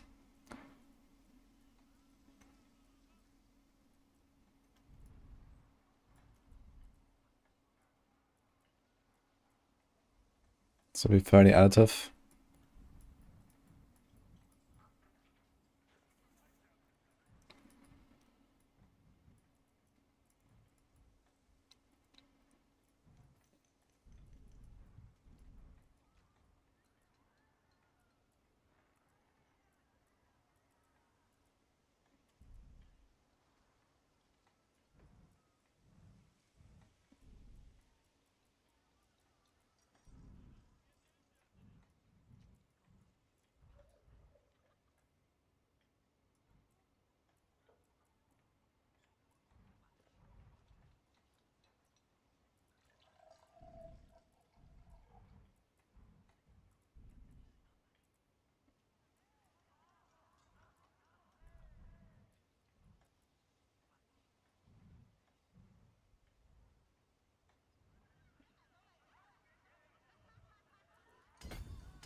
How's my res?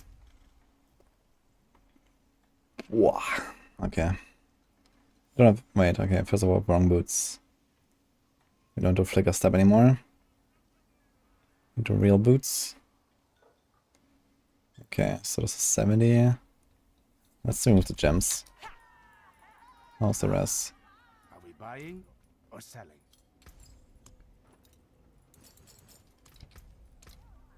Okay, fire, lightning, and poison are fine.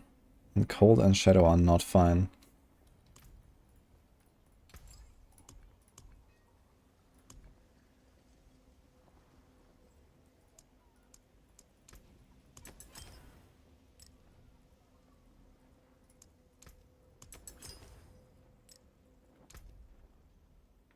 And this is still not fine.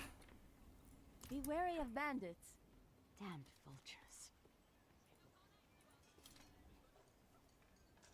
Yo, Fabzion, good luck with Slubiladov, by the way. It's a 40-minute video, by the way. Enjoy. It's like a few months ago.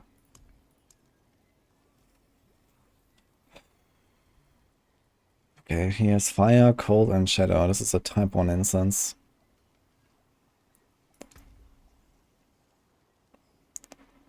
We need cold and shadow. So this would work, actually.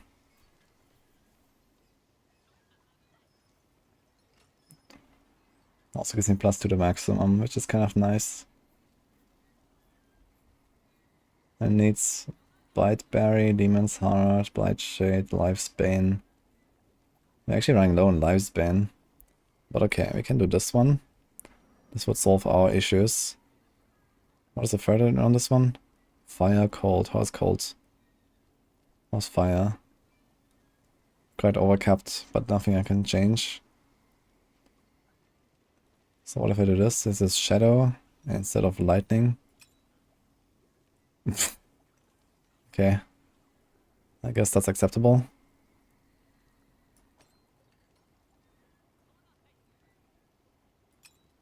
That's funny. Why? Okay, 11.9 overcapped. Okay. Oh, this has 12. That is funny. Okay. So what do we run for type 2 instance then? If not the 10 auras. We have this here. This is what I was running. +1 max auras. You could still run it.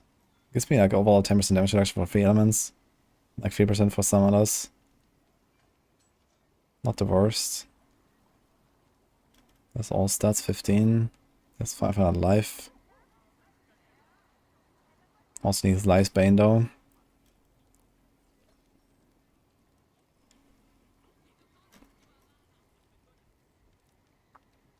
I think Sushi Spice is the one I want to craft though. So 10 auras. I don't think I care much about the 15 all stats. Or the 500 life even. Just so little life. It's like 2% life. It's nothing. It is like equivalent to like 1 life node on my Paragons pretty much. It's so bad. And this Course of War I can craft a 0 off actually. Wonderful. That also gives me 1 auras actually from the 40 all stats. So we're gonna be covered on lightning. So I think I want to actually go with the Spirit Dance again with the 5 dodge. Which also has very favorable costs. I have a lot of all this stuff. Here we need Crushed Beast Bones and Bite Berry.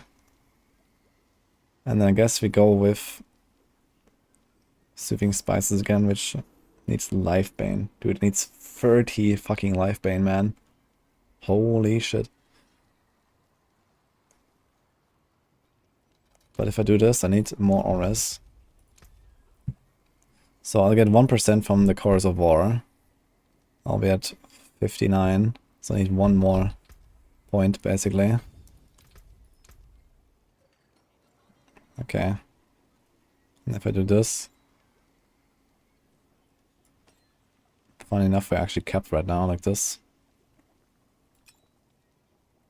Because this has lightning, which is useless. And this has shadow, which is useful.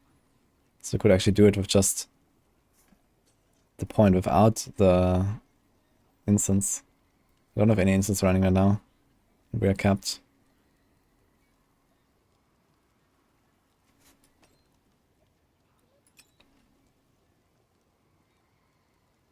But I'm running the instance anyway.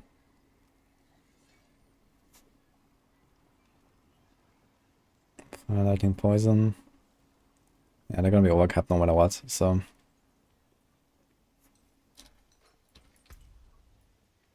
Oh, yeah, we have 4 points to spend now, so. Do we want to go for nimble? 1, 2, 3, 4. 1, 2, at least those 2 I need. To get 30 additive, 5 attack speed. For 6 points. Probably not.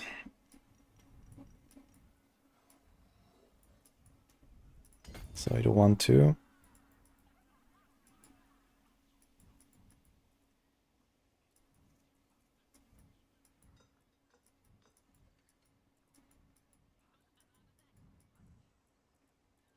Could do the elite damage here if you want it. 1, 2, 1, 2.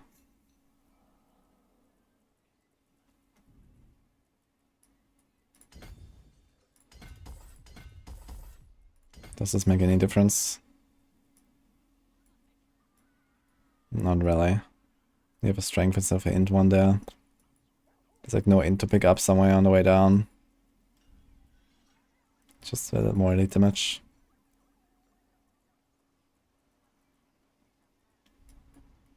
Okay, how's the doubled? Yes, yes. Barely. No. We also don't have this now. Wait, how are we so far off from this? We had it earlier. Now we don't have it anymore. Not that it matters too much. Get this, and get this. Okay.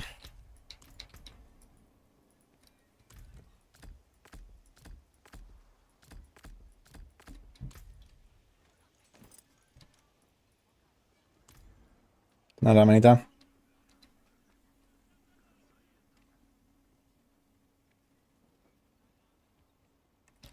Of course, of war will have it, that's true. It won't turn on this one, but it could potentially. Course of War gives me 40 all stats, right? We're gonna have 580.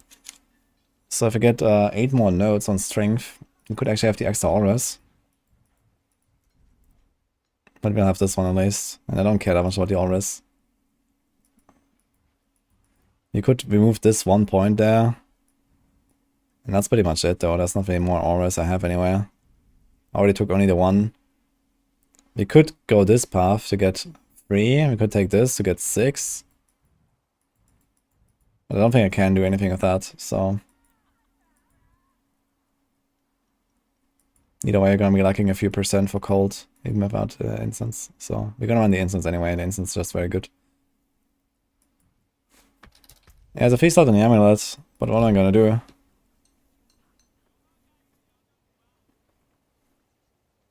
Just gonna be a skull. Gives me like a bit more safety, I guess, when my disobedience checks are low.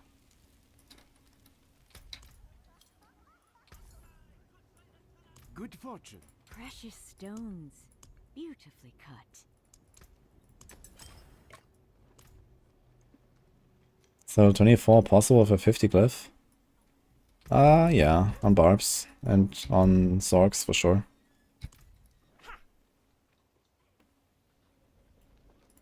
Are we buying or selling? The strongest build in ARZ is Huda. And Baxter, thanks for sub by the way. Okay, now I have to fix our skill tree, holy.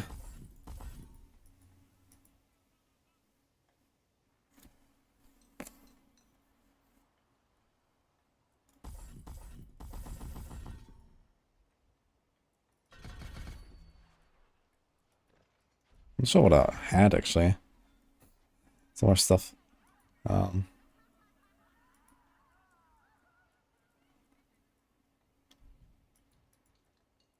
Oh yeah, wait.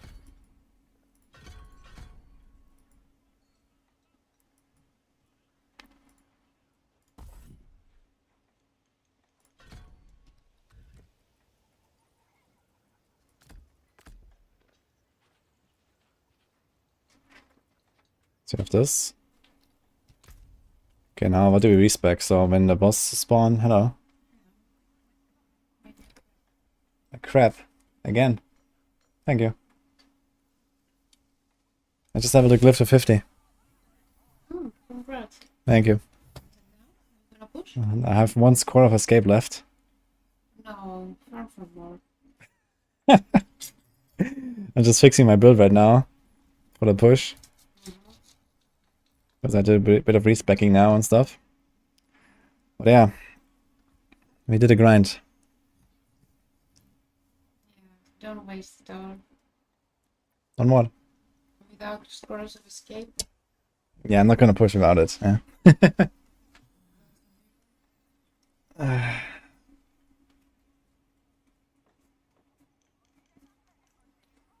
We found 4 Ubers in 10 rounds. That is insanely lucky. Congrats.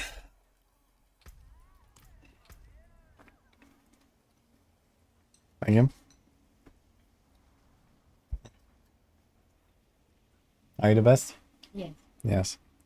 I was eating her own crap, guys, before I even tried. But she approves. Because I made only for you. Not Do you approve? Yes. Yes, okay.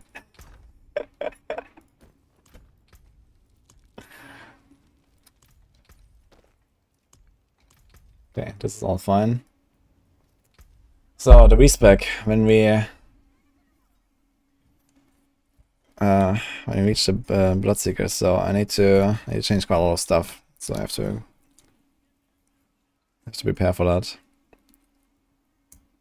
You think Ballstalk and Salix is able to do 320? Yes.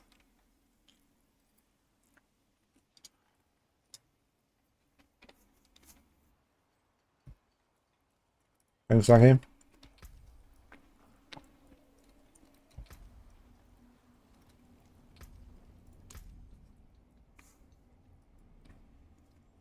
So I actually want to do a change. We go rapid fire. You keep the caltrops, I guess, in the frigid. Equip the different gloves. We have to time our smoke grenade to get off the freeze.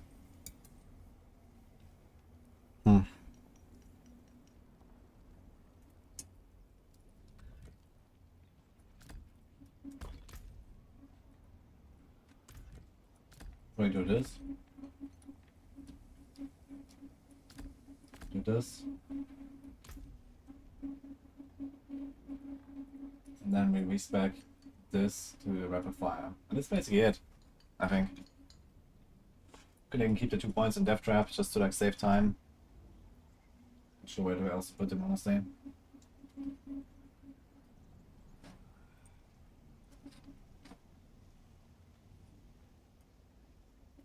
Am I missing something? Because I remember I was using those score points or something.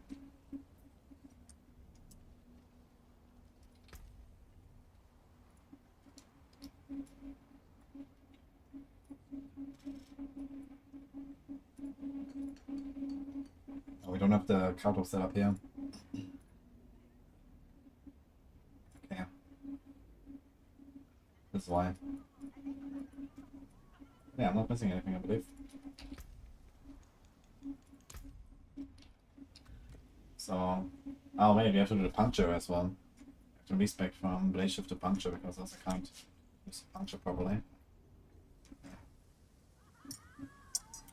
Or can we? We just selected one puncture.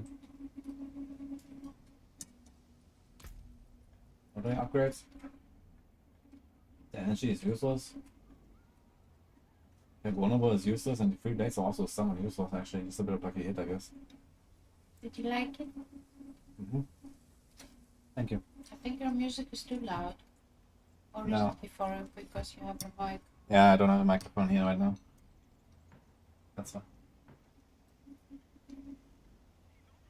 Have you told the viewers what it is? Okay, this is spaghetti bolognese, but not actually spaghetti. This guy's is a crab. And cheese. And sheep and mayo, apparently.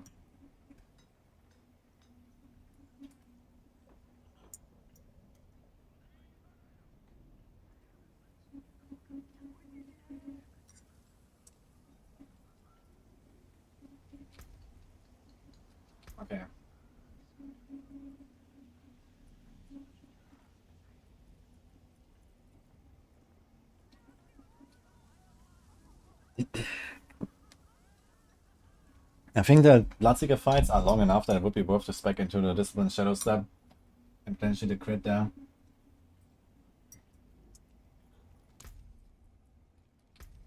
So let me try this again.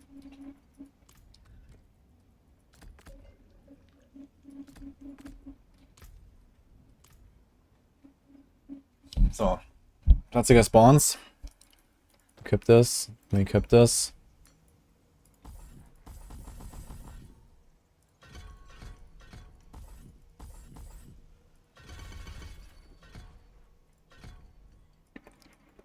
We have those 2 points and 1 here, and we do this.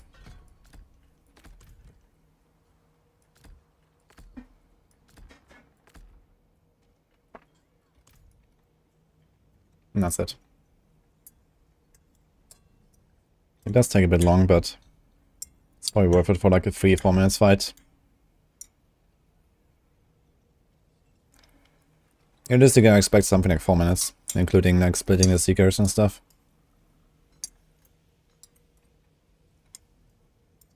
Main issue is I don't have concealment now, but I can just put it on the bar anyway.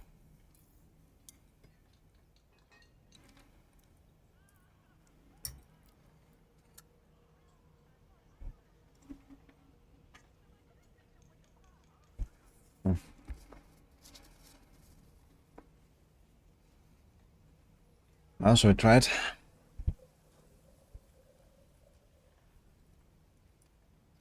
I'm watching something special tomorrow on stream. Tomorrow on stream? Something special. Like what? Christmas movie?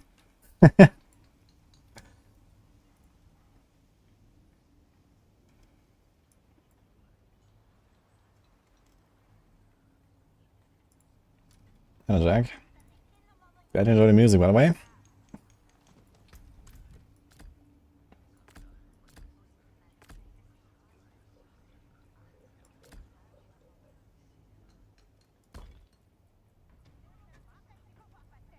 I don't have the death trap. We don't get death trap from Shaco as with us.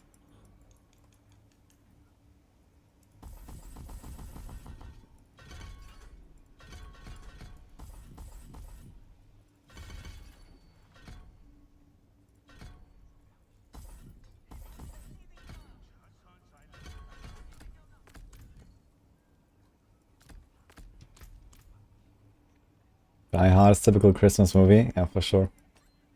I agree. I've watched it many times too. Alright, I think we're ready.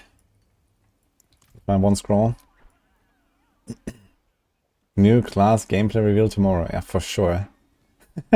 Need something blessed? Cursed, perhaps? Wind favor you.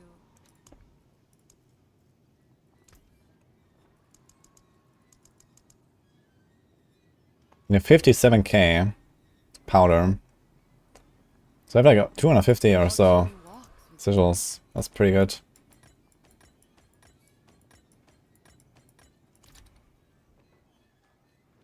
Does Cedric have user rogue? Nope. It's not a thing on rogue. Why is my bursting items gray?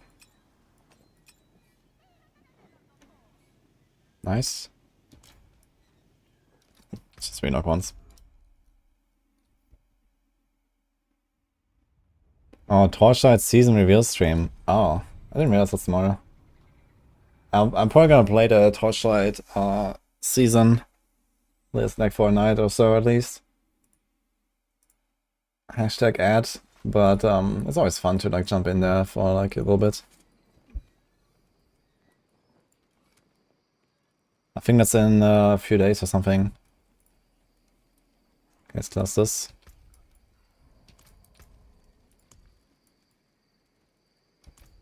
I'm actually out of Gillian's brew. But do we have more? I was gonna turn in. Let's turn in then. Can't wait for new class reveal. Meltdown caused by not being Paladin or Crusader will be amazing. Is it possible to push tiers on song without low life barrier? I'm not sure how tanky you are if you don't play that low life stuff. I guess it is possible, but yeah, people do it for a reason. It's just like very efficient. Dude, I have a lot of these potions now, what the hell? Mate, how much gold can I get? Wait a minute. So I can buy in bulk, yeah, look, when I press shift it says 5 instead of 1. But I can't do this with mid-turn purses apparently. How many do I have? 150. How much gold do I get? Other consumables? No. I'll just fill up my inventory with this. 30. So we have 331 million gold. Let's just open this.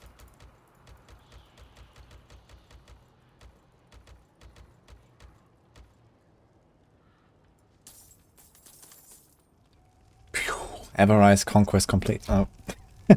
So we got 25 mil, almost a million per bag. Not crazy, I guess. Heart slit and blankets, knits. Ugh, that's just terrible. Oh, 99. Okay.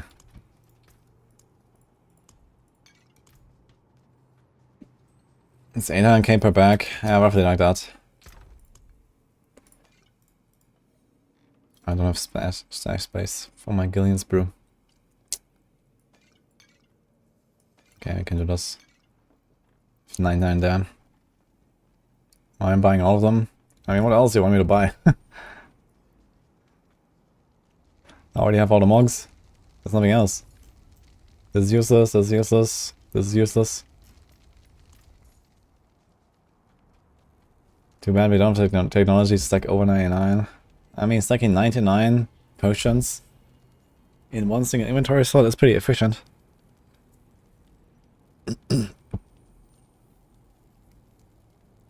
You see myself playing Season 30 for a while? Yeah, well, for a little while.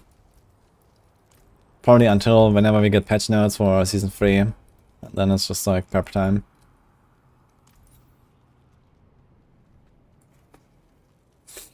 We have 100 Gillians, trades some guy for Durian mods, it is wild because it's so easy to get the elixirs. It's also very easy to get Durian mods if you dupe them, so there's that.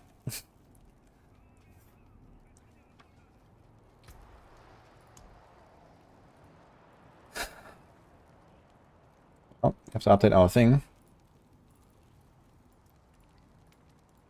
Now running 18, I guess. We lift level 50.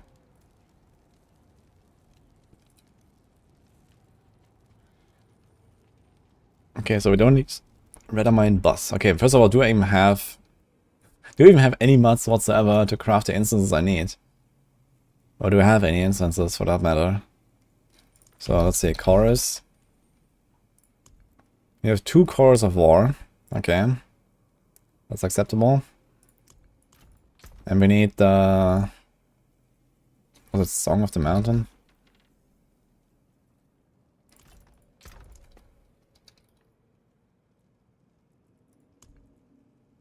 Soothing Spices, that's the one actually. And the Spirit Dance. So I have 3 of these too. Okay, so let's throw this in there and this one.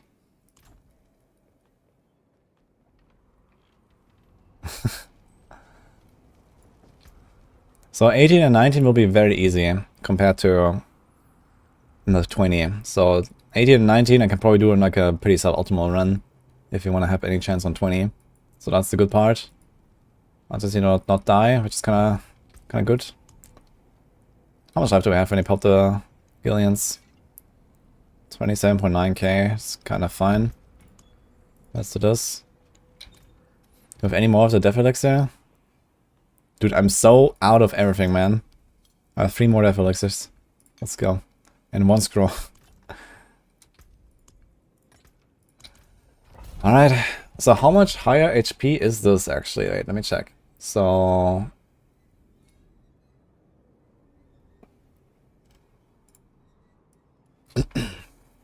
so I was running 14s. 14 to 15 is plus 78. And then, let's say 20 each time. So 16, 17, 18. So it's roughly triple compared to 14. And like near quadruple on 19. And then times 6.5 for 20 compared to the 14s I was farming. So that's quite a lot of extra HP. But we have 258% increased damage now. I think previously my glyph was like 160-ish or something, 170-ish. So we got quite a big upgrade there, just from like hitting 50 instead of 49. We did take all the notes, right? Looks fine. I am considering taking the damage reduction there, actually.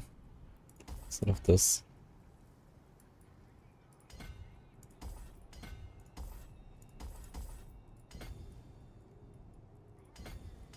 Maybe it's not that bad. That's actually what I wanted to do, because you don't have to close here anymore. I think the 8% elite is not too important there. Does it matter for anything? No. Okay.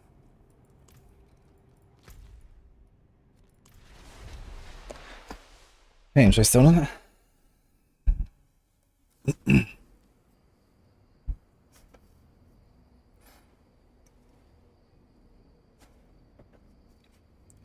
You wonder if I'm the only one to do it. I'm not the only one to have level 50 glyphs now. There's already 200 glyph, which is like, I don't know, probably 10 times more, or probably more like 20 times more grind. I mean, I grinded the glyph for like around 5 to 7 hours per night for the last like 6 days or something. I didn't grind it at all in the first week, and I didn't do it in groups. So, and I also did it on 14s, not on 19s, or even 24s. People are apparently rotating 24s now. And 24 gives like, I don't know, 8 times the XP of this.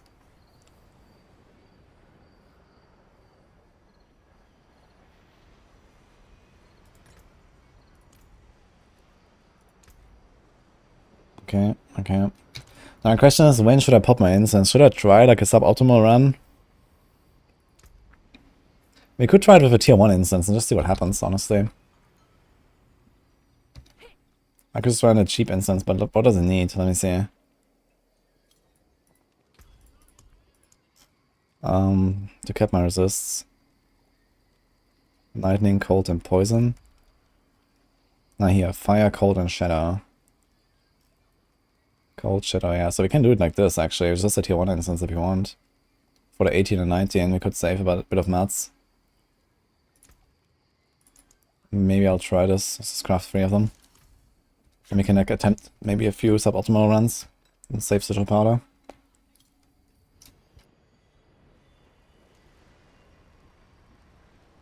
$24 is 100k. Damn, that's like 4 times. Okay. Going in.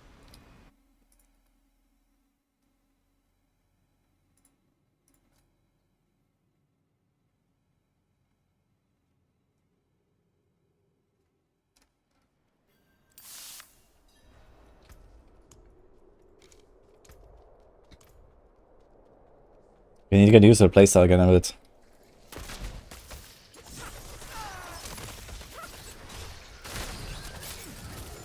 Counters and stuff.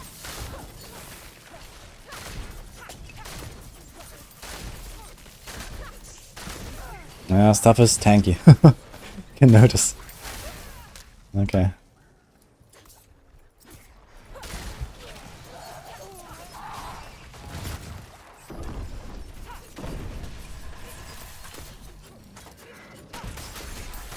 Okay, good nuke stuff.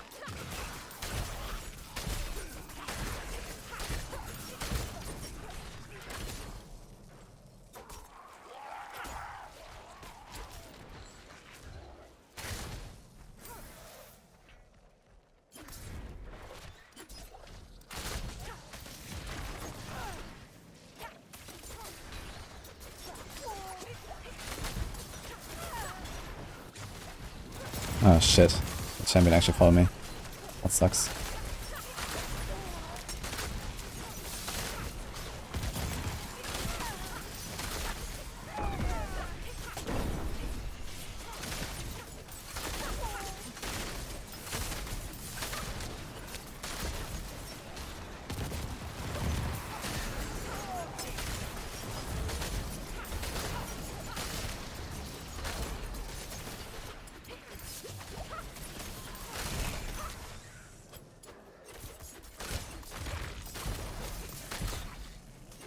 This guy's following me.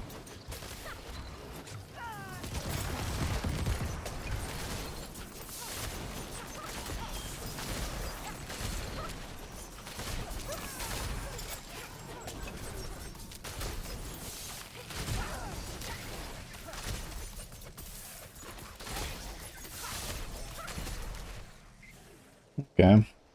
It's not really a great run, and we are getting ahead, so... Okay, not enough ahead, but let's just warm up a little bit. Ah, shit. Can we get rid of that guy fast enough? Ouch.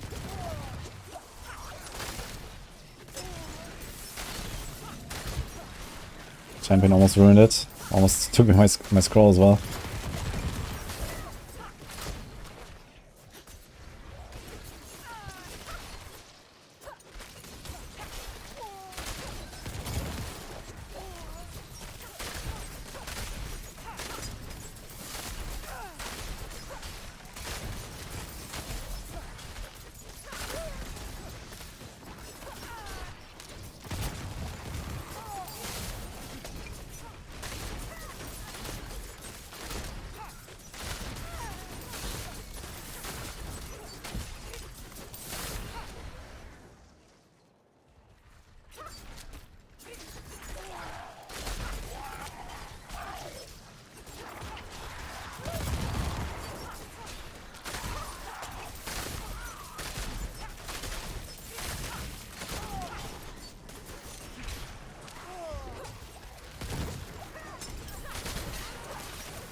Oh, Bastard's actually doing a bit here.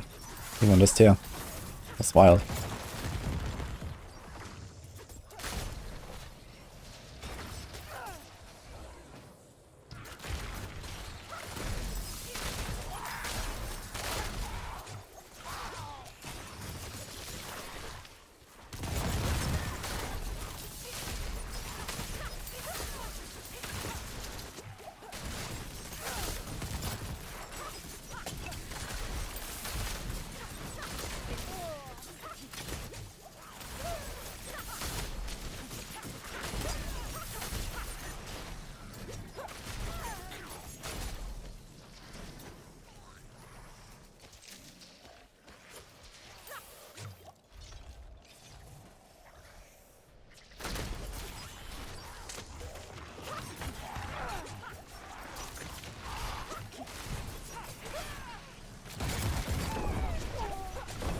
Maybe I should have done double pull there. There's another pack. Oh, we killed a suppressor. That's helpful.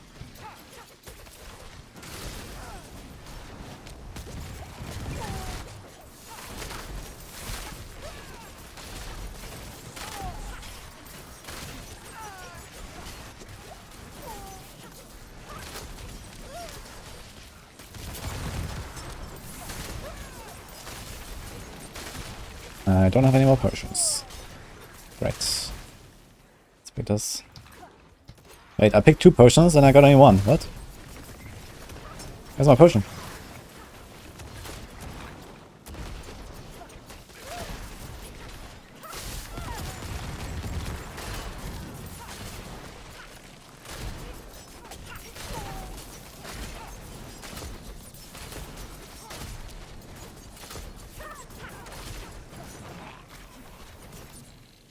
This could work actually. If you have like 2.5 minutes for the bloodseekers, could be fine.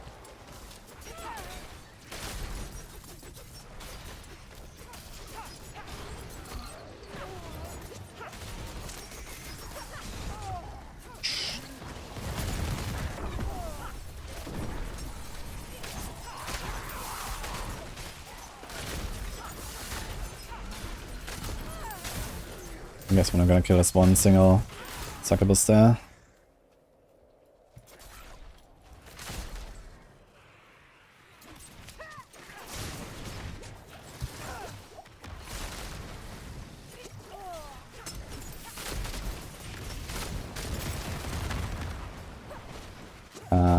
No poison. Okay.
That's a tanky motherfucker, man. Holy.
Three Necros? Oh.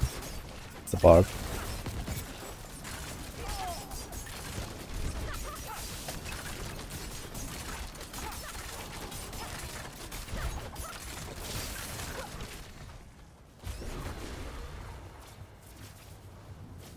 Okay, not bad for a warm-up. But these guys live long, man, holy. Maybe I have to do the blade shift after all and just hope for good procs with my... I mean, if it wasn't two Necros, if there was like...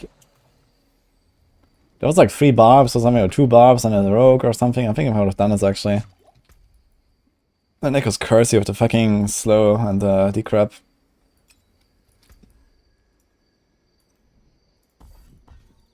Maybe a bit faster respec would have also done it. Okay. This was not gonna be a great run.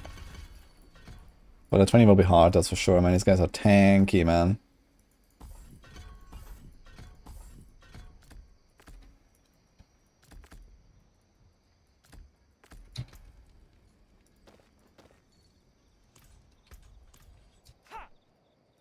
You won't find a better healer in all the steps.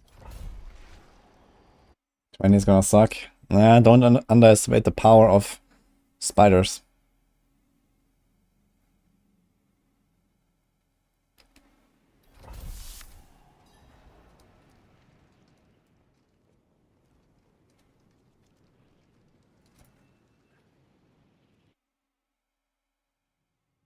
You're impressed I survived?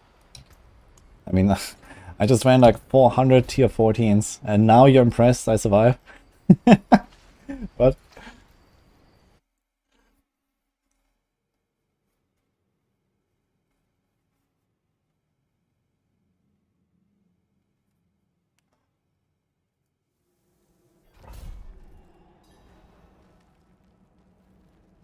You wanna see my gear? I can do a quick gear clip, I guess.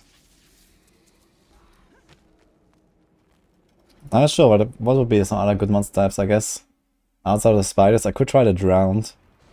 Spiders and drowned. Was it skellies and drowned? I think it's skellies and drowned. Maybe I'll try those.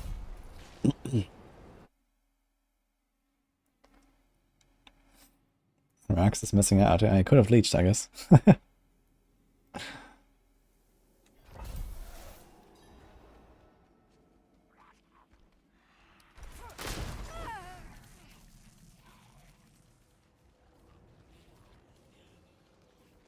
What else are we looking for?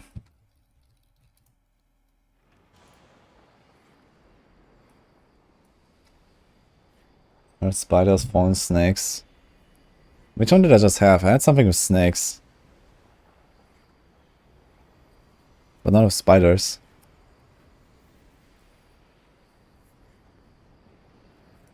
Did I have fallen? No, I had demons and snakes. Which one is this one? Not with fallen though. This is actually a monster type I don't have here.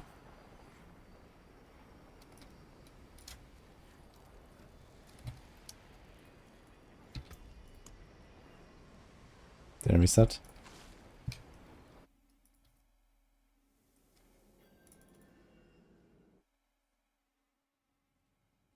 Just be careful with crossburst and T20 push. I mean, the good news is that you know, at tier 20, monsters do not really any more damage than at tier 14.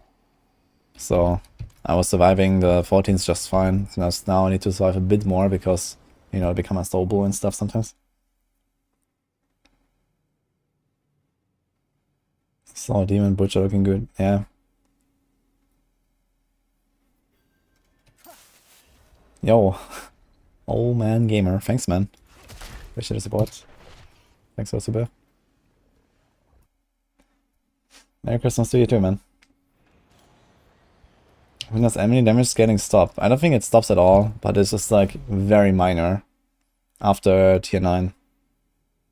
It's like a few percent or something per tier maybe. I just one-shot a bloodseeker by just standing there. No, on a low enough tier, Blaster Shrine can one-shot him. If you're like tier 10 or so.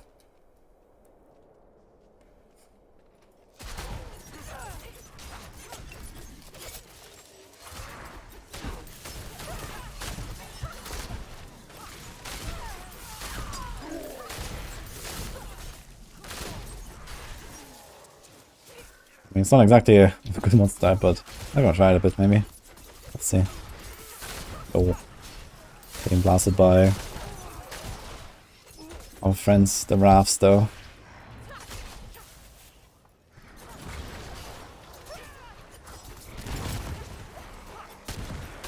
Pretty good lagging, even without the death trap, what's going on? Here it comes. We got progress though.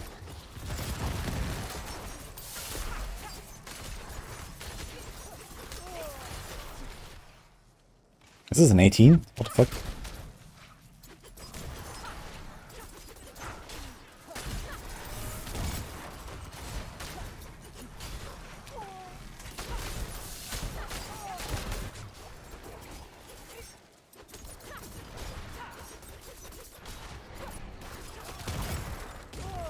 Oh my god, this is a laggy run though, holy. I think the whole run is laggy, it's not just my pulls. It's like a laggy server. Which kinda sucks because I'm pretty far ahead, man. Ouch. Never mind.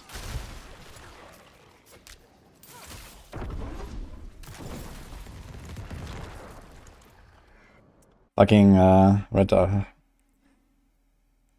red ghosts, man. The progress was insane though. If it wasn't so laggy, maybe I could have done this.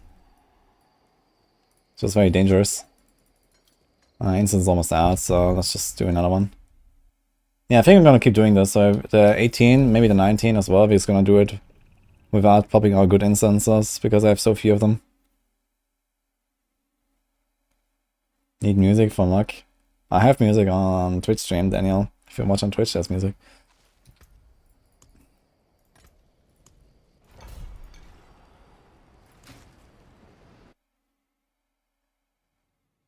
Still wrapping presents. Holy Sophie. How many presents are you doing? What? You were here like a few hours ago.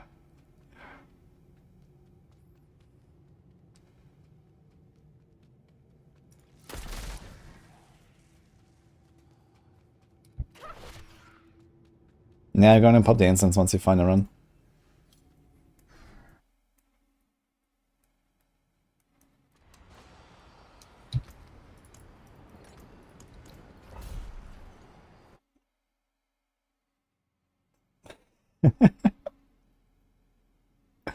Big family here.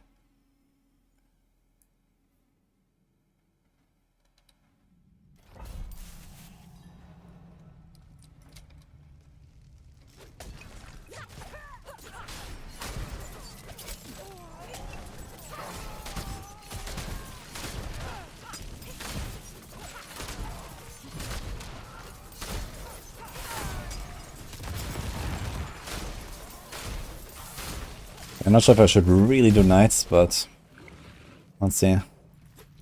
Oh shit. Actually, let's just cut drops this and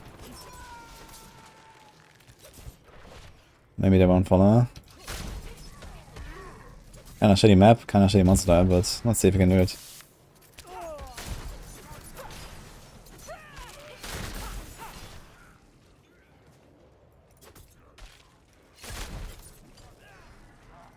Oh wait, I got my instance actually. Should we done it?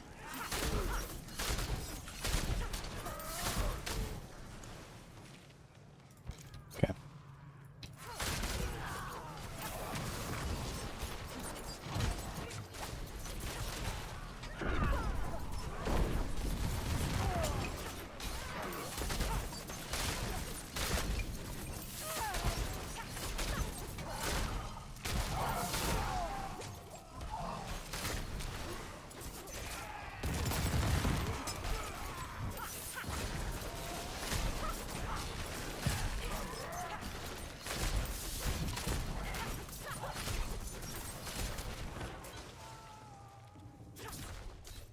One nice thing about these knights is they're always so stacked.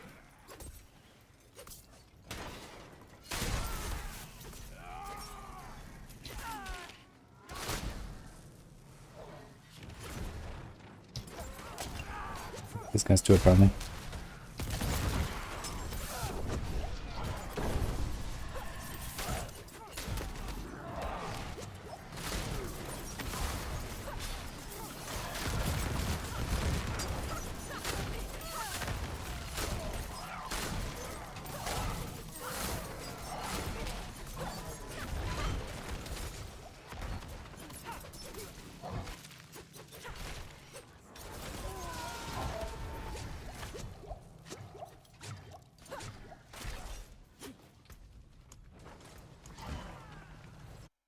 That was close. I need to save my scroll though. I was about to abandon this run anyway. I was like, maybe I should not continue here. That's like too shitty. I was about to go out anyway. And then he procced also from like the big hit. Because I killed almost the entire pool, didn't have disobedience stack. And the big dudes one-shot me if I don't have disobedience up. Now do we wait 5 minutes? He needs to just put the instance. Maybe we should. Well, it turns out 15 stitches is not enough. Or was it 10? We have 2 more. I'm gonna craft a few. No sign of spiders yet. Okay, I wanna see it meanwhile.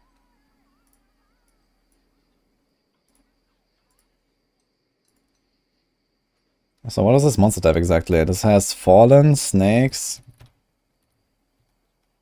demons. Anything else? So is that in my list? Spiders, fallen snakes.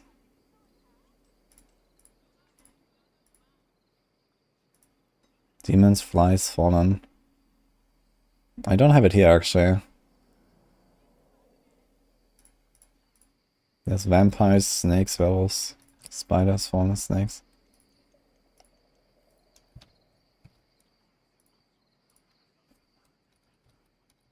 Yeah, so I never had this on list apparently.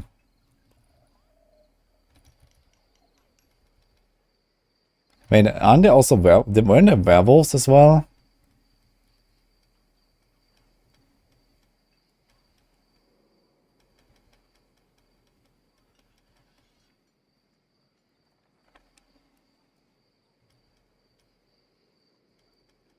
Was that another run? I only see fallen elites and snake elites. Where were the werewolves? Was it in the next run?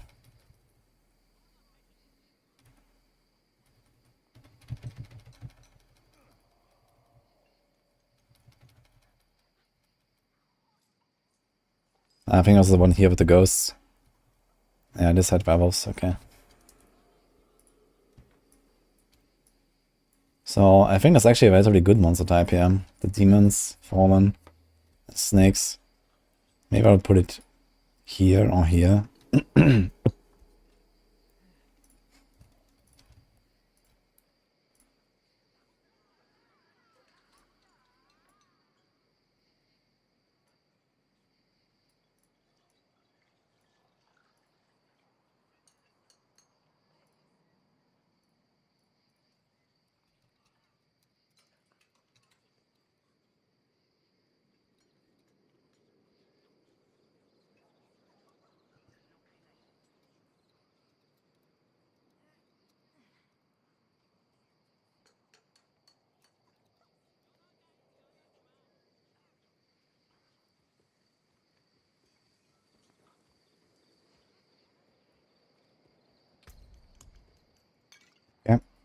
Did we open this already?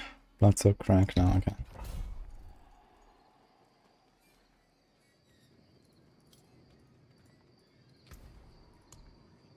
You know you're going to have a bad season 3 when your boss asks you at work to help him to get to the 100 next season. Oh no. Why did you give them your battle tag?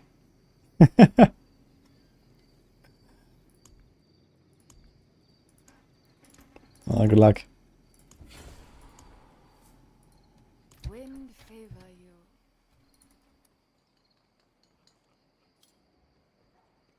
Should we just pop the T1 sigil while procced invulnerable? I mean, if a macro, we can do that. But without a macro, I mean, you have 2 seconds after noticing that you procced in order to not die. So you'd rather just like run to a safe spot and then press it. I mean, yeah, if you macro it, sure, but I don't touch macros, so. 2 seconds is not that long. Maybe 1.5 seconds with some reaction time. Stuff does hurt a bit more though. I can notice it, but not too much, I guess.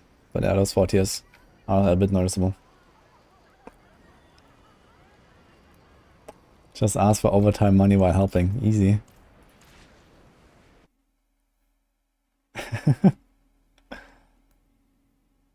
Do you not drop disobedience or cheats? No, it was the other way around. I have disobedience now.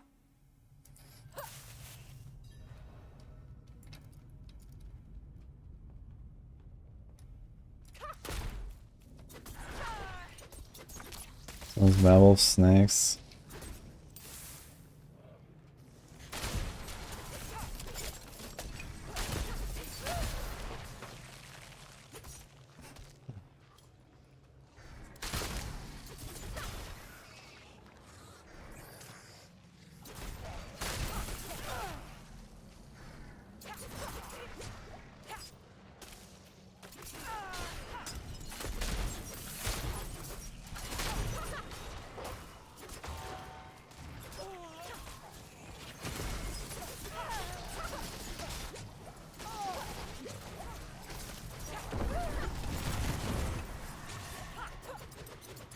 Oh, this thing has vampires, as we noticed. Whoops.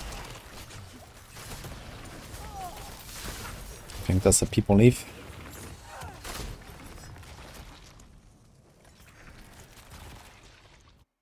Took me a while to realize it was vampires. Vampires and snakes.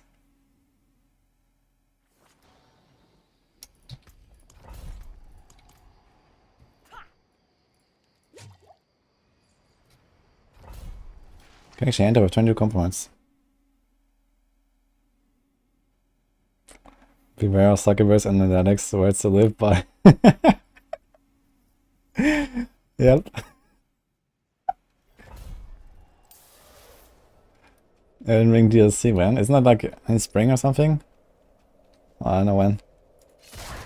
We have fallen snakes again. This is the same monster type. I wonder if I can do it now. It was pretty close the first run. Shit.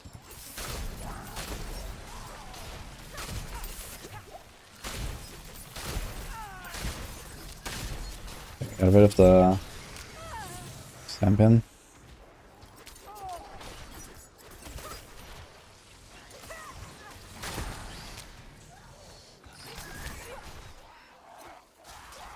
Is there like any other elites here or something? Where's the other guys? They're just not following, man. They just reset. Like one of these guys is coming and the other guys are just chilling, yeah? What the hell? I'm running out.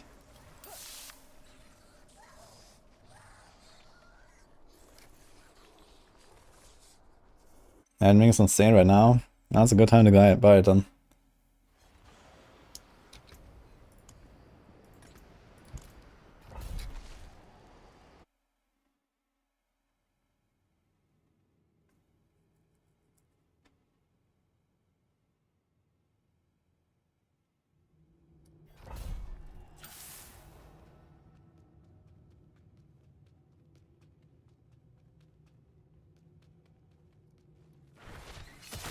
Do the same thing.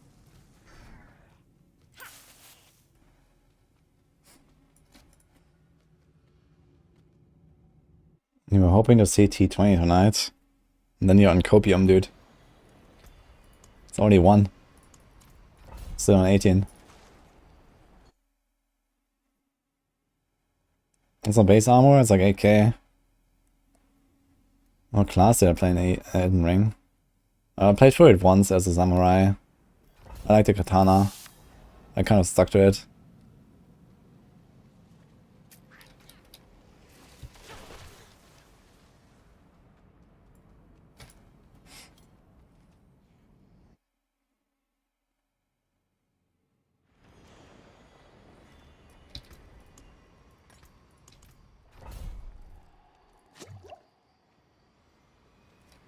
Kinda harsh. I was just joking as well. But I mean, I've been grinding the glyph for like 5 hours and now I'm just kind of warming up a bit for tomorrow. So yeah, I was hoping to like knock out the 18 and 19 tonight, and we can if we get a bit lucky in the next like half hour, 1 hour or so.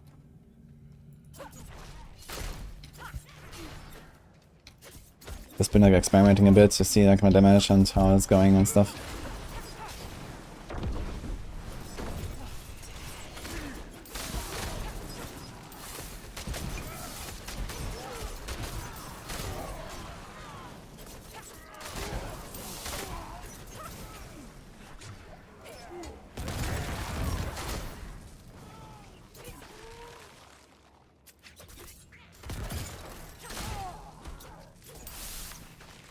Maybe we should try this more often. Just like freeze the champion and run away. Instead of wasting like 20 seconds trying to kill it. Might actually be not a bad strat.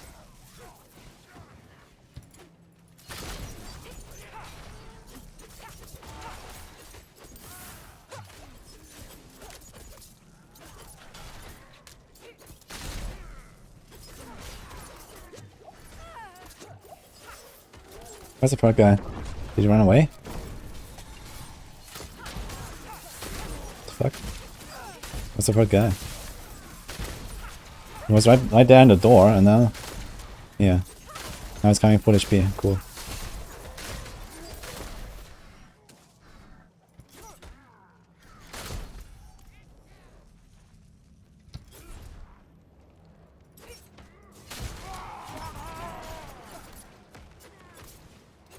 Oh shit. Can't get rid of these guys.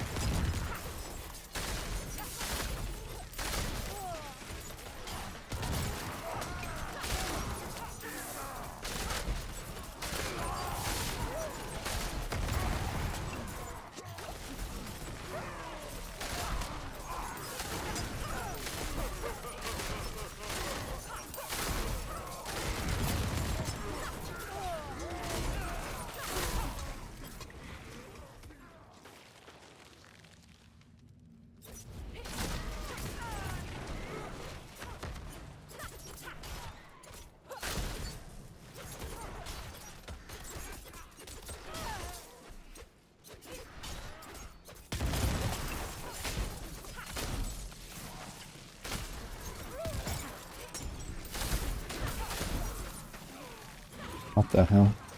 Some of these minions are already dying.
This guy actually died from the poison. Holy shit.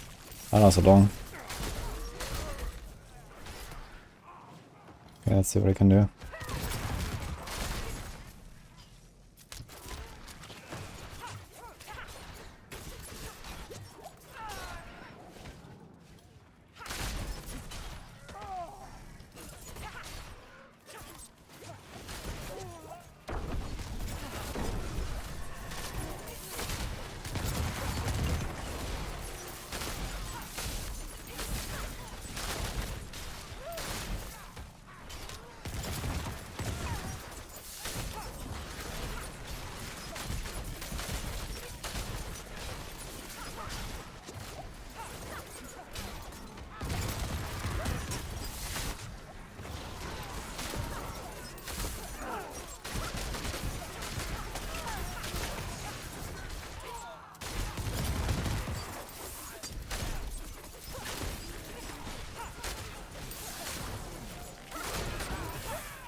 Not looking bad.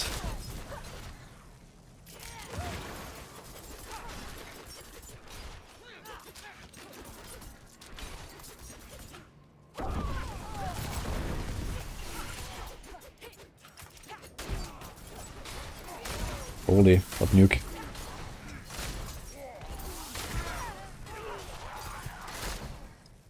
think I might save the shrine there.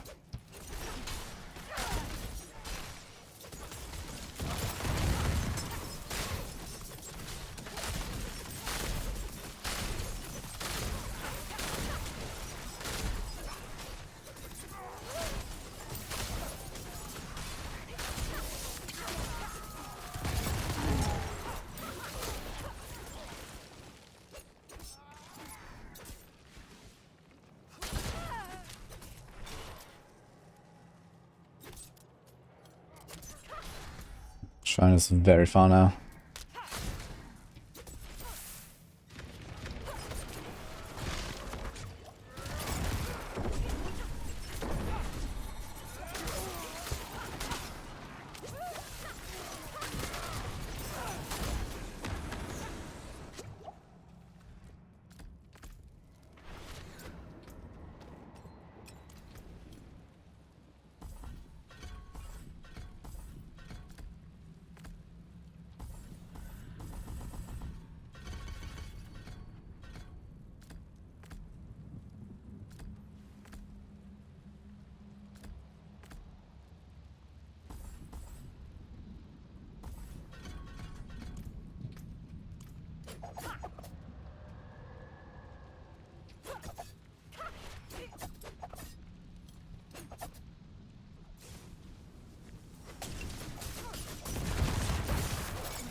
No, where's the poison?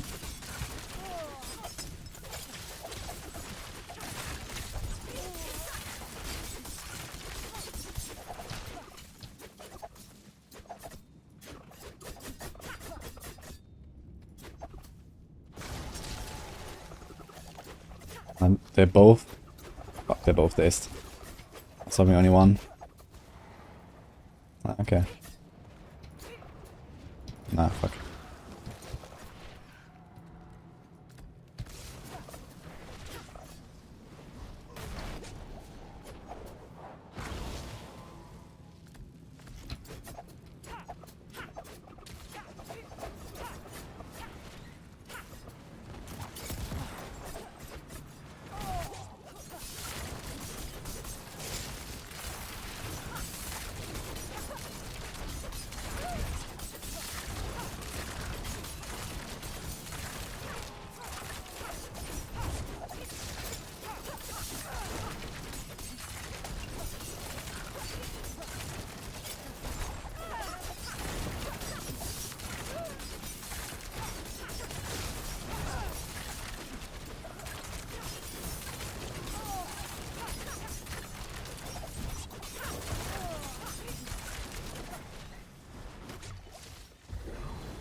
Might be enough.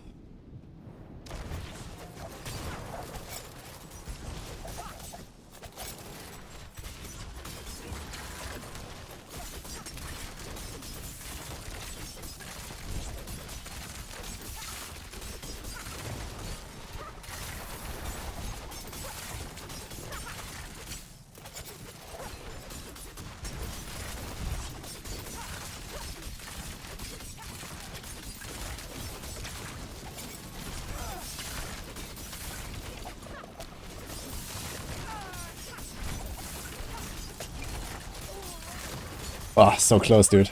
That's funny. Wasting like 2 seconds or so, maybe.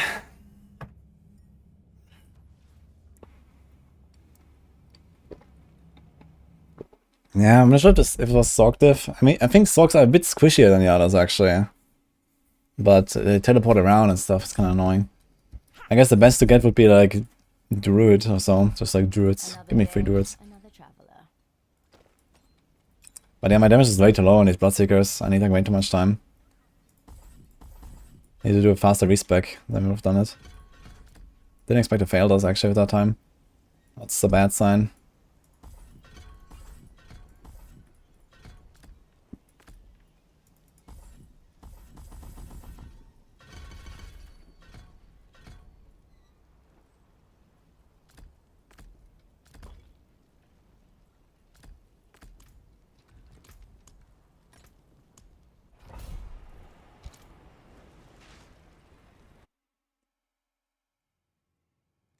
What last fight on boots? Exploiter.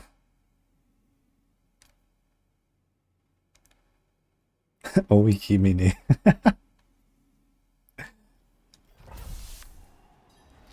Actually, I never overrode my... Actually, yeah. I think I have a 38 or a 50% Invoker. Invoker, Exploiter. Yeah, 38 or 40. I have a 36 on my boots right now. Okay, this is Drown. Let's see if Drown works. Can actually map down. When they're all stacked in the corner, man, that would be beautiful. And now we get 2 champions here. That like make us spread out.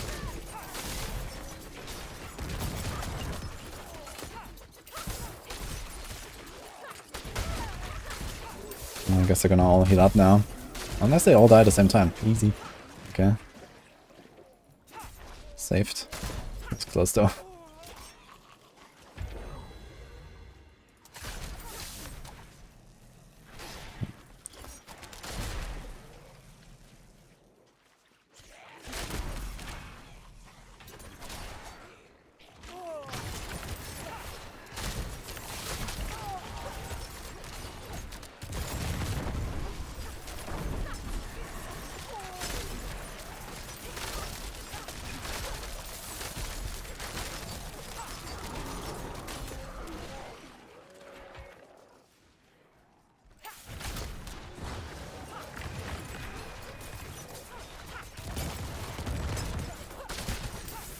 Maybe I should try to flick a step after all.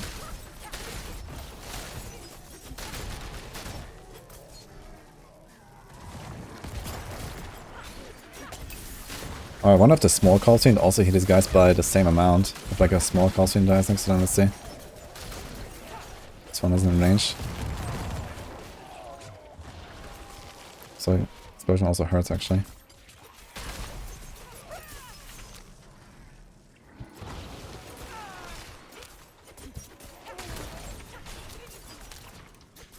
Where's this guy? What's he doing?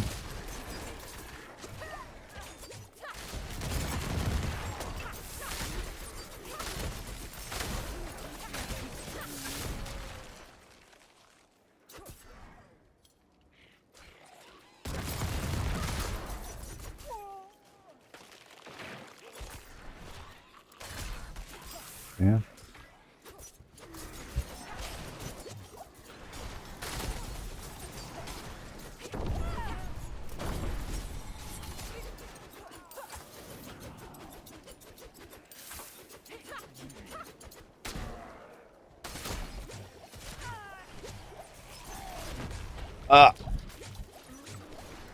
Okay.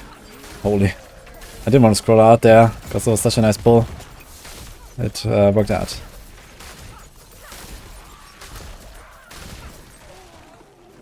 Just tank the fire explosion, I guess. It's fine.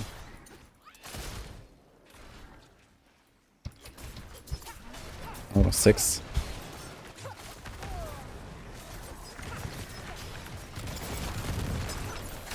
Sorry to clean this out a bit here. Oh, it's actually 9 elites. Holy.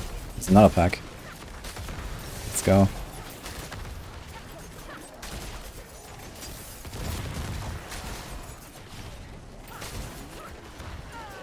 Is this 12? No, it's not.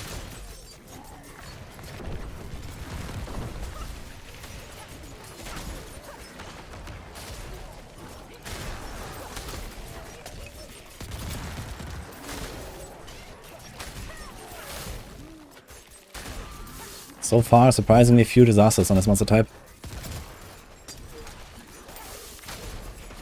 Let's see if can I kill them at the same time. Yeah, yeah.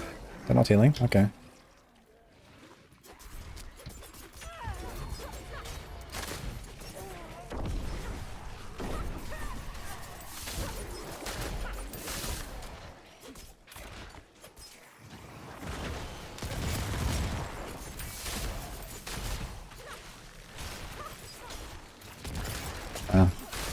I was hoping my death would come sooner with the channeling.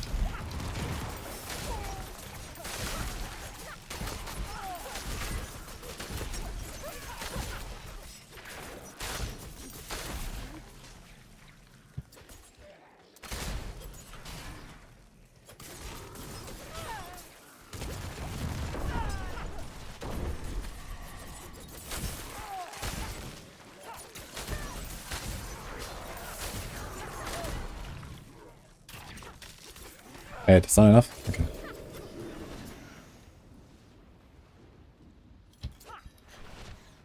Okay, one follows me already. I need to get rid of him.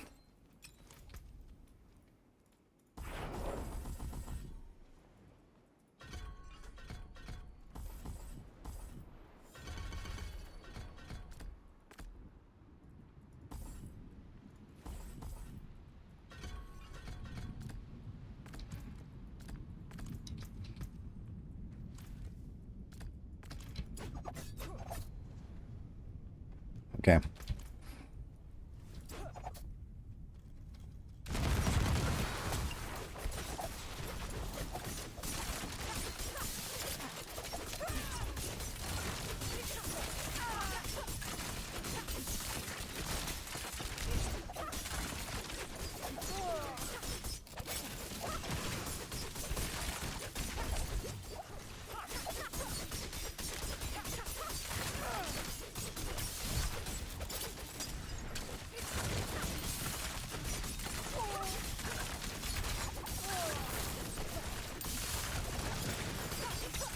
Yeah, maybe it is Sork diff, man, because they also walk out of the caltrops.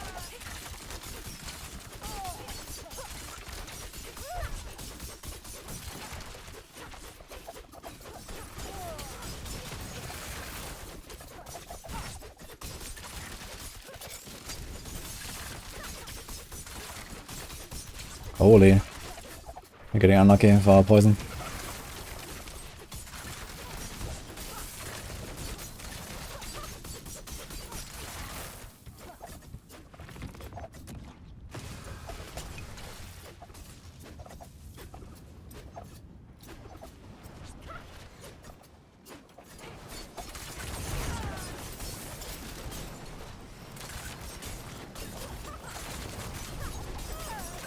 That is a really shitty one, holy.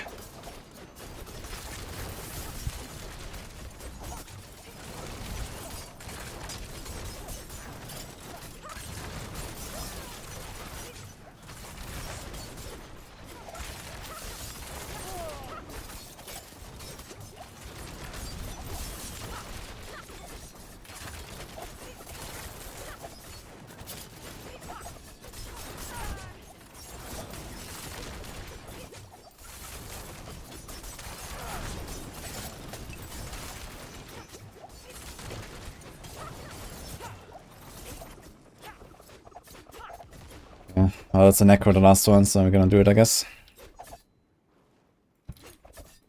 That was some bullshit though, this Shadow Enchanter guy.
Okay, it's an 18. Finally. Wait, do we put the XP into the big Glyph now? I guess there's no reason to, right?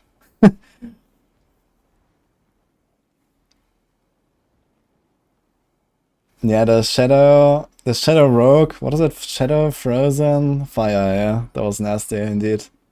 This is why you play Puncture, man. So I can actually play the range a bit. Else, like, with Blade Shift, there would be no chance, man. This guy would just destroy me. Level the Glyph? What do you mean level the Glyph? Like, I'll do 2 more runs of this character, and then this guy gets deleted. So, we're not gonna level the Glyph. Nah, let's go level the other Glyphs. Let's see. Can I actually, like, level everything? I guess you can level everything and still have leftover. Look at this.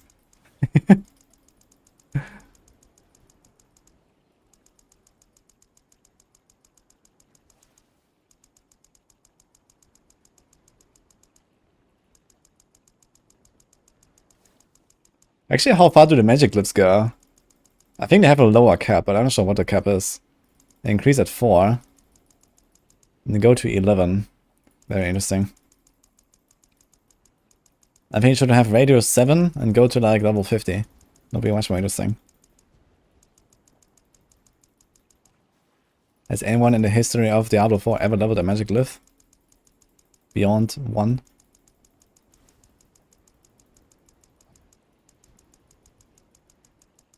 Okay, so at this point I don't have any other choice, so we put this, I guess.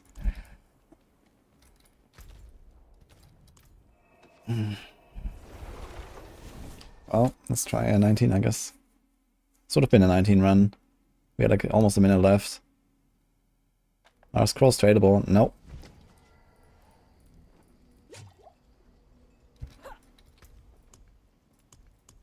Pew.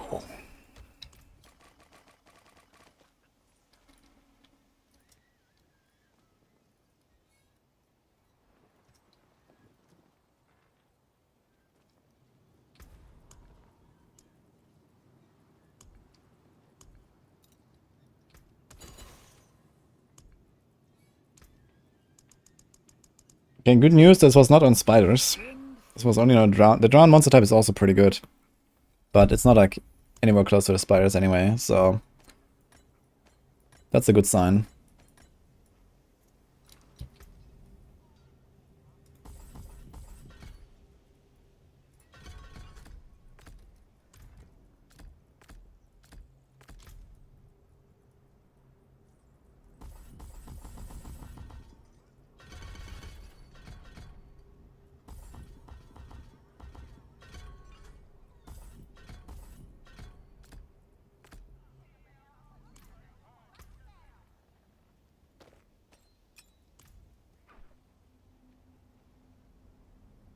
Took me pretty much an hour or so, a bit less, with a bit of warming up and stuff.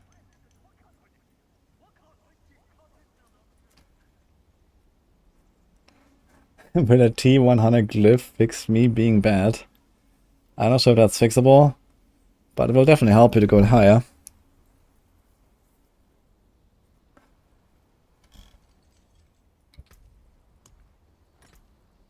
Well, 19 guys.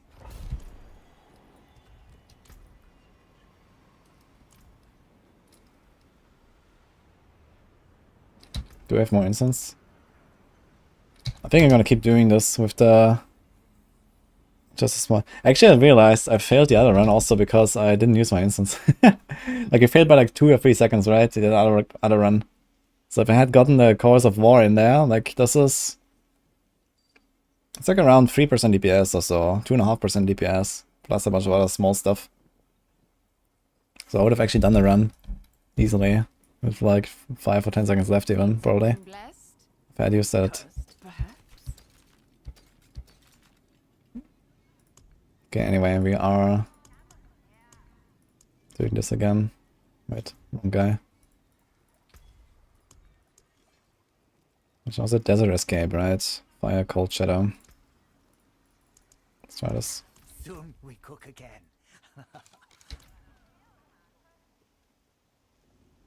19 first try. Let's see.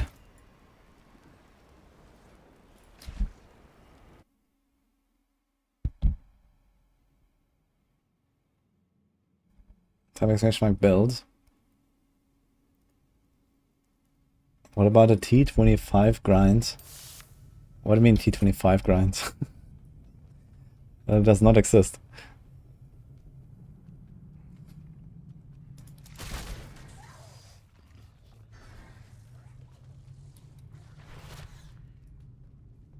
Not on this class.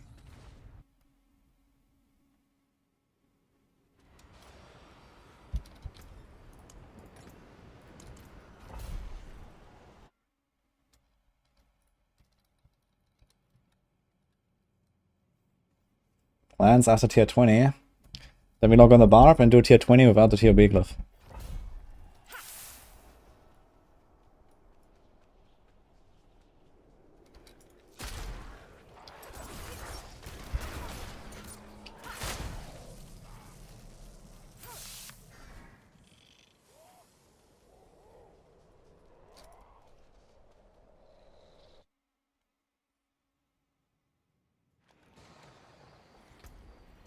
Let's pop new. Come on, let's get a lucky run and we do the 19. And then tomorrow we can start on a 20 push. That's gonna be interesting.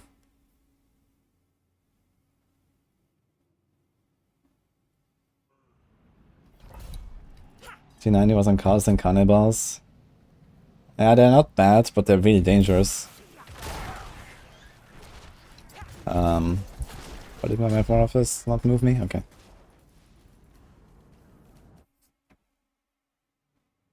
Is that a plan? Go to Barb after hit 20? Yes. Well, realistically, I won't have any, like, materials and stuff, and I also need to put together the build, so I might have to actually just grind a bit on the Barb and stuff. But yeah, I want to try to do a tier 20 on a Barb without a Glyph. That'll be interesting. But maybe too tough. Without, like, insane fishing.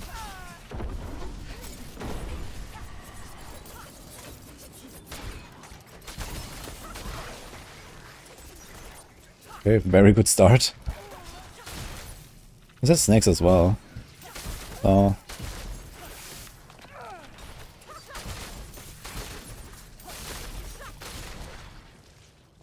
I'm not sure if I actually need to kill these guys, maybe that's just a waste of time. I think it was actually.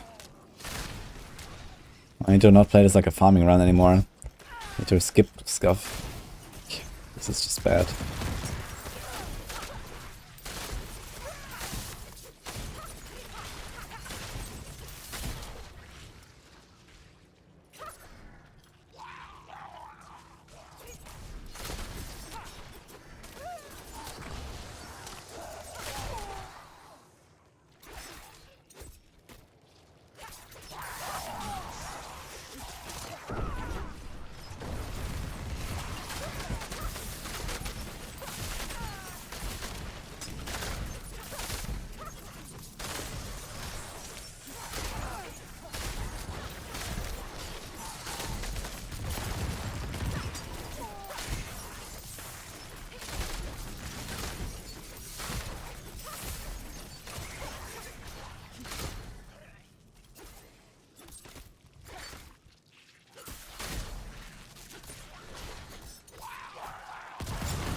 Yeah, it's such a shitty map though.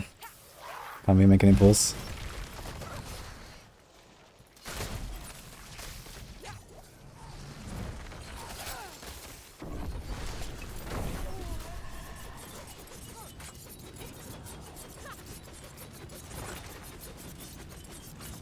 Damn. That was a longer lag than I had anticipated.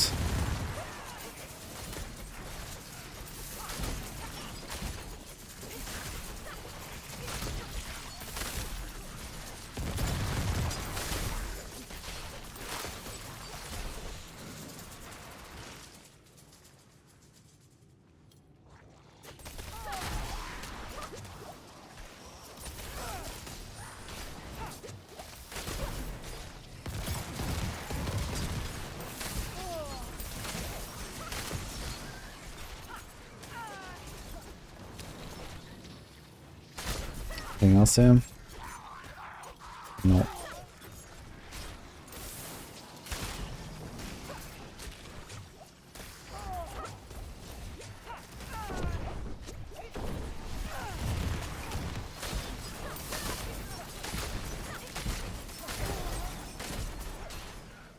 Oh well. Let's pop it. Maybe we can do it. Well, we kind of want like 4 minutes or so for the guys.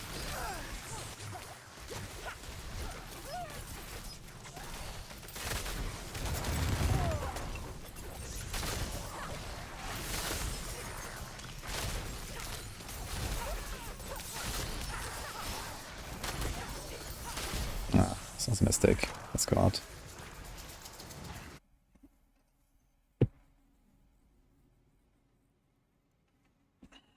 How do you not die in that? Every time that happens to you, you unfreeze and you're dead. Well, because I'm not sure what build you're playing as one solo, but if you're not playing this build, then you most likely don't do enough damage when this happens. But I do. When I have a lag like this, it means that everything dies. That's usually not me, luckily. But it has happened that I have procced after such a lag, so it kind of depends on the affixes as well. It can sometimes also happen that there's like fire enchanted. If there's like 2 fire enchanted guys, or like 1 plague, 1 fire, I will die from the combined explosions. So that can happen for sure. Have to be careful with the affixes. Yo, we got drowned again. Let's go. The stuff he has earlier.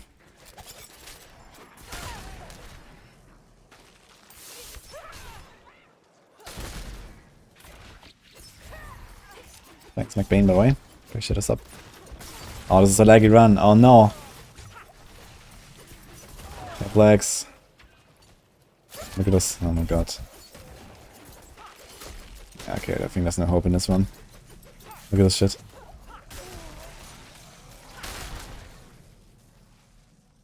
Too bad, man. Pretty good monster type. Best map.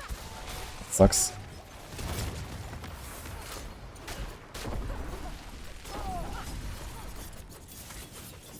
Let's try a bit, maybe. Maybe there's hope.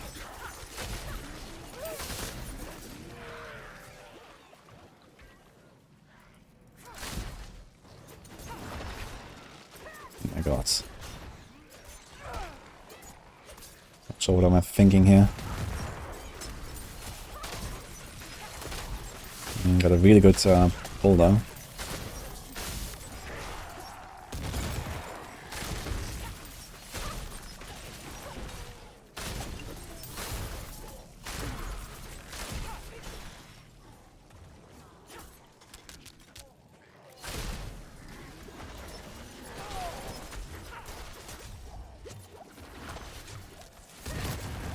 Oh, there's more.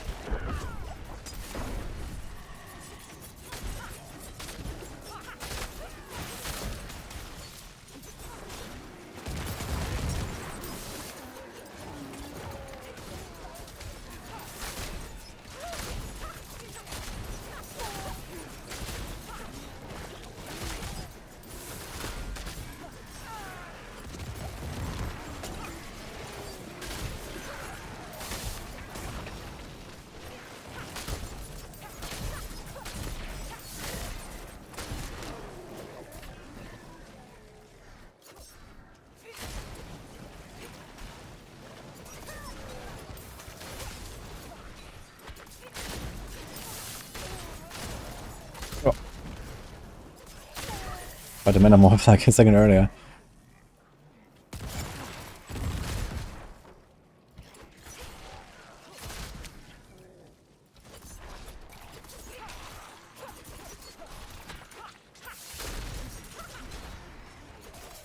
Can we combine them? Nah. This will be too much. Oh, did I have poison? Doesn't look like I had poison. I'm not sure. Okay.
Guy dead? Skelly? I guess so. Oh, he's one more elite. Just chilling. Uh-oh.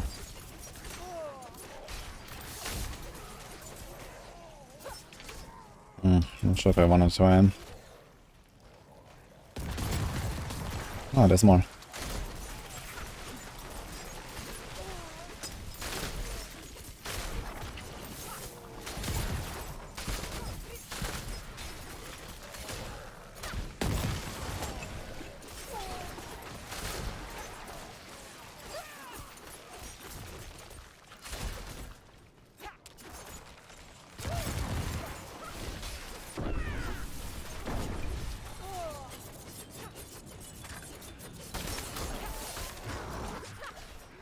He's still not dead from the previous back. Funny.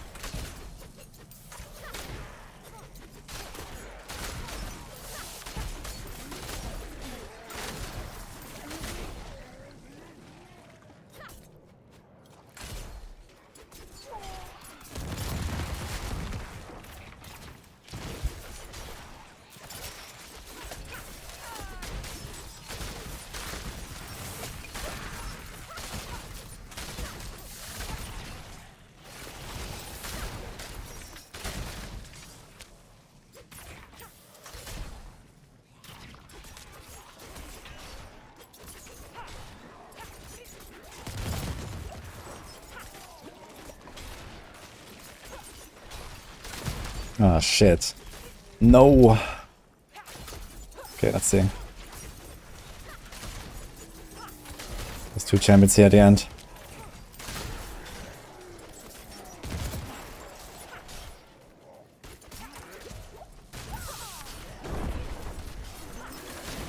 Okay, we need some kind of good bloodseekers here.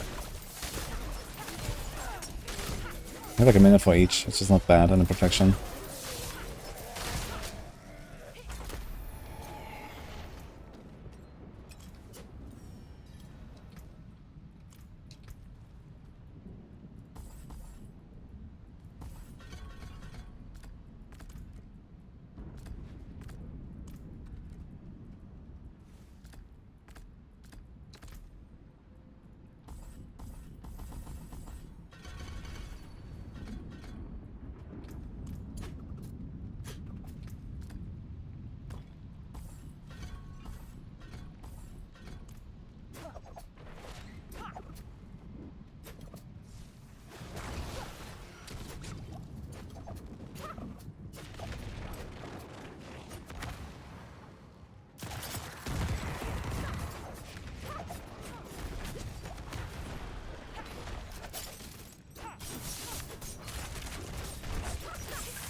And the lag. What is this? How does this guy happen to arrive now? That's interesting.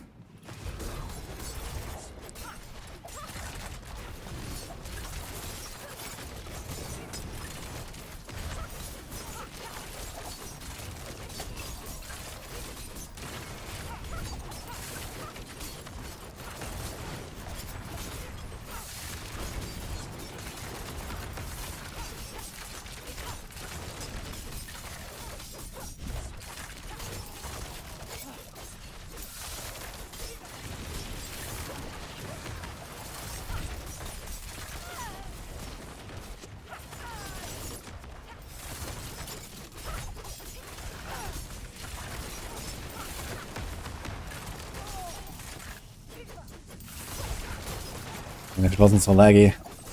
Stop being laggy.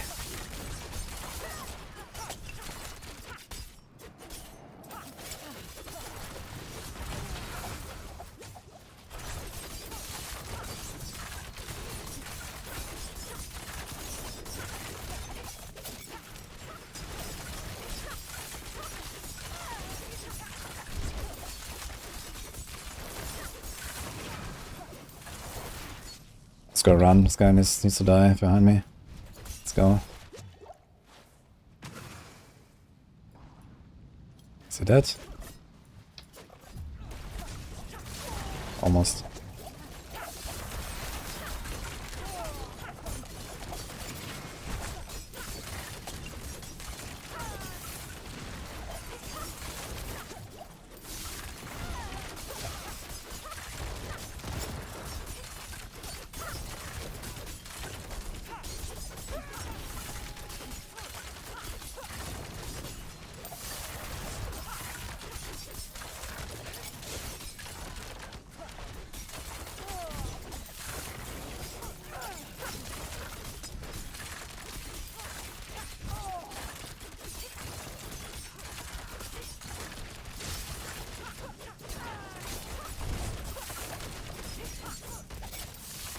Yeah, what's the lags, man? Can't do it. So close. Ugh. Actually, he might have died if I had got my bursting venom procs at the end. I didn't have a bursting venoms there for the last like 10 seconds. It didn't proc, man. Okay, what's a good sign still? Still no. Okay, we had spiders, but it was. No, was it spiders? No, it was skellies and drowned again, right? So that's fine, I guess. And again, Chorus of War would have saved it. Second round. Yikes.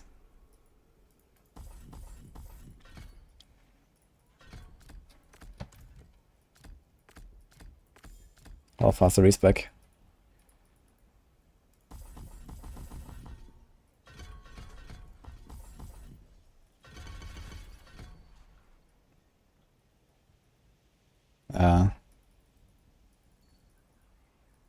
The fuck happened?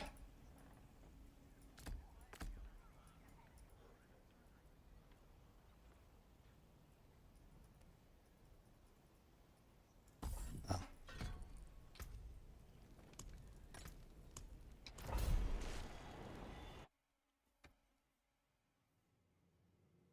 20 will require blast save for the seekers.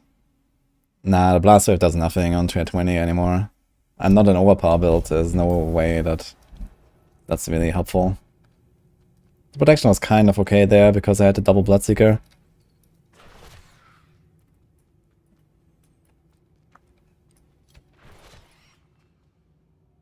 Why does AOZ lag so much? I'm not sure. Is it only in AOZ? I mean, I haven't really played anything besides AOZ since it came out. So no idea.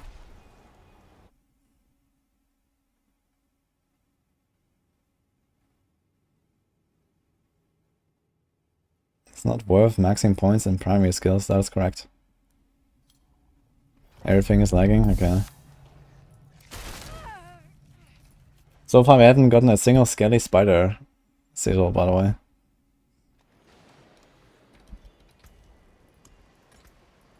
Is there any short, medium length beginner guide for PoE on my channel? I made one very long ago. You can find it actually on Beginner's Guide, wudijo.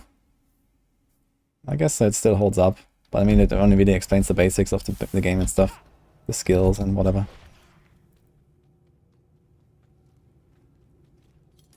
Okay, here we have some spiders. Let's see.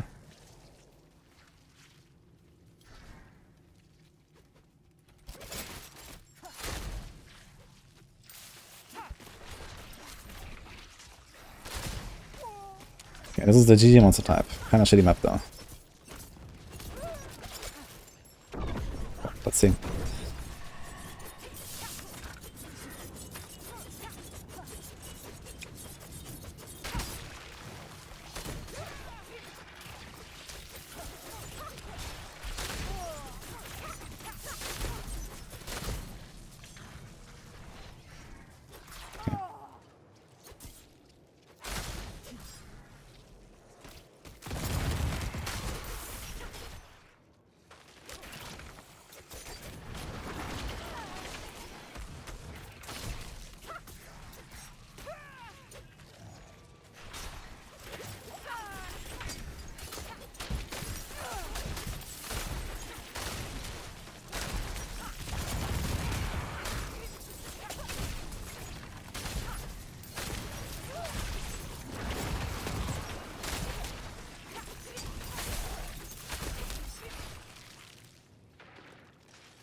Shit.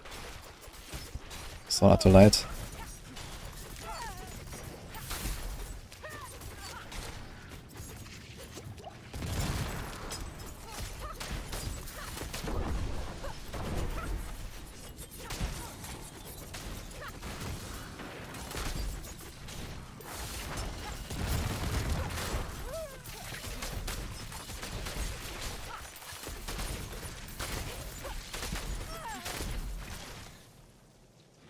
Focus.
Out. There's fire explosions. Okay.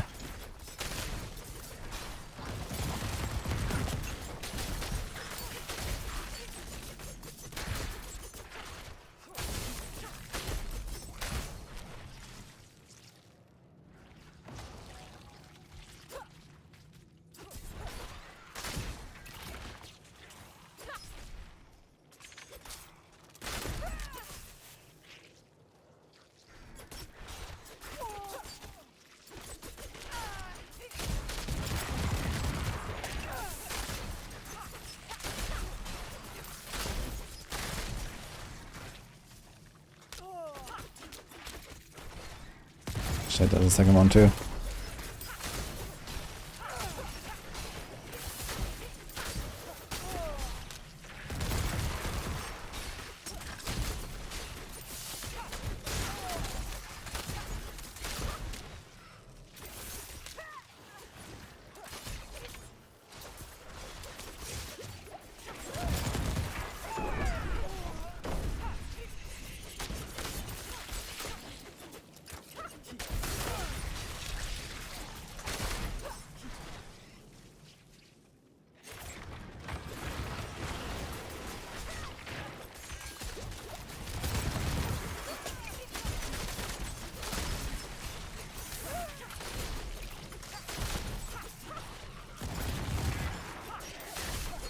Is this enough?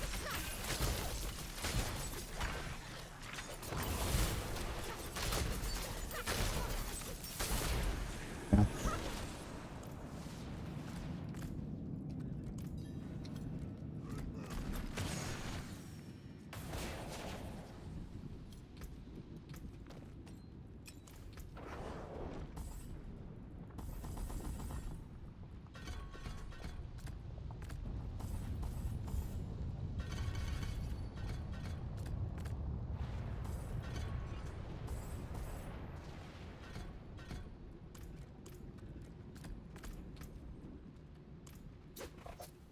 Now this guy is following me there on top. What?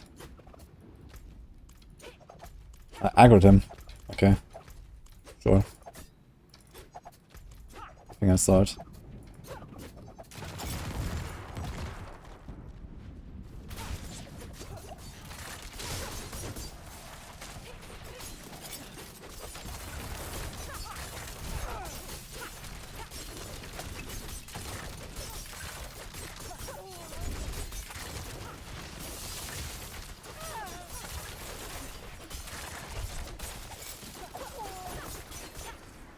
Ah, man. Messed it up.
Might fail us actually, that's crazy.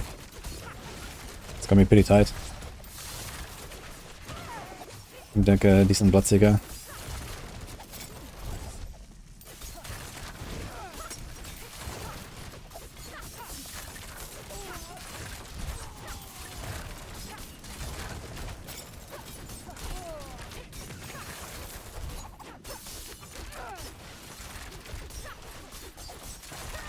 I just hope this guy dies.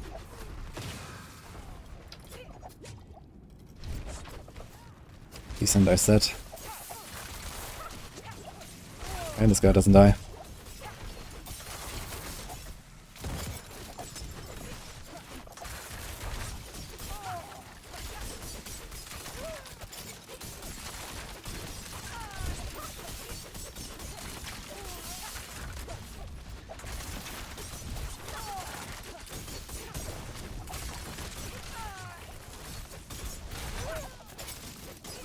Why is she hurting so much?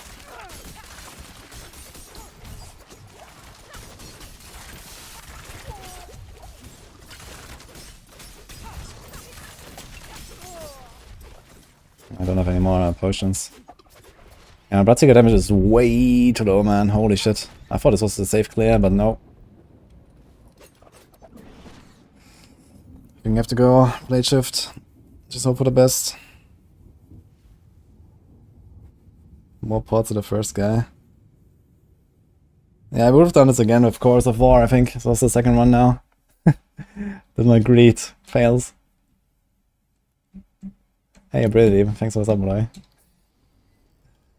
What do we call it? Oh, I don't know. Hybrid Deja.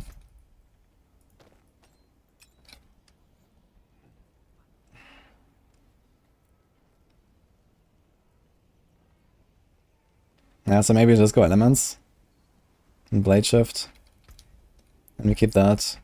Just hope for good bloodseekers. At least on 20 we probably have to do that. Maybe I'll try it. So we keep the blade shift, also like less respecking, so that probably saves me like another 5 seconds or so.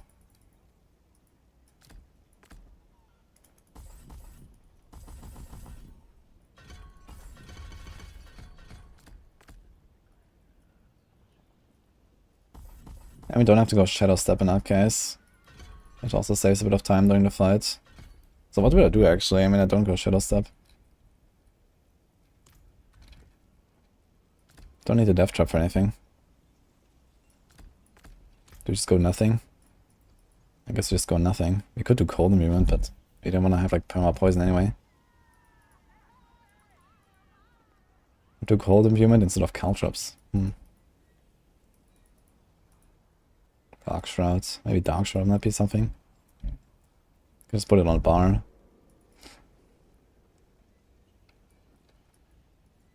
So we just drag this in.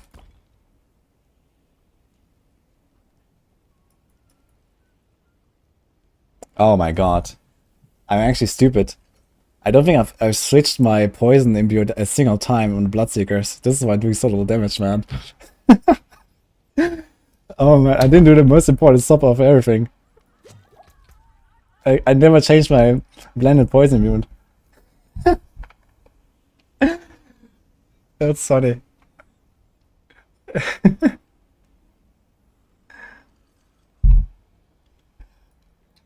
Okay, well.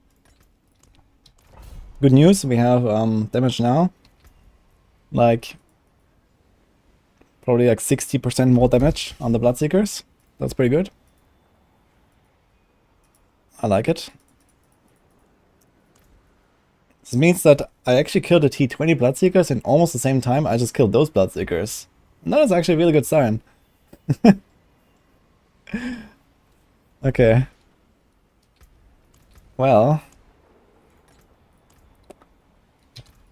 Now that this is settled. Yeah, I completely forgot about this. Like every single round so far. Let's go. Would we better go Bane with Poison Trap? Bane? I mean the Bane Glyph? I mean, could do Poison Trap to have a bit more consistent, I could do that instead of the Shadow Step actually, so you have a bit more consistent, like, Poison Demons. We just pop the Poison Trap whenever my Bursting Venom doesn't proc, so I have a chance to get like another... What's causing a frame drops when you jump in packs? There's no frame drops. It's just server lag. I mean, I put them all into one pixel, and then I hit everything 50 times per second. So, what do you expect?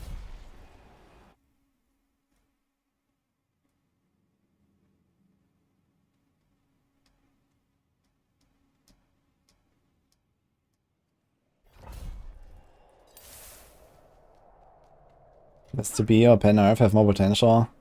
Yeah, so far it has been like pretty equal between them. And I think that will continue to stay.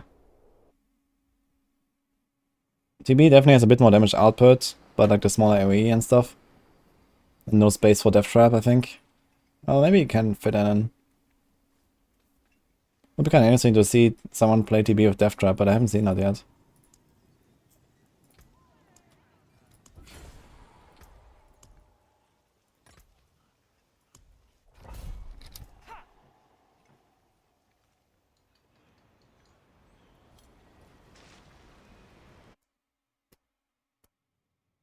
Hello, Imp.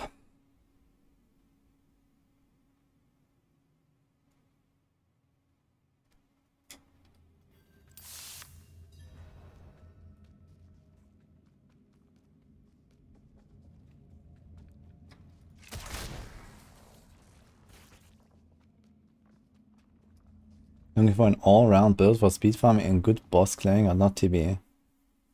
Oh, the next best is pen shot. Can also play Flurry RF, I guess.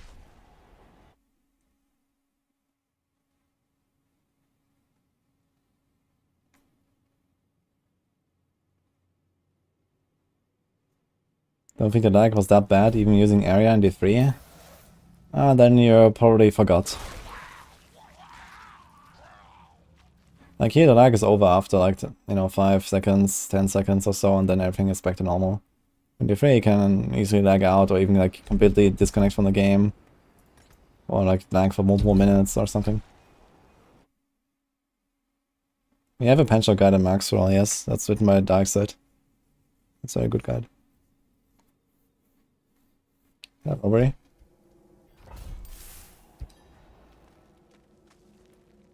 Okay, good news is for tier 19 we need probably like 3 minutes on bloodseeker spawn. Now that we have the new technology called blended poison imbuement.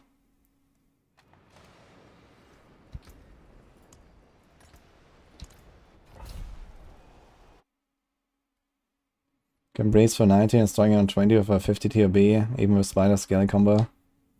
Damn. On Hoda, really.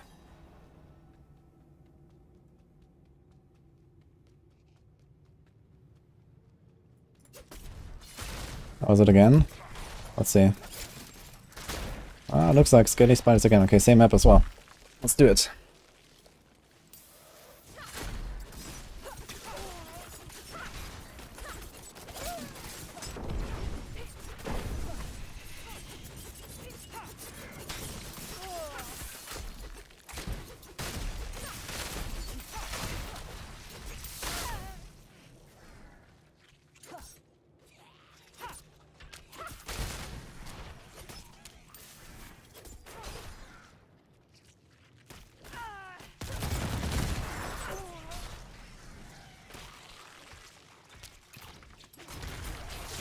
Double pack.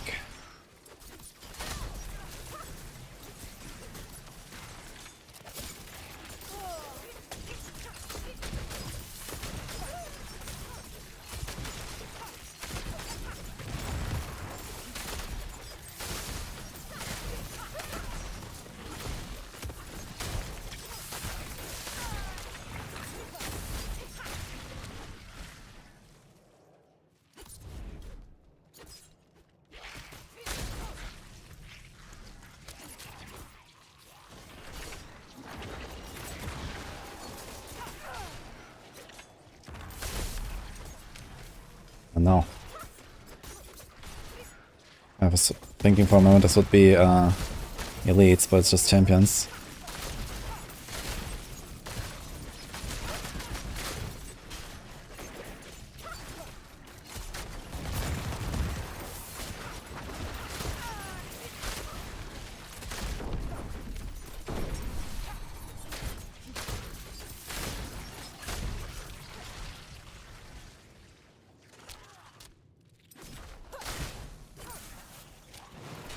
Okay.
Only got one shot off here, that was kinda bad.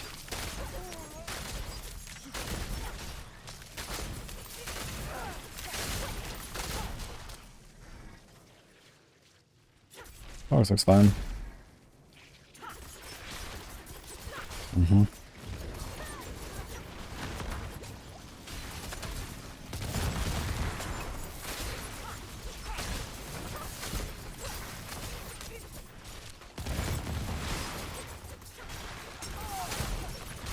Pretty nice blast rush around actually. It still does something on 20. Oh, no, 20, 19, okay. Surprisingly much actually. Surprised it does so much damage.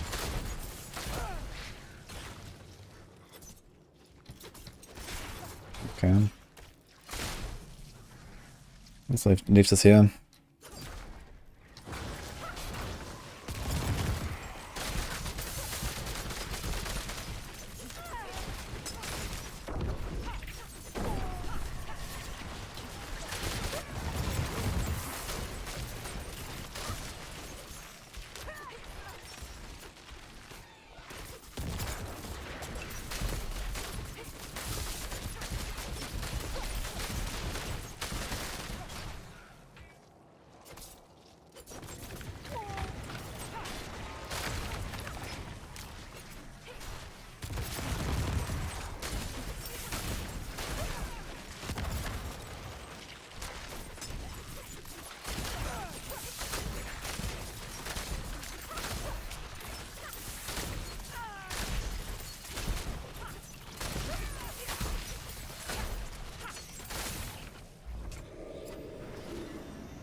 This time I won't forget.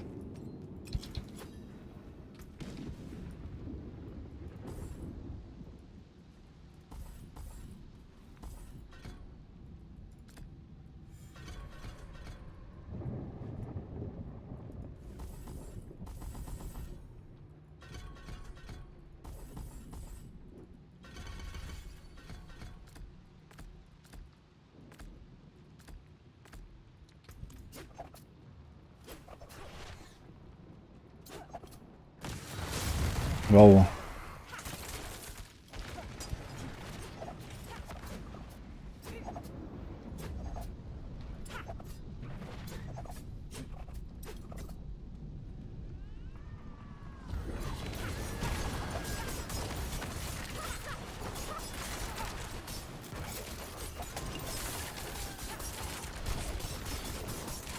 F. No proc.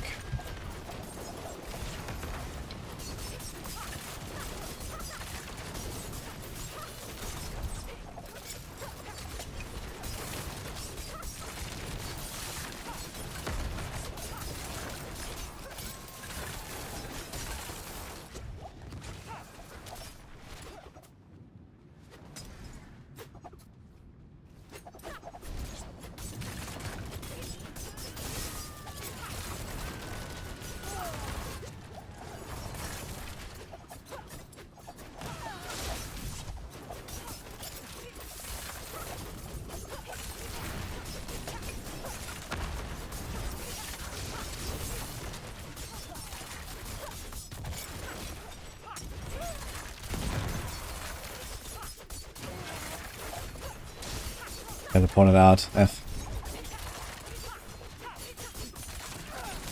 But yeah, damage is much better now. And I can actually use the right poison element.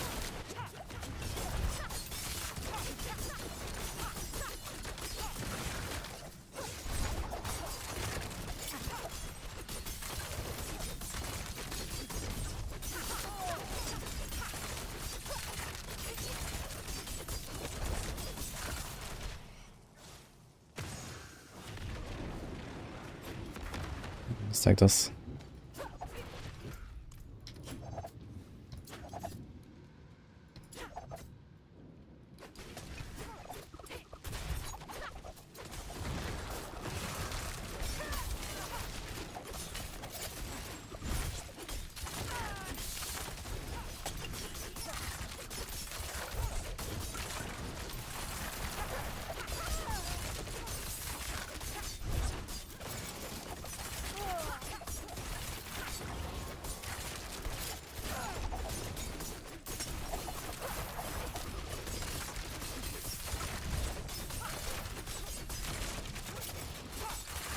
Yeah, I really don't want to fight Sork Bloodseekers, man, with this Caltros setup and stuff. It's really annoying.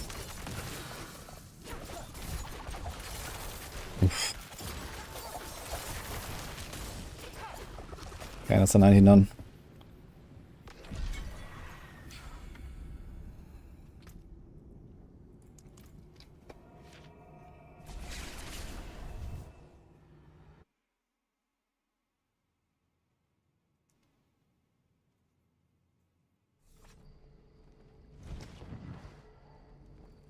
Okay.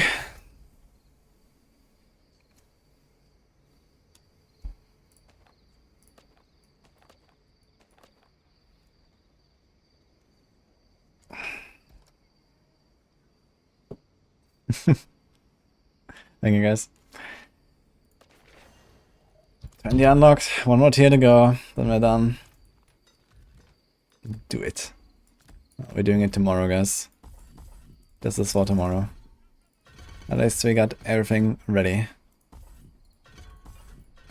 Now it's about finding the spiders.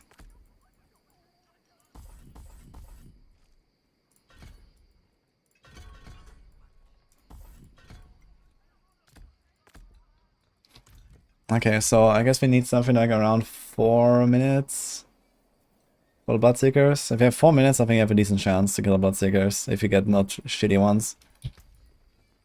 Sometimes they're just really, really bad, man. Like these Zorks teleport, double teleport Zork, man. Ugh. That's annoying.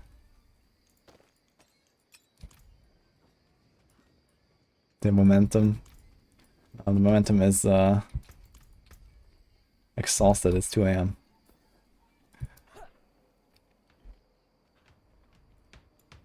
Also, my potions and my instants are running out exactly in this moment. But okay, so basically my Bloodseeker damage is roughly what we just had before I did the last run, because I always forgot the blended poison imbuement. And the monsters, I mean, sometimes I like 2-shot attacks where they're like fully stacked with death trap and stuff. It's pretty crazy. So if you have spiders and stuff, we're gonna make progress. I think I'm gonna be fine on 20 with enough attempts. Maybe it's gonna be similar to like the 17 I did originally, where I had to do like 5 spider maps, and then eventually we got to clear. So it might be something like that. But we have how much sigil powder? 49k. You probably have more sigil powder than I have like flowers. Hello. Yeah. What's up? Are you finishing? I'm finishing. I am finished. Who are you gonna raid? Oh my god, I don't know. Lexi. Lexi? Yeah. What is he doing? She streamed before. Okay, we're raiding Lexi. How did it go? Well, I finished a glyph and I just did 18 and 19, and now we have 1 tier to go. 20. Tomorrow. Yeah, copium. Yeah, you good. I was just talking about what's gonna happen. I'm listening. Well, you're gonna fish like 50 maps and not get anything. Then eventually I'm gonna play one, gonna fail it very closely. Yeah, then we're gonna fish like 3 more of the same map with another 100 keys. Yeah, all of them will suck. And then we have the 5th one, that's the one. Okay. After 200 keys. Sounds like a lot of fishing. How are your potions? Well, I didn't use my scroll. I have 1 scroll. I didn't use it.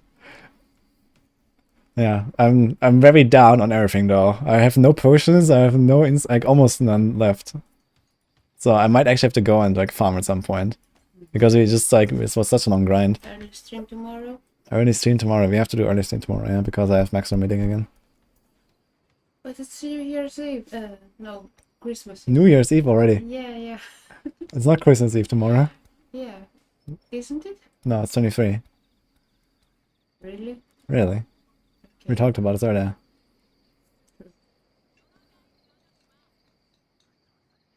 Anyway, okay guys. That was the stream. See you in a few hours, guys. Yeah. Good night. Really good work today. Say bye to Nini, guys. Bye to Nini, guys. Okay. Have a good one, guys.